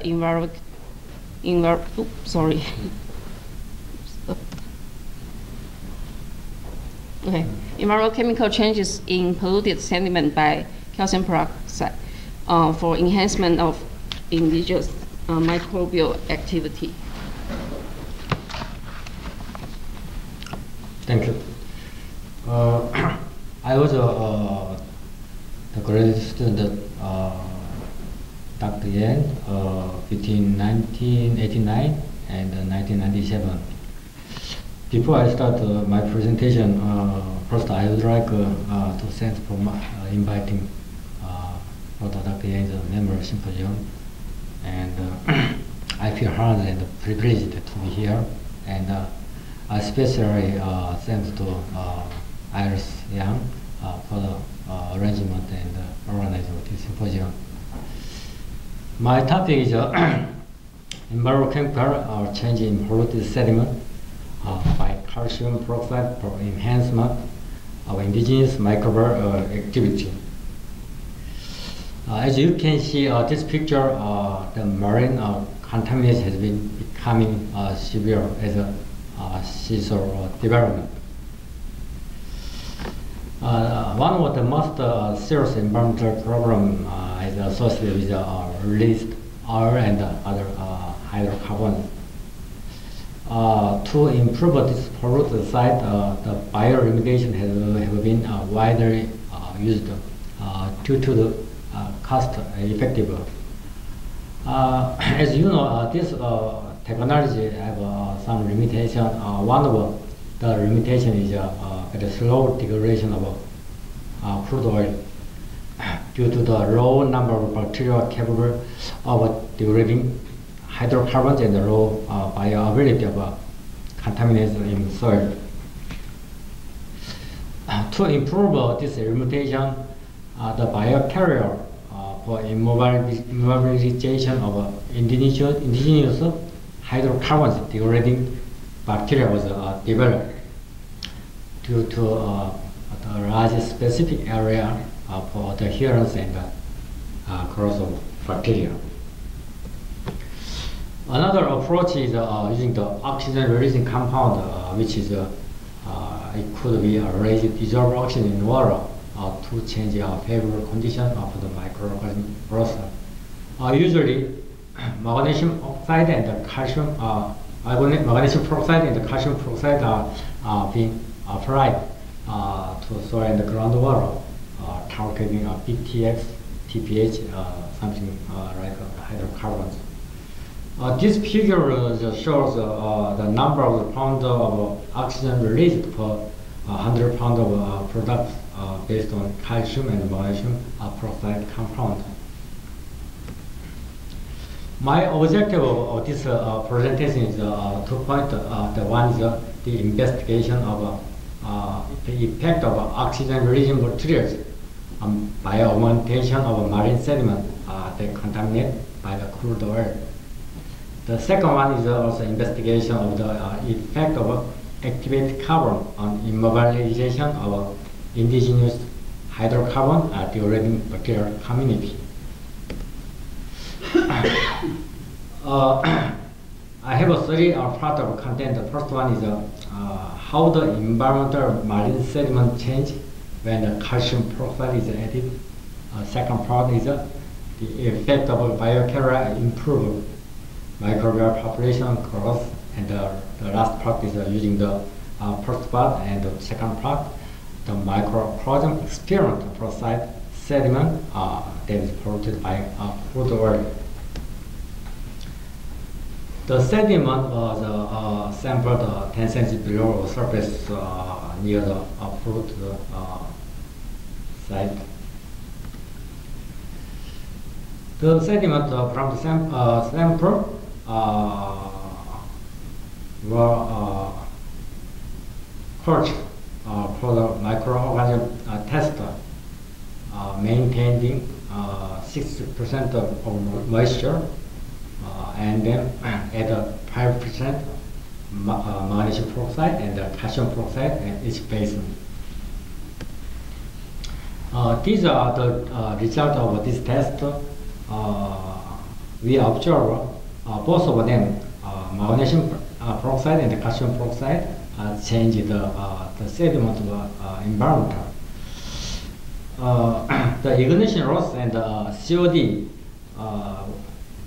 was reduced around 30% in 20 days by the addition of magnesium and the calcium peroxide.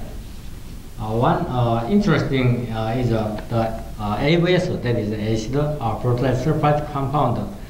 That is significantly reduced, and after 10 days, especially by addition of calcium peroxide, it was not detected anymore. This calcium peroxide also significantly reduced the total phosphorus. We observe around 70% more was decreased after 20 days of operation. So my second part of presentation is using the biocarrier investigation, the effect of the biocarrier to achieve the enrichment of culture. The sample was performed from the several coast area that is polluted around 5,000 TPH in concentration, and then cultured in mineral salt medium, and spraying the 5,000 ppm diesel fuel as a carbon source, and then cultured. Among the several samples, we found and achieved a distinguished functional consortium was selected from the enrichment culture of TPH degraded in marine sediment. Our observation is from this consortia, around 70% was decreased of the TPH concentration in 14 days. So, and then we try to analyze the community structure of this oil degrading consortia by using PCR DCG method. By this method, we realize two dominant species are revealed. One is Alcanivorous species, the other is Helamanus species. These two dominant species were reported for the good degradation of oil and hydrocarbon material. So this selected consortium was cultured with the 5,000 diesel fuel in 10% activated carbon to achieve the effect of biocarrier improve the microbial population. The right side of the picture is the basic idea of the effect of biocarrier. The first one is supplying an available surface area to support bacterial growth, and the second one is absorption of the sufficient nitrogen and the phosphorus for metabolism, and accelerating the diffusion of a gas to increase oxygen as an electron acceptor. Using the 10% of activated carbon as a biocarrier, we achieve the improved microbial population from the 7.5 to 10 to 9 population by using biocarrier mediated culture. The right side, right picture is showing the colony on the hetero dish. A and B is a control, that is a non-treatment, and the C and D is a treatment by the activated carbon as the biocarrier. We can see the high density of a colony on the culture. This consortia was manufactured for the microbial agent to apply for the site which polluted by the crude oil. Designed 10 to 9 cells per gram at the initial point. This 10 to 9 cells in the initial point gradually decrease with increasing time, and finally we observe 10 to 7 cells per gram of microbial agent. This stability test was quite, we suggest good result to apply the field test. So we now perform this manufactured microbial agent to oil spill site. 8 liter volume of pork container were prepared for this test, and each container have 70 kilogram sediment, and each container has a different operation condition. The first container is only 70 kilogram sediment as a control, and container 2 is 70 kilogram sediment and 5% microbial agent, and container 3 is 70 kilogram and 5% microbial agent and 0.5% twin 80 of surfactant. And the container 4 is 70 kilogram sediment and 5% microbial agent and 5% calcium peroxide.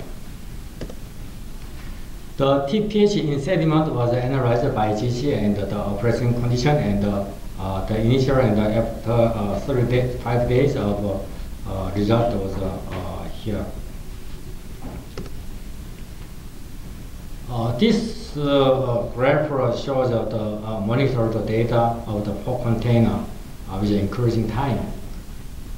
Our observation is the best efficient of operation is the combination treatment of microbial agent and 5% calcium peroxide that indicated around 90% of degree reduction efficiency of TPH. Also, we found the manufacture of the microbial agent also decreased around 74% of TPH reduction. However, the combination treatment of microbial agent and 28 surfactant is not effectively, it was negatively effective and inhibitor of microbial growth. It shows around 40% of reduction. These four containers of sediments were also analyzed of the microbial community using the PCR and PGG method. The range 1, 2, 3, 4 is the initial date of a container, and the 5, 6, 7, 8 range is after 35 days of a container. 1 and 5 is the control, and 2 and 6 is only microbial agent treatment, and 3 and 7 is the combination treatment of microbial agent and twin added surfactant. And 4 and 8 is microbial agent and calcium peroxide treatment. Our interesting is the container 4, which has the 90% reduction efficiency, show 4 distinguished band, number 12, 13, 14, 15, comparing to the other container of sediment. And this range 8 shows the row diversity also. So we try to identify this 15 band using the coronal library analysis. So our interesting is that 4 bands on the range, which is a combination treatment of microbial agent and calcium peroxide. So the band is 12, 13, 14, 15. The identification of this band is Rhodophyta and 13, 14, 15 species identification. These 4 species have been reported for the good degree of PAH compound. This last figure is the total oil degradable microbial population. So our interest is the last container 4. The 4 species also has a high population comparing to the 3 container that shows 10 to 7 cells in ground sediment. So from my study, I will say the 2 points as a conclusion. One is calcium peroxide treatment was the most efficient for removing organic matter and nutrient salts, which could create favorable aerobic surrounding in the sediment. And the second point is the indigenous consortia immobilized on the activated carbon as a biocarrier, and additional input of an oxygen generator like calcium peroxide could effectively improve the environmental state of the sediment, thus to remediate it successfully. That's all I have. Thank you for your attention.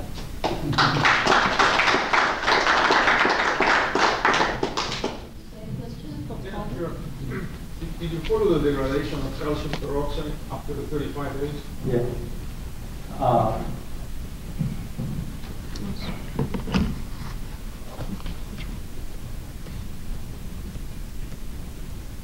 This one.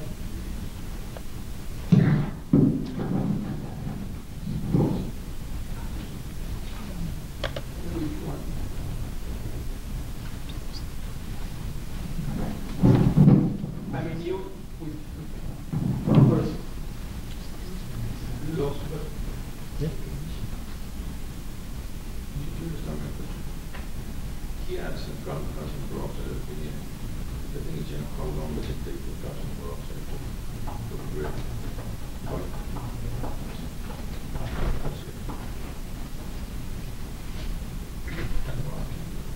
You want to know how long your calcium outside of studies. Yeah, in your application, stay very long. How stable is your calcium outside? Before we experiment, we just try to dry, and with a high temperature, can refresh it.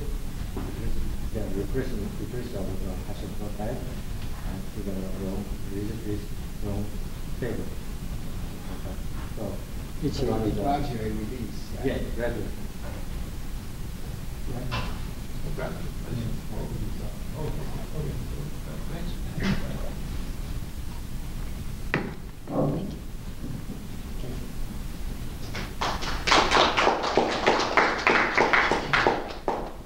Oh, we're a lot faster than we think. Oops, sorry, wrong one.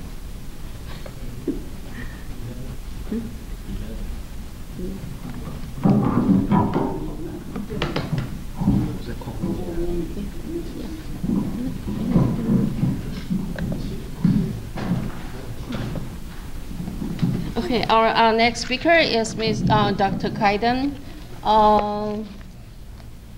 He is working at the Regional Water Quality Control Board as Senior Water Resources Control Engineer. And he works many years before on a project very interesting, which converted to inspire a movie as the Aaron Brockovich. Yeah. So he's going to talk about the history of this story. That's a project he was working on before. Yeah. You work with them? I've been working with Ford. Thank you, Aris. Before I start, I want to mention I have a special connection with Dr. Yen. Before I even meet him, during my undergraduate in Taiwan, the senior year, I was taking a wastewater treatment course that was taught by Professor Chang, Yo-Yi Zhang, and he was one of Dr. Yen's graduate students. So at that time, I was grand student of Dr. Yen. When I studied under Dr. Yen, and I become graduate student, so I moved from grad student to graduate student of Dr. Yen. Well, my talk is the topics from movie Aaron Brockovich to hazardous chromium pollution in groundwater cleanup and the Hinkley area. This lady named Aaron Brockovich, and if you are a movie lover, you also know Aaron Brockovich is a year 2000 movie, and that movie is about Aaron Brockovich. She was a legal assistant reviewing a medical file from a real estate agent record from Hinkley. Somehow she found out, well, those medical record is related to some groundwater pollution caused by a big utility company. We know we call it PG&E. And I probably won't mention PG anymore. I will just mention the big utility company. Okay, this is my outline, and just briefly talk history, chromium history, and the regulatory guidance. By the way, I think we already hear three professors' research project, and let's change the concept from regulator standpoint, see what those projects we are working on. Hinkley is a small town right in the middle of the Mojave Desert. It's along the 15 freeway, and it's about 14 miles west of the city of Barstow, and 150 miles from Las Vegas. And I did calculate it's around 120 miles from USC. And the most residents in Hinkley are the farmer and the rancher. And the importance, there's no public water supply system in that area. Every property they have on their water well.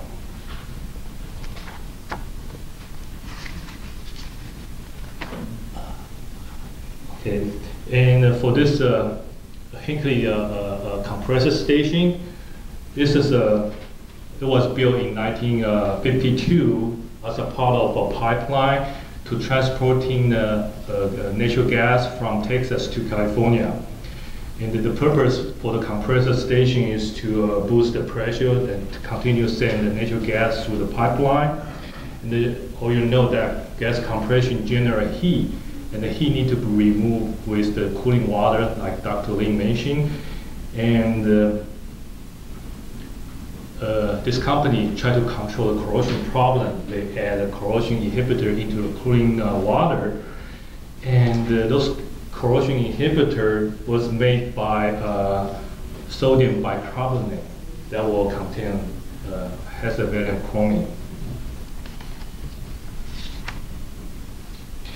The history for the chromium problem start from 1952 when they just built a compressor station, and the cooling tower water contain hexavalent chromium discharged to the inline pump. There is no liner underneath the pump, so the wastewater continue to percolate to the groundwater and generate the chromium, hexavalent chromium contamination in groundwater. And from 1966, this company decided to replace the chromium compound by the phosphate compound, and as a corrosion inhibitor, so this chromium problem start. So from 1952 to 1966, it's about 14 years. There's a percolation, no control, and this chromium cysts get into groundwater. Okay, and let's get to the movie. And Aaron Brockovich, the loss was around 93 to 96. And after this company identified the groundwater pollution problem, and then they set out a program. They try to buy every piece of property of the community that has already known groundwater pollution. And Aaron Brockovich was a single mom and a part-time legal assistant working for a big law firm. And she reviewing those medical records, find out what's going on with this record and how come the company want to pay for such a big bill. And then she started to dig more information, and then she found out that this company tried to hide and mislead the Hinckley resident to groundwater pollution. And they didn't let them know there is a problem for groundwater, and allow them to continue using the groundwater. So in 1993, initial 77 residents filed a lawsuit against this company, and it increased to 650 people. It's about 1/3 of total Hinckley population. Those all through Aaron Brockovich's effort. And in 1994, both parties reached an agreement to arbitrate this case because this company know that the fear of cancer claim will resolve a big public angry, and they will lose the case badly. So they settled. They put out the case all of a trial court, and they still need to do arbitration. Arbitration court took about 2 years, and in 1996, this company settled with those residents for $333 million. That was the big settlement in the 90s. Okay, let's see some chromium chemistry. And we know this is several different oxidation states for chromium, and different oxidation states have a different behavior for chromium. And chrome 3 was the most common form of the naturally occurring chromium, and which is largely immobile in the environment. And actually, chrome 3 is a nutrient. The body needs to have some nutrient. And under the reducing condition, chrome 3 will most thermodynamically stable oxidation state. And under strong oxidation condition, the chrome present in the hexavalent state. And the hexavalent state is chrome 6. Chrome 6 is most soluble, mobile, and toxic, reactive chromium state. And it is quite dangerous. Chrome 6 is very dangerous to the lung. They will cause respiratory problem, and also known as a cancer-causing chemical through the inhalation. And this is a chromium cycle. In the non-polluting condition, well, the chromium will react with soil and the water. In the non-polluting condition, I think the majority chrome species is chrome 3, and with a small amount of chrome 6 present in the soil and the sediment. And the most of soil and the sediment they remain in partial equilibrium for either reduction or oxidation. And the chrome 3 can be maybe oxidized to chrome 6 by the natural oxidant, for instance, like a manganese dioxide. And then they will reconvert back to chrome 3 through the reduction reaction by the organic acid, ferrous ion, and the sulfur compound in the soil. And that's the chroming cycle. But how about this is a natural discharge? Man-made discharge will break this cycle to break the balance of the chroming formation, so that will cause the pollution.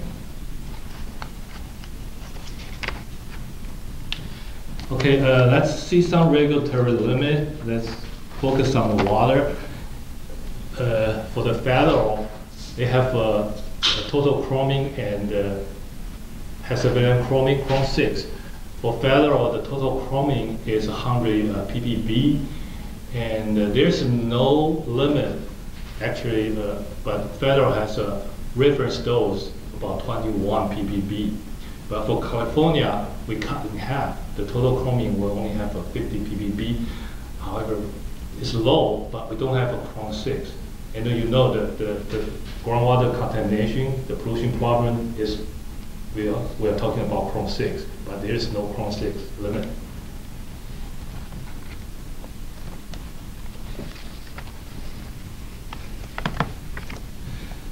Okay, let's see, come from a regulator side. Let's see some role for California regulatory agency. The first one is called Office of Environmental Health Hazard Assessment. We call it OEHA. They will develop so-called public health goal (PHG) for the contaminant in the drinking water. And actually, PHG. Let me read this: the level of a contaminant in drinking water below that we have no idea or no risk to health. So PHG is not enforceable level. The second agency is California Department of Public Health, DPH. And they established the maximum contaminant level. We all know that is the MCL. And MCL is an enforceable level, so we need to meet that level. But for the PHG, it's just like for your reference. And from water board, and the water board we set up the discharge limit and determine the cleanup goal based on MCL or the background information around the site. Okay, let's see the background of hexavalent chroming regulation in drinking water. Back to 1999, OEHA set up 2.5 ppb PHG, and then you see a 2000 Aaron Brockfish moving count. And then in the 2001, 2001 here, law, I think the legislator passed a law requiring DPH to set up the chrome 6 MCL by January 1st, 2004. Unfortunately, in 2001, OEHA, they withdraw their PHG recommendation, so there's no PHG. Then the DPH has an excuse that, well, hey, well, there's an absence of a PHG that way, so we cannot set up any, we cannot establish an MCL. So in 2004, they make this statement. Until this is the most current one in 2009, OEHA released again the new PHG. That level was really low. It's 0.06 ppb. It's much lower than the first one. Obviously, those discharges won't like that. Yeah. Okay, and I was involved in that groundwater cleanup project, and there's some strategy to clean out the groundwater because there's a big plume over there. And then there's a previous remediation project started in '92, because we know the problem start 1952, and we know the problem around 1980 something, and then we required to do some remediation start 92. And for some reason, some public health reason, we shut them down around 2001. And then we think what's the potential remediation to continue deal with this problem. And then they come out a short-term approach, try to do some low-level or try to contain the plume and do some low-level treatment. In the long term, they do some feasibility study, pilot test to do in situ remediation. In the meantime, they also do a background study, try to survey the background information, and that will help us to determine the cleanup goal.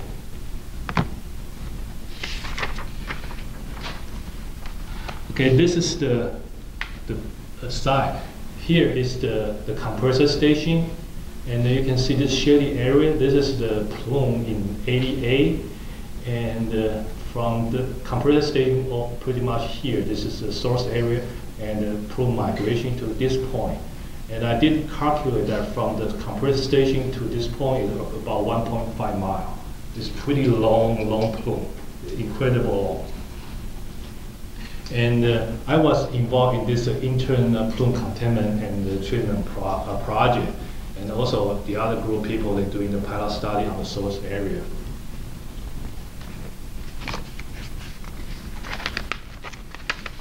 Okay, this is the intern plume containment and the Chrome 6 treatment project. And there's two objectives for this project. The first one, we try to gain hydraulic control and to create a groundwater capture zone and start further plume migration. And the second objective is try to, okay, if you do hydraulic control, you need to have some extraction well.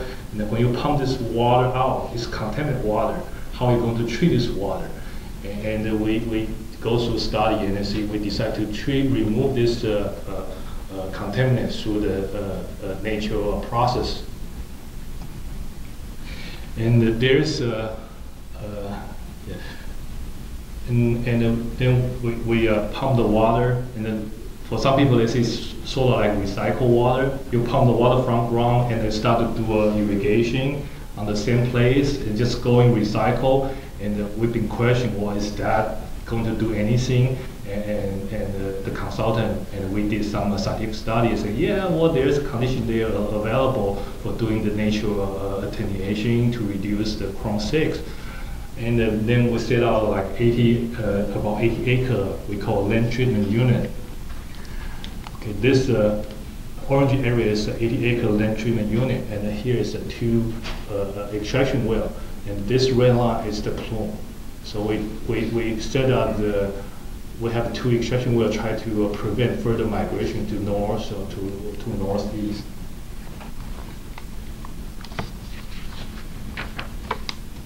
Okay, and the reaction mechanism for the land treatment unit is pretty simple. It's really simple. There's several conditions required in order to have a natural reduction in the soil. The first is the natural soil condition as site must contain very low natural oxidant, like the manganese dioxide. We'll have to make sure there's no such things exist in the soil, and have plenty of organic matter in the soil. So that way, the Chrome 6 can be converted to Chrome 3 through the organic matter or iron in the soil. So this is a reducing condition. And also we study, okay, people also question, how about reverse condition, reverse reaction? They convert Chrome 3 back to Chrome 6, and the soil condition doesn't contain that much natural oxidant, so the oxidation condition does not exist. So it's partially equilibrium. It's favor going from 6 to 3. And like I mentioned, 3 is pretty immobile, and they will bind pretty strong with the soil particle.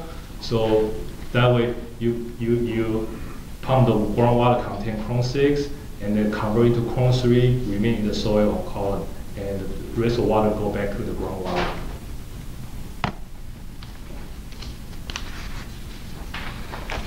Okay, this is the picture of a land treatment unit, and there's subsurface dripper emitter around 5 inches, 5 inch from the surface. And then there's an 18 to 24 inch rule zone that's allowed the Chrome 6 conversion happen, convert Chrome 6 to Chrome 3. And the groundwater here is about 80 feet. And from regulatory, we need to set up a point of compliance. And we have to ask them to install penalized scimitar around 5 feet below ground surface over here, and try to collect the porous liquid. And we set out the limit based on the previous regulatory limit. And for total chroming, we're using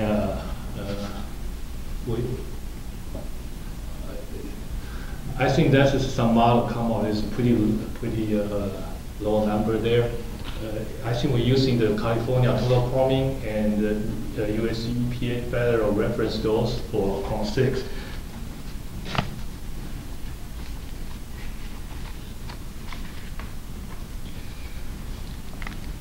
And this is the plume in 1988. Okay, this is compressor station, and remember this one is a railroad. So in 1966, the plume is below, it's south of the railroad. Okay, this plume is 2004. Look, this a yellow area. So it's past the railroad, so it's expanding. And I think 2006, this plume over here is shrinking because we have this interim plume containment project operating for 2 years. So this tail is shrinking, and we see it over here. And this is most current map. The geometry will change because they did a different extraction well, but I think it's continuous shrinking. So this is a good sign where the plume was contained and the land treatment unit doing its job to reduce Chrome 6 and the plume shrinking. But the source area over here still contains pretty high concentration of Chrome 6, so about like 2.3 ppm. Is still pretty high.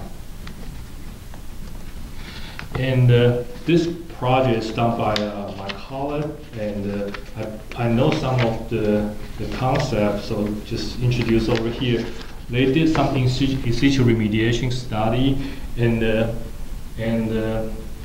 I think the in situ remediation project consists of injecting reagent into the subsurface and using the recirculation for the long-term plume cleanup. And there's a 4 reagent they choose to use. The first one is latte, full-grade latte, and emulsified vegetable oil, and the wheat powder, and the last one they decide using the ethanol. And my understanding, the ethanol is a lot more cheaper than the other 3, and the result is pretty convincing. And the mechanism for this in situ remediation is that the reagent will consume the naturally occurring microbial to create a reducing condition, and that will allow Chrome 6 convert to Chrome 3. Okay, this is my last slide. For conclusion, the movie Aaron Brockfish raised probably a variance and the concern about Hexavalent chroming, because before people didn't not understand what the Chrome 6 in the groundwater is pretty dangerous. And the second one is natural attenuation processes are typical occurring outside, but to a varying degree of effectiveness depending on type and the concentration of the contaminant present. And the physical, chemical, biological characteristic of the soil and the groundwater also need to be concerned if we want to do this kind of natural process. And the last one is that, like I mentioned before, there's no Chrome 6 MCL set up in California. So in absence of MCL for Hexavalent chroming, it's difficult for regulatory agency to set up a cleanup goal and or discharge limit to require discharge to do the cleanup. with that, conclude my talk. If you have any questions, I'd be happy to answer.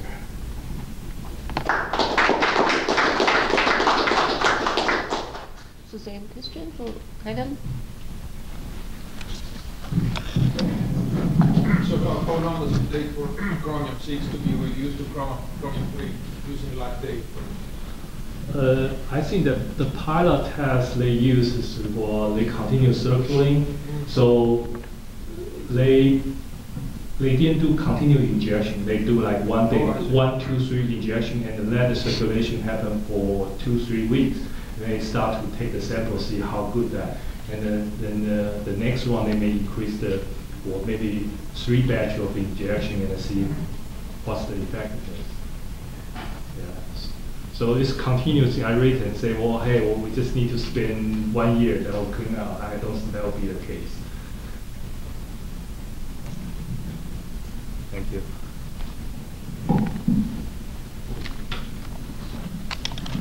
Okay, our last speaker for this session and also the last speaker for today's program is Hong Li Chen. Dr. Chen, he's working in California Regional Air Resource Board. Yeah, and we try to get the variety of the talk. So he's going to talk about how to use the technical data and into the rule making, like how to make the regulations work. So let's welcome Dr. Chen. All right, thank you, Iris. Good afternoon, everyone. Well, this gallery to me is more like a family reunion. I've seen so many familiar faces, professors. And also, I remember we attended Dr. Yen's Friday school meeting. Every Friday, all the graduate students would get together. And I heard all of your names because you will tell us, oh, I have a student very smart, put it together an instrument from scratch, and also tell us he knows someone from Wyoming and give us a sample. And later on we figure out, oh, the oil shirt is the one we use as a doorstop. That was in Iris' office. Yeah, and a lot of memory came back today, especially I saw the book on the table. But then not only teaching us, also they treat us like these children. I think the talk today, even you forget what I taught, but today I will share with you 2 things I learned from him. One important thing, I know a lot of people mentioned it before, it's a multi-discipline, a cross-discipline. He always wants us to open our eyes. I remember when that was like 20 years ago, I prepared my study plan. Oh, I want to come to state to study, get a higher degree. I said, I want to do this, I want to do that. Myself has a microbiology background, so I want to do biodegradation, bioremediation. He said, wait, there's a lot of things you want to know. So he showed me what's kerogen, what's the aspartame. He asked me to study electron spin resonance, ESR, so we have a paper on that. And with the quant, we have the white rock fungi. We use that to degrade the propellant, the rocket propellant. Then we do a lot of ultrasound. A lot of people, including myself, we got the dissertation on ultrasound. And so those memories come back today. So especially when I heard about presentation today, we read that Hoffman's power dynamics. Yeah, and all you just came out here, and also we share, we learn from each other, and also he's not only teach us some other discipline. He also, like myself, I was helping him copy editing a book. This environmental chemistry book, 2 volumes, more than 2,000 pages. The publisher paid me $10 per page. That's my down payment for my house. Yeah. Well, number 2, I want to share with you was he has a passion. He always came to his office before students, and he's much later than most of us. He stayed there at night. When I worked with him on that book, he prepared an instant noodle for me. And and I learned how to do the copy editing and do that process. Yeah, a lot of things, a lot of time, maybe some of us, we don't know why he assigned so many different projects to us. I learned like advanced battery from him, and I learned a lot of things I never think about, oh, I want to spend time to that, until one day, suddenly I realized, when I applied job to California Air Resource Board, I was a microbiology training. Even though I got an environmental engineering degree, PhD, but to be honest, I have no too much idea about mechanical engineering stuff. So in the interview, I still remember that interview. They asked me 10 questions. I only understand one question. The rest of the question I can ask you, maybe you know the answer. But I know the answer now, but at that time, I remember they asked me, say, I give you a 2-stroke line trimmer engine. I want you to modify the muffler, add a catalyst in there. And also, what's your opinion about also put like an electronic fuel injector to the 2-stroke engine? So what's your opinion about that? Yeah, so that's the one. At that time, I don't know the answer. I said, well, what's 2-stroke engine about? What's how to put the electronic? I think it's, at that time, I don't think, oh, that's too expensive for the EFI electronic, EFI on the 2-stroke engine, right? So that's the only answer I have, but I have no clue. But however, because the training I went through with Dr. Yen, I'm not afraid of that kind of challenge. So I always go back to the basic. So see, I can, based on the logic, I can answer those questions. And was hired. And so now I was born. Okay, today I want to share with you the rulemaking process. I prepared this slide for last year. I went to Taiwan. They invited me to give them, share some experience with them. All these slides are approved by my upper management because we, as a regulatory agency, is very sensitive to talk to people about those, public regulations. Especially now, we have a new proposition, against the greenhouse gas, and also we have Dr. Chilinga this morning is a strong opinion on this. We always say climate change is real. Everybody is facing this challenge, and how we face this challenge. And also, I want to remind everyone here. I know you have all different kind of background, but how you can get involved in this? When we talk about, like Jason talked about the global warming potential, GWP, how to do the calculation, how to set up a formula, everybody agree. Do you need to go to some international organization to get everybody post, yes, we want to use this formula? Or just to show us a lot of nice picture, what I want. I can tell you something, what I saw last year, and this year I went to China, I went to Inner Mongolia. On the way, including flight and also ground transportation, I feel one thing, they are much faster than you. You are doing those, the boom type. They have to plant trees. How much tree they plant, do you know? They have big area of agricultural zone, they converted to forest now. Every like 3 feet, one tree. You can see a lot of trees, just small. I can tell it's just like a couple months ago. And people say, oh, we want to groom this country, we want to prevent the desert storm. Yeah, that's a good reason, but I know what kind of game they are playing now. Because when we talk about carbon trading, we talk about GWP, that's something people have in mind. But here, I want to tell you, well, I don't want to go deeper on that, but I want to let you know what happened here. For people who don't know Air Resource Board, I give you some background. Well, Air Resource Board is pretty much like my age, and it's about 40-something years now. Part of Cal EPA, and we have a board member. The reason why I have to explain this to people, especially the government officer in Taiwan or China, because they don't know how we operate here.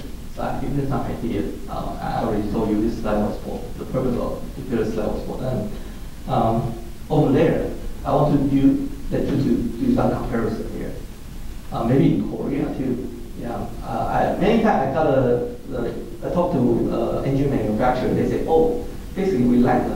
California system better because at least we can say something. We can provide our opinion. We can say no to you when they went to the board meeting against our ideas. But over the other country, whatever government says is final, right? We have 11 board members, so this board member will hear both sides. We as a staff member, we have to prepare material. We have to tell the story why we want to put this regulation more stringent. Then the other side will tell the board members, oh, once you put this regulation in place, and I tell you, the whole association, the industry will move to China, jobless rate will went up, and they'll tell a lot of that kind of story. So basically, we will above table do a lot of this kind of debating. But for the other country, they do a lot under the table. And everyone knows that. Then suddenly come out with new regulations, new standard. Say you must use MTBE, and it doesn't care about groundwater contamination. That's why the other country. But here we learn from mistake. Even we made mistake before. A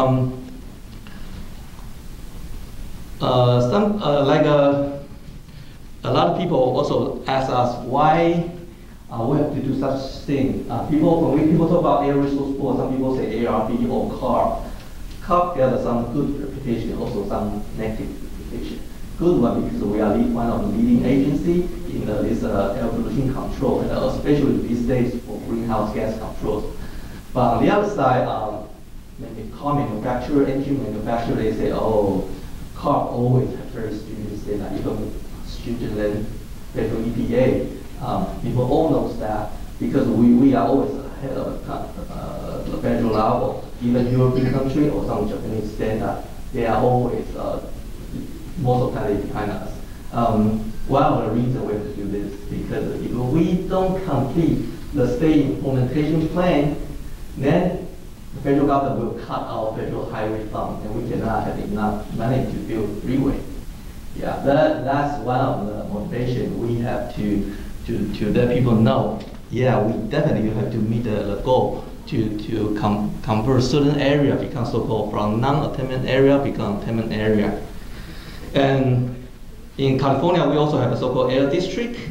Currently, we have a certified air district. A lot of people got confused. Oh, what's ARB? What's AQMD?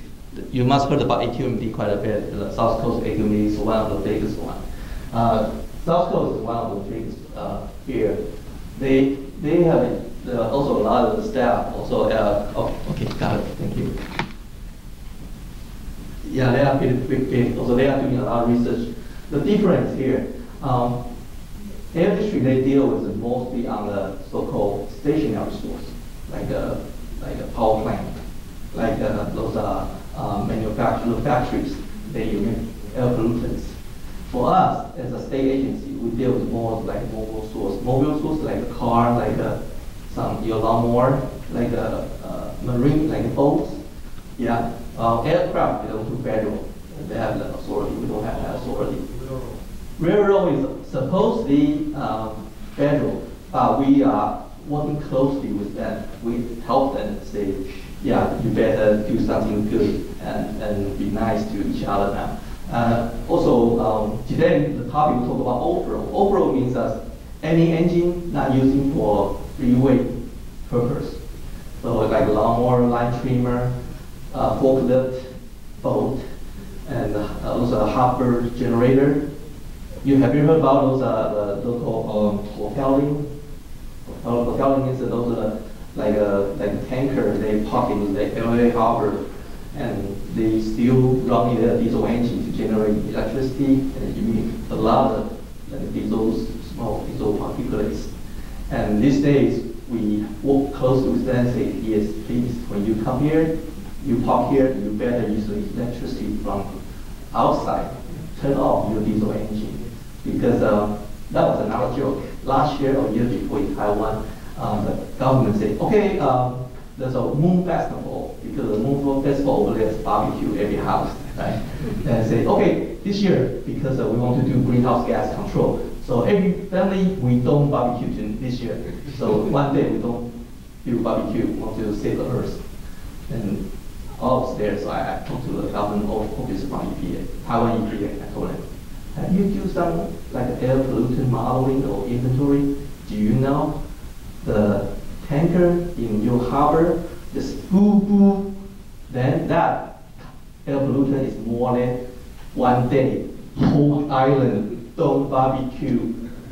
You know, they didn't do the homework like that. They don't know how much, you know, the quantity of the air pollutant in air. They just want to do something fancy.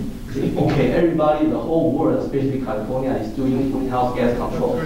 We want to also join the leading position. We want to do greenhouse gas control. But when you go to the street, you interview the elementary school students, say, do you have any idea how to control air pollution? They will tell you, oh, we have so many motorcycles. You better do something on this. Even elementary school student knows the answer, but the government, the EPA, don't know. Yeah, so we have AB32. Well, now we're facing challenge. I don't want to say too much. It's a little bit sensitive now. But I want to show you our AB32. We plan to, in 2020, we want to cap the reduction, the level, the greenhouse gas level to 1990 level. So that's our 2020 goal, which is about 169 million metric tons of carbon dioxide equivalent reduction. And we not stop here yet. We go at another 2050 goal. We want to go another 80% reduction to this level. So, well, AB32, we are facing challenge now in this area, but we have even more aggressive, goal in the future. Okay, now how to reach that? We have, first of all, we have to do our homework. We have to go so-called inventory, modeling. We have to know where is India, right? We don't know where's our target, how you gonna start your plan. That's the first question I asked Taiwan and China EPA, because they didn't do this. They visit their air pollution, quality monitoring station. Oh, I forgot, we're gonna put this on YouTube, right? I don't need a problem. Yeah, probably Paris don't put this on YouTube. They don't have this. Because I visited their pollutant monitoring station. They have very fancy instruments. We are using a third generation, monitoring station. They are using fourth generation, or even fifth generation. Very fancy new one. But I asked them, okay, now you gather all the data. They even send people here to our office to the QA QC. So at the QC, they got very good data. Then I asked them, then after that, what are you gonna do? Oh, we're gonna post on our nice website so we can inform public, so everybody can go to our website, even bring a laptop to show me, see, you click this, you can see the current ozone level. Click this, you can know the current particulate ozone in which city, in which area. So we have so many multi-function. Then I said, so, yeah, that's good enough, that's what we do, that's their job, that's the EPA's job. So we want to inform the public. If a professor, they want to do some research, they can download this, they can click this, they download all the Excel file. That's it. That's what they do. They collect those quality data, spend $1 million for all the instruments. They just post the data on the website. But here, no, we convert that to our model. We want to know where those pollutants came from. We want to identify it. We monitor the different kind of equipment, also monitor their population, their activities, and bring that to our model to know how many of them are there, and also based on that, we know the carbon dioxide came from which resources. Then, as a lawmaker, we have better ideas, say where we want to cut the emission. For example, give you an example of like agriculture, only 6%. Recycling waste is only 1%. And this in California, well, you know, if we do something on that, we're gonna get a lot of noise come back. Also, it's not sort of cost effective. I have an example for you. A couple years ago, 2006, 2005, we have a regulation for forklift. At that time, forklift wasn't regulated to a cleaner net level. But when we went to the board, and suddenly the agricultural association came to our board say, hey, we were not informed. How come you have a new regulation for forklift and the agriculture industry, they use a lot of forklift? And they suddenly say, no, we don't like this idea. And we have to slow down, we have to hear their voice. So we have to do the cost effectiveness. Also, we want to do something like a social impact assessment like that. So after we have this pie chart, then we can do some better ideas to say, okay, then in order to drop the greenhouse gas from this level to this level, then how are we going to do to cut from where? From electricity, facilities, transportation. Today, I will more touch on the transportation part. So that's the roadmap we have. So based on this, we can do the further planning. And we have ARB currently we can have like I think it's like close to 1,300 engineers and scientists. We hire, still hiring. I know the other state agencies have hiring freeze. We are still hiring. We hire electric engineering, major mechanical scientists, biology, chemistry, even economists can come apply the job. Yeah. Implementation of plan. We have so-called scoping plan. We prioritize what we want to do. Also, one of the key requirements, we want to minimize the cost and also maximize the benefit. We want to protect the low-income community, especially you probably heard about Wilmington, close to Long Beach. People over there, they suffer a lot from those heavy-duty trucks because every day 100 heavy-duty truck went through their community. The health survey shows that they have a lot of, especially children, suffer like air pollution caused disease, and so we have to put that in our mind when we do any rulemaking here. Also, we want to minimize the administrative burden. Especially in this difficult time. Yeah. You probably heard about lately we have a renewable energy requirement, so that's also part of this plan. So we received all the comments from industry, from people, and we put together, come out with this plan. This slide gives you some idea. Basically, California, we are okay, I would say, compared to the federal. In the past few years, this is old data, but the per capita electricity used in California and the US, we are like a flat here. We don't increase that much. So we try to do a better job on this to bring more and more alternative or renewable energy to California this time. Here I want to show you the rulemaking process. Some of you may familiar with this one already, but I want to emphasize this. I highlight this few place because this heavily with the public involved. That means you can involve in this. Usually when we have an idea, we start with this legislature grant authority to adopt regulation. That means for example, I think the aircraft, the helicopter, we should regulate it. I bring this back to my boss. They say, oh, no, we don't have that authority. That's federal government, federal EPS job, not our job. Or when I went to a factory, we have to do something on that to control the emission. They say, oh, no, that's a A2&B, that's a local district's job, not our job. So first of all, I have to identify, do we have authority? Once we're sure we have authority, and also I can tell you a lot of rulemaking, not necessarily from top, a lot of times from bottom, from staff, like me. When I walk on the street, you find out, oh, there's a new type of blower. You know, you have seen those government that use the backpack blower, right? Mm-hmm. Now they feel those too heavy. So now I walk behind back blower, you know. I just went to Expo, I saw that one, very interesting. So it's not walk behind lawnmower, it's a walk behind blower now. So pretty soon you'll see those on your government's tools list. So that's, we can do some regulation on that. And also we are working on a lot of so-called in-use. That means a lot of like diesel truck or passenger car, they already used for a couple of years, but we want them to modify to get to reduce the emissions. So we can always to have some regulation to bring those like a bus, like a yacht truck, Long Beach Harbor, to modify their engine. So when we do a lot of research, and also we have to consider the physical impact. That means that we have to come out with a number, say how many tons per day of air pollutant removed from air costs how much.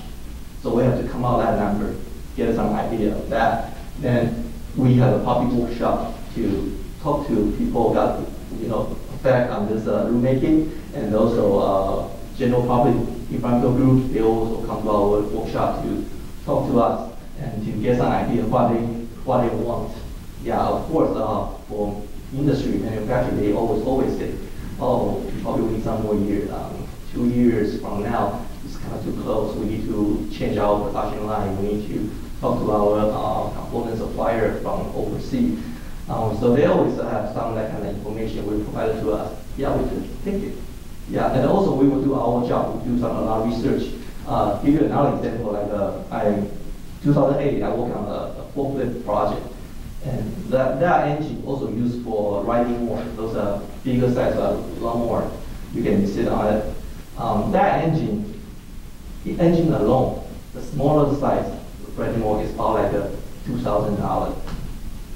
And the manufacturer tells us, if you want to put a catalyst and the EFI closed loop electronic fuel injector on it, that will cost about $1,000. I said, wow, that's 15%. Yeah, who's gonna do that? If I bring that to the board members say, no, go back. We don't want to do it at such a high impact to the industry.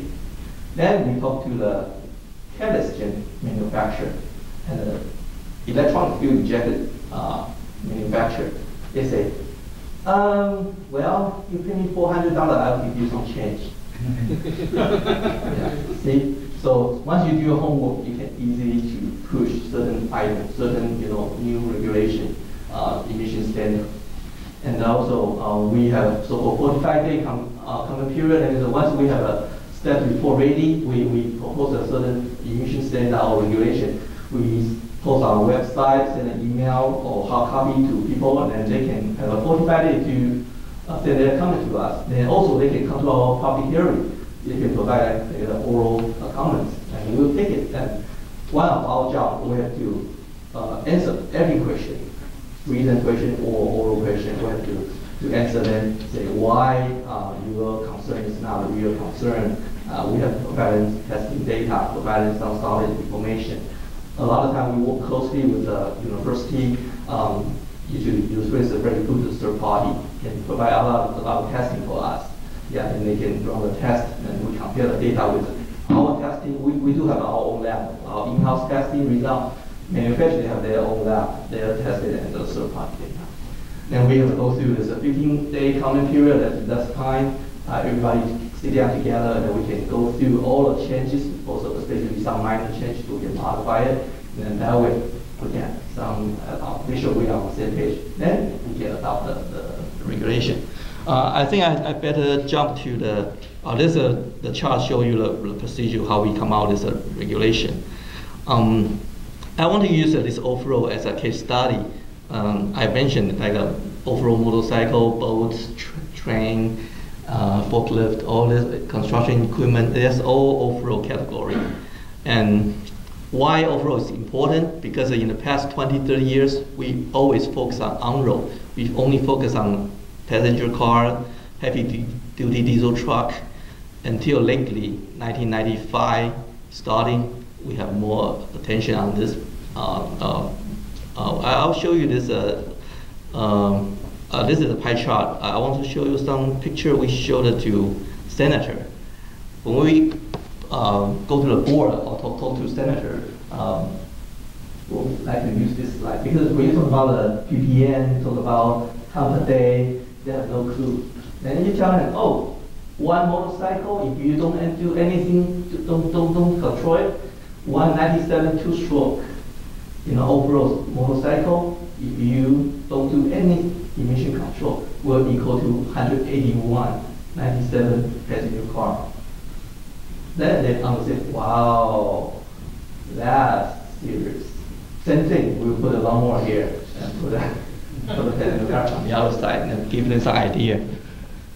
And Before I close, I want to show you this chart. That's how we make decision. I mentioned earlier, based on the inventory, the model, we come out the cost, dollar per pound. You remove 1 pound of this, let's say, NOx or particulate, and it costs how much? And this is the year we bring all this regulation in. You can see the trend. The cost went up. Now it's like 11, 14. Last time the item is like 17. Yeah. But in the beginning, of course, you cannot bring those high cost items to the industry. They will jump out saying, no way, it's gonna impact this industry. A lot of companies will close. I will tell you which is true. A lot of companies got a big impact, especially a lot of these days, a lot of manufacturing from China, from Taiwan, Hong Kong. One of the manufacturers came to me and said, well, we already have a dinner with your boss. He's our CEO, executive officer. And she said, it's okay, no problem, welcome, come to our California market, we need more, in the business in California. So she is already said, okay, why you said issue citation to us? Yeah. And then he said, oh, maybe next time we need to sit down with governor. We said, well, even you have a nice dinner with governor, and he said some nice word to you, but we still issue that citation to you, as long as you don't want to modify, change your engine emission level. That's why they didn't change their mindset yet. They still think about connection with jet. Yeah, they still trust us. We have a connection already. Why still this happen to them? But we have to follow the trend. We have to bring all the. We have to prioritize our regulation. So bring in some idea. We wide open. We receive all the comment from industry, from research institute, from universities. Like Douglas Filters, he's one of our advisors. We invite them as our provide us comments, and we put that on our priority list.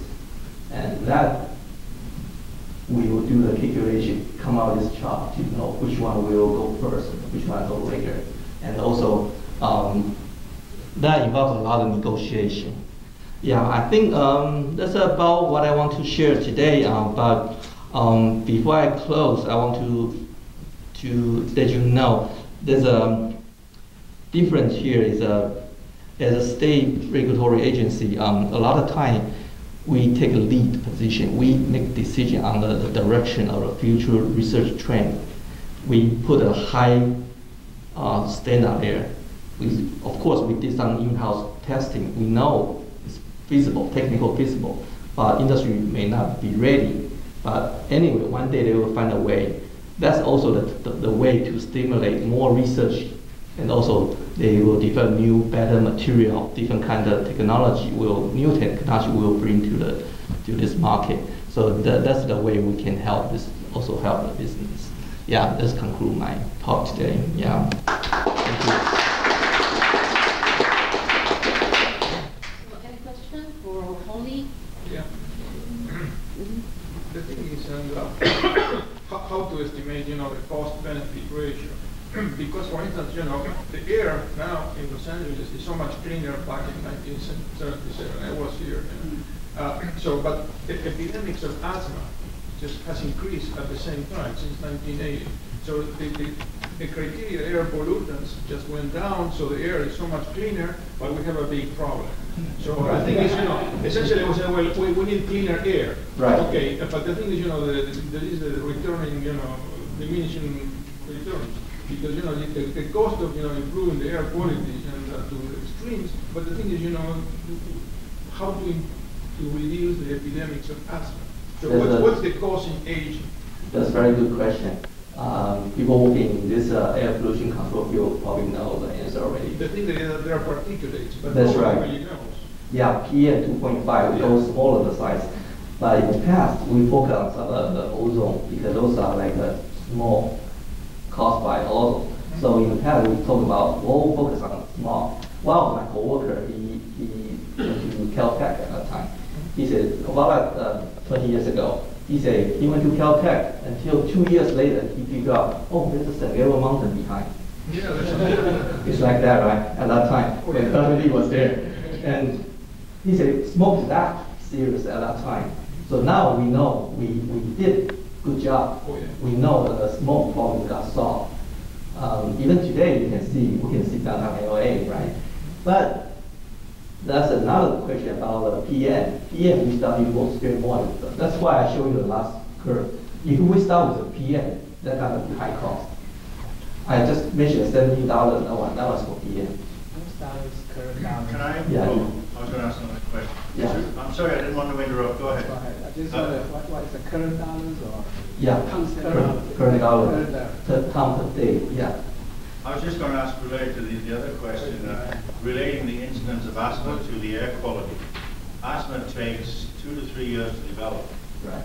Because the particulates and other contaminants get into the lung cavity, and the reaction is not immediate. Right. So then, knowing that, how do you relate that to the air quality? What criteria do you use?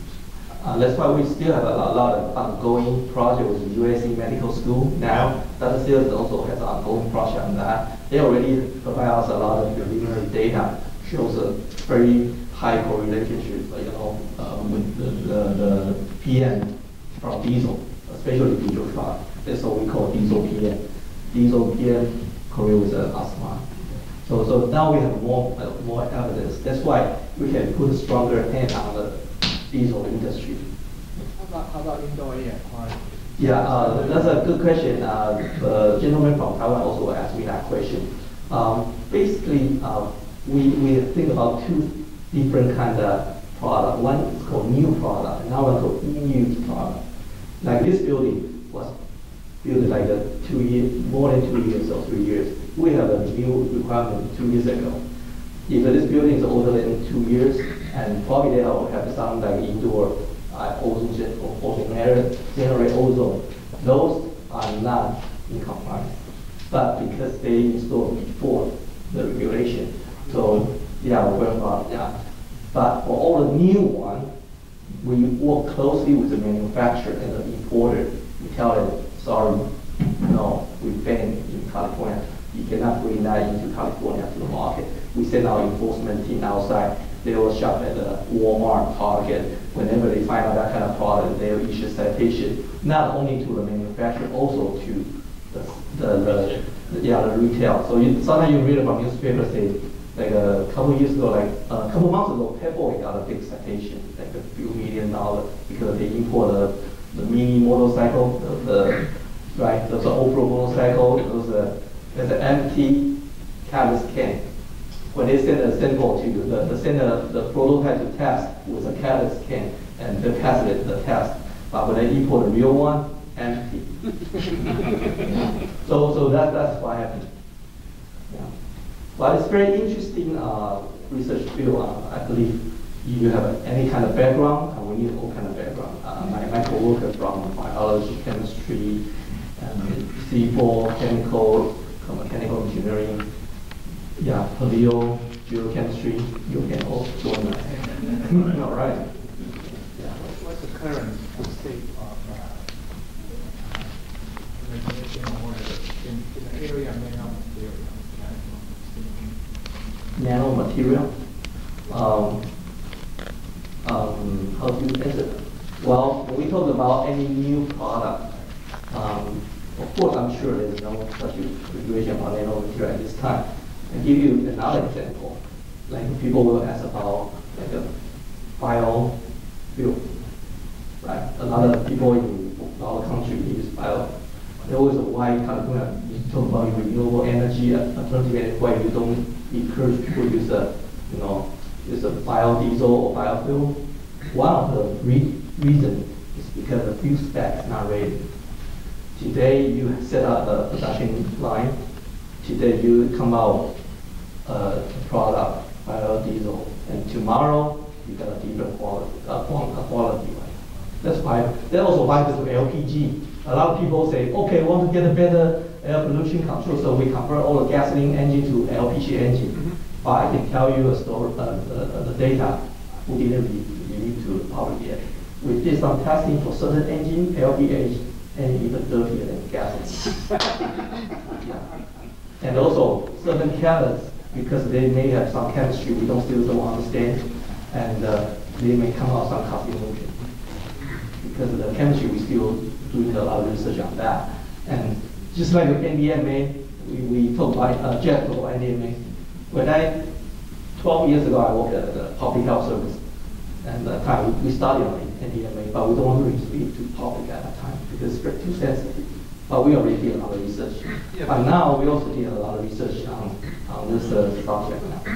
Propane engines produce far less particulates than diesel. Right? That's why the buses, use particulate gas. Yeah. So particulates is the big thing, so we'll go for it.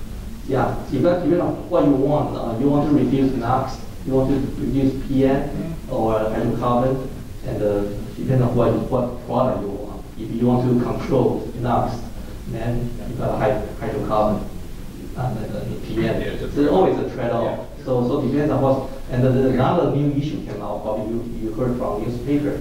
Carbon monoxide. There wasn't an issue before. I think I mentioned last time I came to USC give a seminar. Because a lot of rich family, they all have their own, well, some of you already have own, right? They have the private, recreational boat. And a lot of kids, especially young kids, they like to, again, hotel is run the boat at very low speed and in the lake. And the kids just climb on the back and swim, right? So many cases. Because of more carbon monoxide. Because on the low speed, a lot of carbon monoxide came out from the engine. And the place, the children holding the bar is the place at the carbon monoxide. Yeah. All right. Thank you, everyone.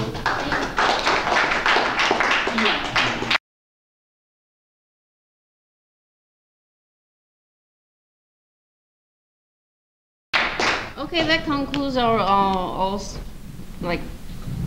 speakers session here. Then lastly, we have Jonathan Kwong. He's one of the oldest doctors from students. Would like to say a few words as a closing remark. Then we'll have Dr. Bardet to close us for us. Thank you. Yeah, Iris asked me to do a closing remark for this meeting here. I think from the age-wise, I don't think I'm that old, but I think I don't have that method. I'm probably the oldest one here. Because no, well, I should say the oldest Dr. Yen student. Okay, maybe that's more appropriate, right? I graduated in 1978. I don't think anybody here can admit it. Okay. You can? Oh, okay. All right. Right. Anyway, it's hard to kind of make a closing remark with all this, excellent speech that everyone present. I came in late. I walked in here. I missed a lot of good talks. I apologize, but as I walked through the campus, my brother dropped me off. I just picked me up at the airport, and I walked through the campus. I couldn't recognize anything. I used to be an empty parking lot here, and tried to look for a building. And Iris did a good job, to have all the photos, building, the fronts, all that. But before I forget, I want everyone to give Iris a big hand. She did a wonderful job on organizing this, and a lot of this is just admirable. I think you did a wonderful job. But anyway, I thought, I was trying to say, I have time. I didn't. I just kind of slept through, because I got to get up early. I slept through the plane ride. I thought, well, I have time. I sit back there. I can do something. Some feedback here. Can everybody hear me? Can everybody hear me? Okay. I'll do without it here. I thought I can do something at the back, and that's why I did. When I come in, I sit behind Iris, and I might be able to prepare something. But after such an interesting talk that I kind of submerged myself into it, and I learned a lot. The thing is, since I graduated, most of my work, like what Dr. Chen is talking about, yeah, you learn about S14, you learn about heritage. That's not on my vocabulary before I came here. I was a golden bear. Now, I'm a Trojan. Well, the football team definitely, helped you bring everybody together. In the beginning, I was just trying to say, Mrs. Yen and ladies and gentlemen, I was trying to find a good word, for colleague, but we didn't work together, and I was trying to use comrade, but that is too communist. And then I thought about, maybe brother and sister, that's too corny. So I think if you guys come up with a better word, let me know. I don't know how we describe, this relationship here. As I listen through all the talks, I pick out different things that I myself learned through it. I think Dr. Yen not just passed on the technical knowledge, but he also passed on a lot of things that we feel every day. So I have 3 words that I finally jot down in here that I thought would probably describe that I learned myself from Dr. Yen. One is curiosity. I think he taught me curious about things. I think get passionate about things. And look at things that is different than what we have learned, what we have experienced. That, in a sense, these 3 words actually shaped my career. After I graduated from ST, I went to UNOCAL for work as a research engineer, looking at enhanced recoveries and all that. But I thought at that time I was going to be in the oil shale project because of UNOCAL at that time, in the late 70s and early 80s, working on the oil shale. But they didn't put me in the oil shale project. They put me in enhanced recovery. So I stayed in the research for about 6 years, and then I request to go. I work on the drilling, reservoir, different things, and I request to go out into the operation because I said, hey, what am I doing here? I think I can make an improvement on the recovery, enhanced recovery for maybe 5%, 10%. But when I look at some of the contracts that they made outside, then in operation, one mistake that they made. Well, a good example is the recent BP blowout. It's a mistake, a sequence of mistakes that we made.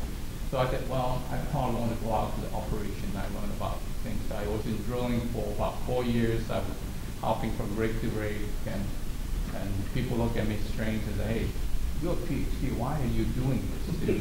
This is supposed to be a roughneck job. But I said, well, this is something that I never learned from school. This is something that you cannot even learn from school, in drilling especially, in petroleum engineering. So that pushed me into that, and then get into kind of again, work in operation, and then one of the VP asked me, hey, are you interested? At that time I was in Santa Maria, which is a nice place. You can sit back and relax, and you can play tennis every day or whatever. But he asked me, hey, are you interested in coming to Houston and help me look at the gas department? Because at that time, that's a rule change. That's a 555 and a 636. That's the whole natural gas arena change. So I worked with McKinsey for about a year and kind of reorganized all the natural gas requirement, and then I decided to stay because that's something in business, in the marketing group, is completely different than engineering. What we learned is black and white, but it's so much of a great scale in the business side. So I picked that up and I learned a lot, which again is the curiosity that drove me into that arena. And then I get into marketing and then international business development. Finally, too much trouble traveling, and then at that time, Oklahoma University gave me an endowed chair, so I went teaching in Oklahoma. Well, compare the Trojan this year with the Sona this year is different. So when I was there during the 2000s, so they get the champions. So it was interesting. But I just look at the AP, the list. I think OU is #1 right now. But my son's always envied me. But he went to UT. I think that they have at least they have one champion one year.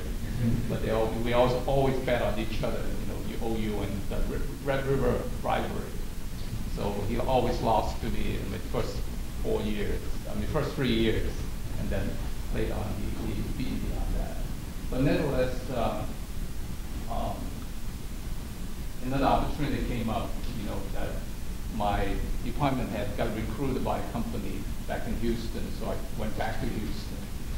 So I think a lot of this is, I can probably sit there, enjoy my professorship, staying there forever without doing anything, I guess. It's not my nature. But anyway, I went back to Houston basically to develop a kind of technology group within the company. So we built the whole group from 2 people to about 15 professionals, all PhDs, and looking at different aspects of the engineering thing. And another thing that I pick up, is the flexibility. That's another word. The 3 words I mentioned to you. #1 is curiosity. #2 is flexibility. I think I learned a lot about flexibility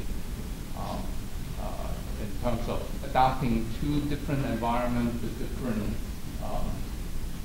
aspects of life, not only just work and going from place to place and all that. If you look at all Dr. Yen's publications, that not a single one is similar.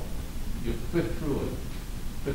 I think it's a very diversified, not just technically, but a lot of the philosophical thinking behind it.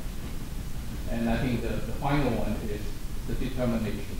That's another thing that I learned from Dr. Yen. You don't be afraid of any uncertainty. Just go ahead and do it. Just like the Nike commercial. Just do it. Sometimes you never know how you will become.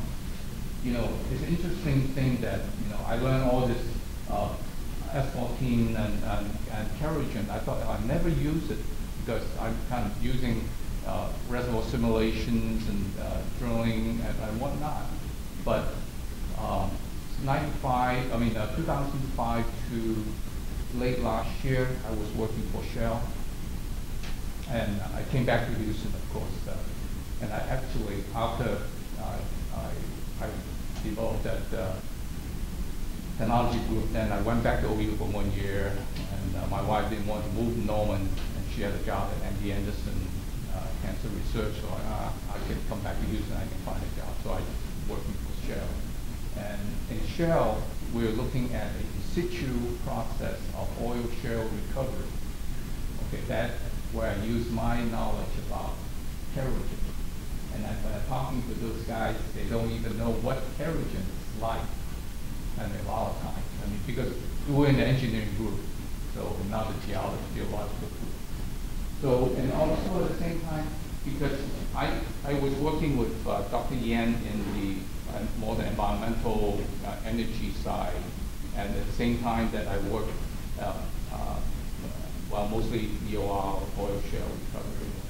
But even during the shale period, the last couple years, the last 2 years, I had to work on the so-called reclamation issue within the oil shale recovery, because in this in situ process, we put basically a hot rock, a electrical heater downhole with very close well spacing to play Mother Nature to kind of basically age the oil, to extract the oil out. But But at the same time, we built a kind of freeze wall on the outside to freeze the water so to keep the contamination going out. First of all, is we have to take out all the water. So, but nevertheless, a lot of things that, we never thought that we'll be using and come back to you. And the company that I'm working for now is Kinder Morgan CO2. What I'm doing now is more on the enhanced oil recovery, using surfactants, polymers, and all that to recover more oil. So a lot of times things come in full circle. I've never thought that I would do it, but that require a lot of the three attributes that I was telling you: the curiosity, the flexibility, and then the determination. And that's what I learned from Dr. Yen. I can see that Dr. Yen's footprint has left in this world, and also in everybody's heart. I can sense that. I think without any more, that I'll close this one.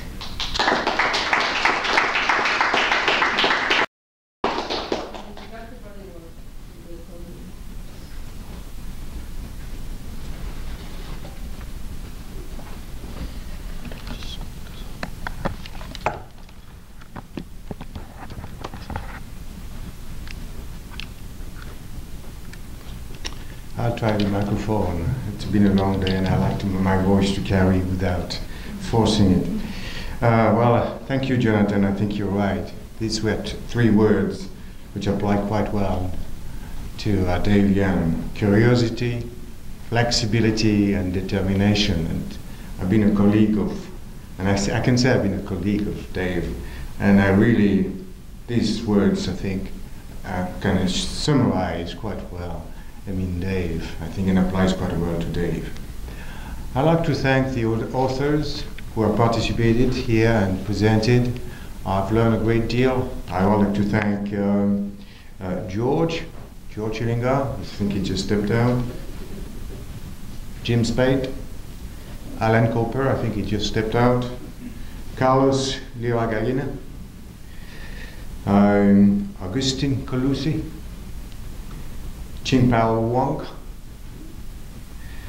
Chung Jiang Lin, maybe I scratched the name,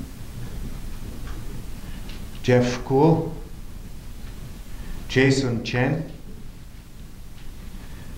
Song Yong Won, Kai Dun, Hong Ling Chang, and finally the remarks by Jonathan Kwan. I think the speakers gave us really a tableau, that's a French word, a panorama of the work of Dr. Yang.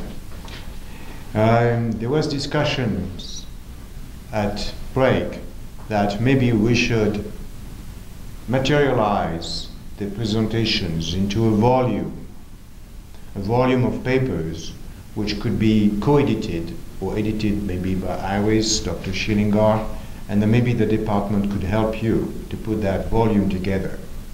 So this is up to you. If you like to go this way, we'd be very happy to support this effort.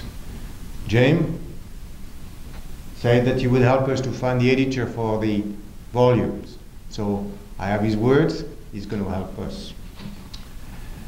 The presentations will be on the internet. They will be on YouTube. If you feel like you're compromised and you may lose your job, please feel free to contact. We will edit the text for you and remove things which you think are compromising. But that should be done. And actually, we should thank our technicians here, Chintan, which is in the back, who is going to be putting this video on YouTube. Also, don't forget your checkbook. We talked about the scholarship. I know a few of you have left already, but if you feel like generous, you can always write a check, and we can add this to the endowed scholarship which has been created in honor of Dave.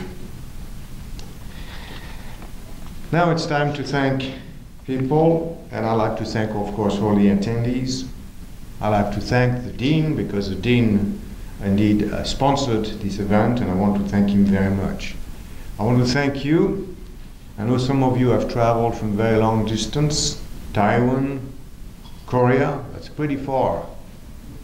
Some of you have traveled less distance, but I want to thank you all. I want to thank also the staff who is not here but contributed a great deal. I'm thinking about John McMichael and Tessie Gemanila. Both of them have been very supportive of this event. They were actually checking this morning in the back row to see if everything was going fine. They are not here, but I think we should thank them. Thank you, Tessie. Thank you, Jen. I'm looking at my notes, I don't want to miss anybody. And of course, I'd like to thank two people who have been critical in organizing this event. Obviously, Iris. Iris, could you please come here? Iris Chen. Iris Yang. And another fellow,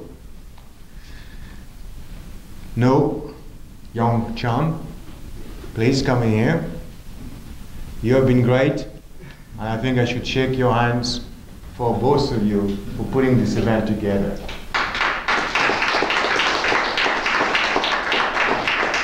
Now, there's a final person we would like to bring to the podium. And we would like just to give to that person a small token of our appreciation. Guess who it is? Well, Mrs. Yen, would you please come here?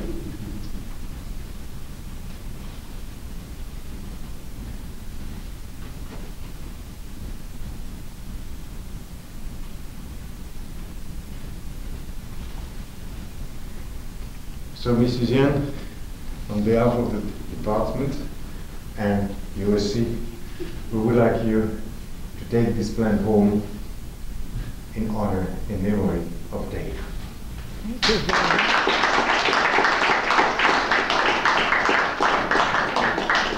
much. This is not a plant for taking pictures. But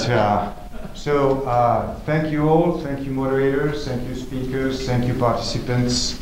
Really thank you, and I wish you a safe journey. This concludes the International Symposium in honor of Dave. Thank you. Thank you very much. I'll help any way I can. Iris, thank you.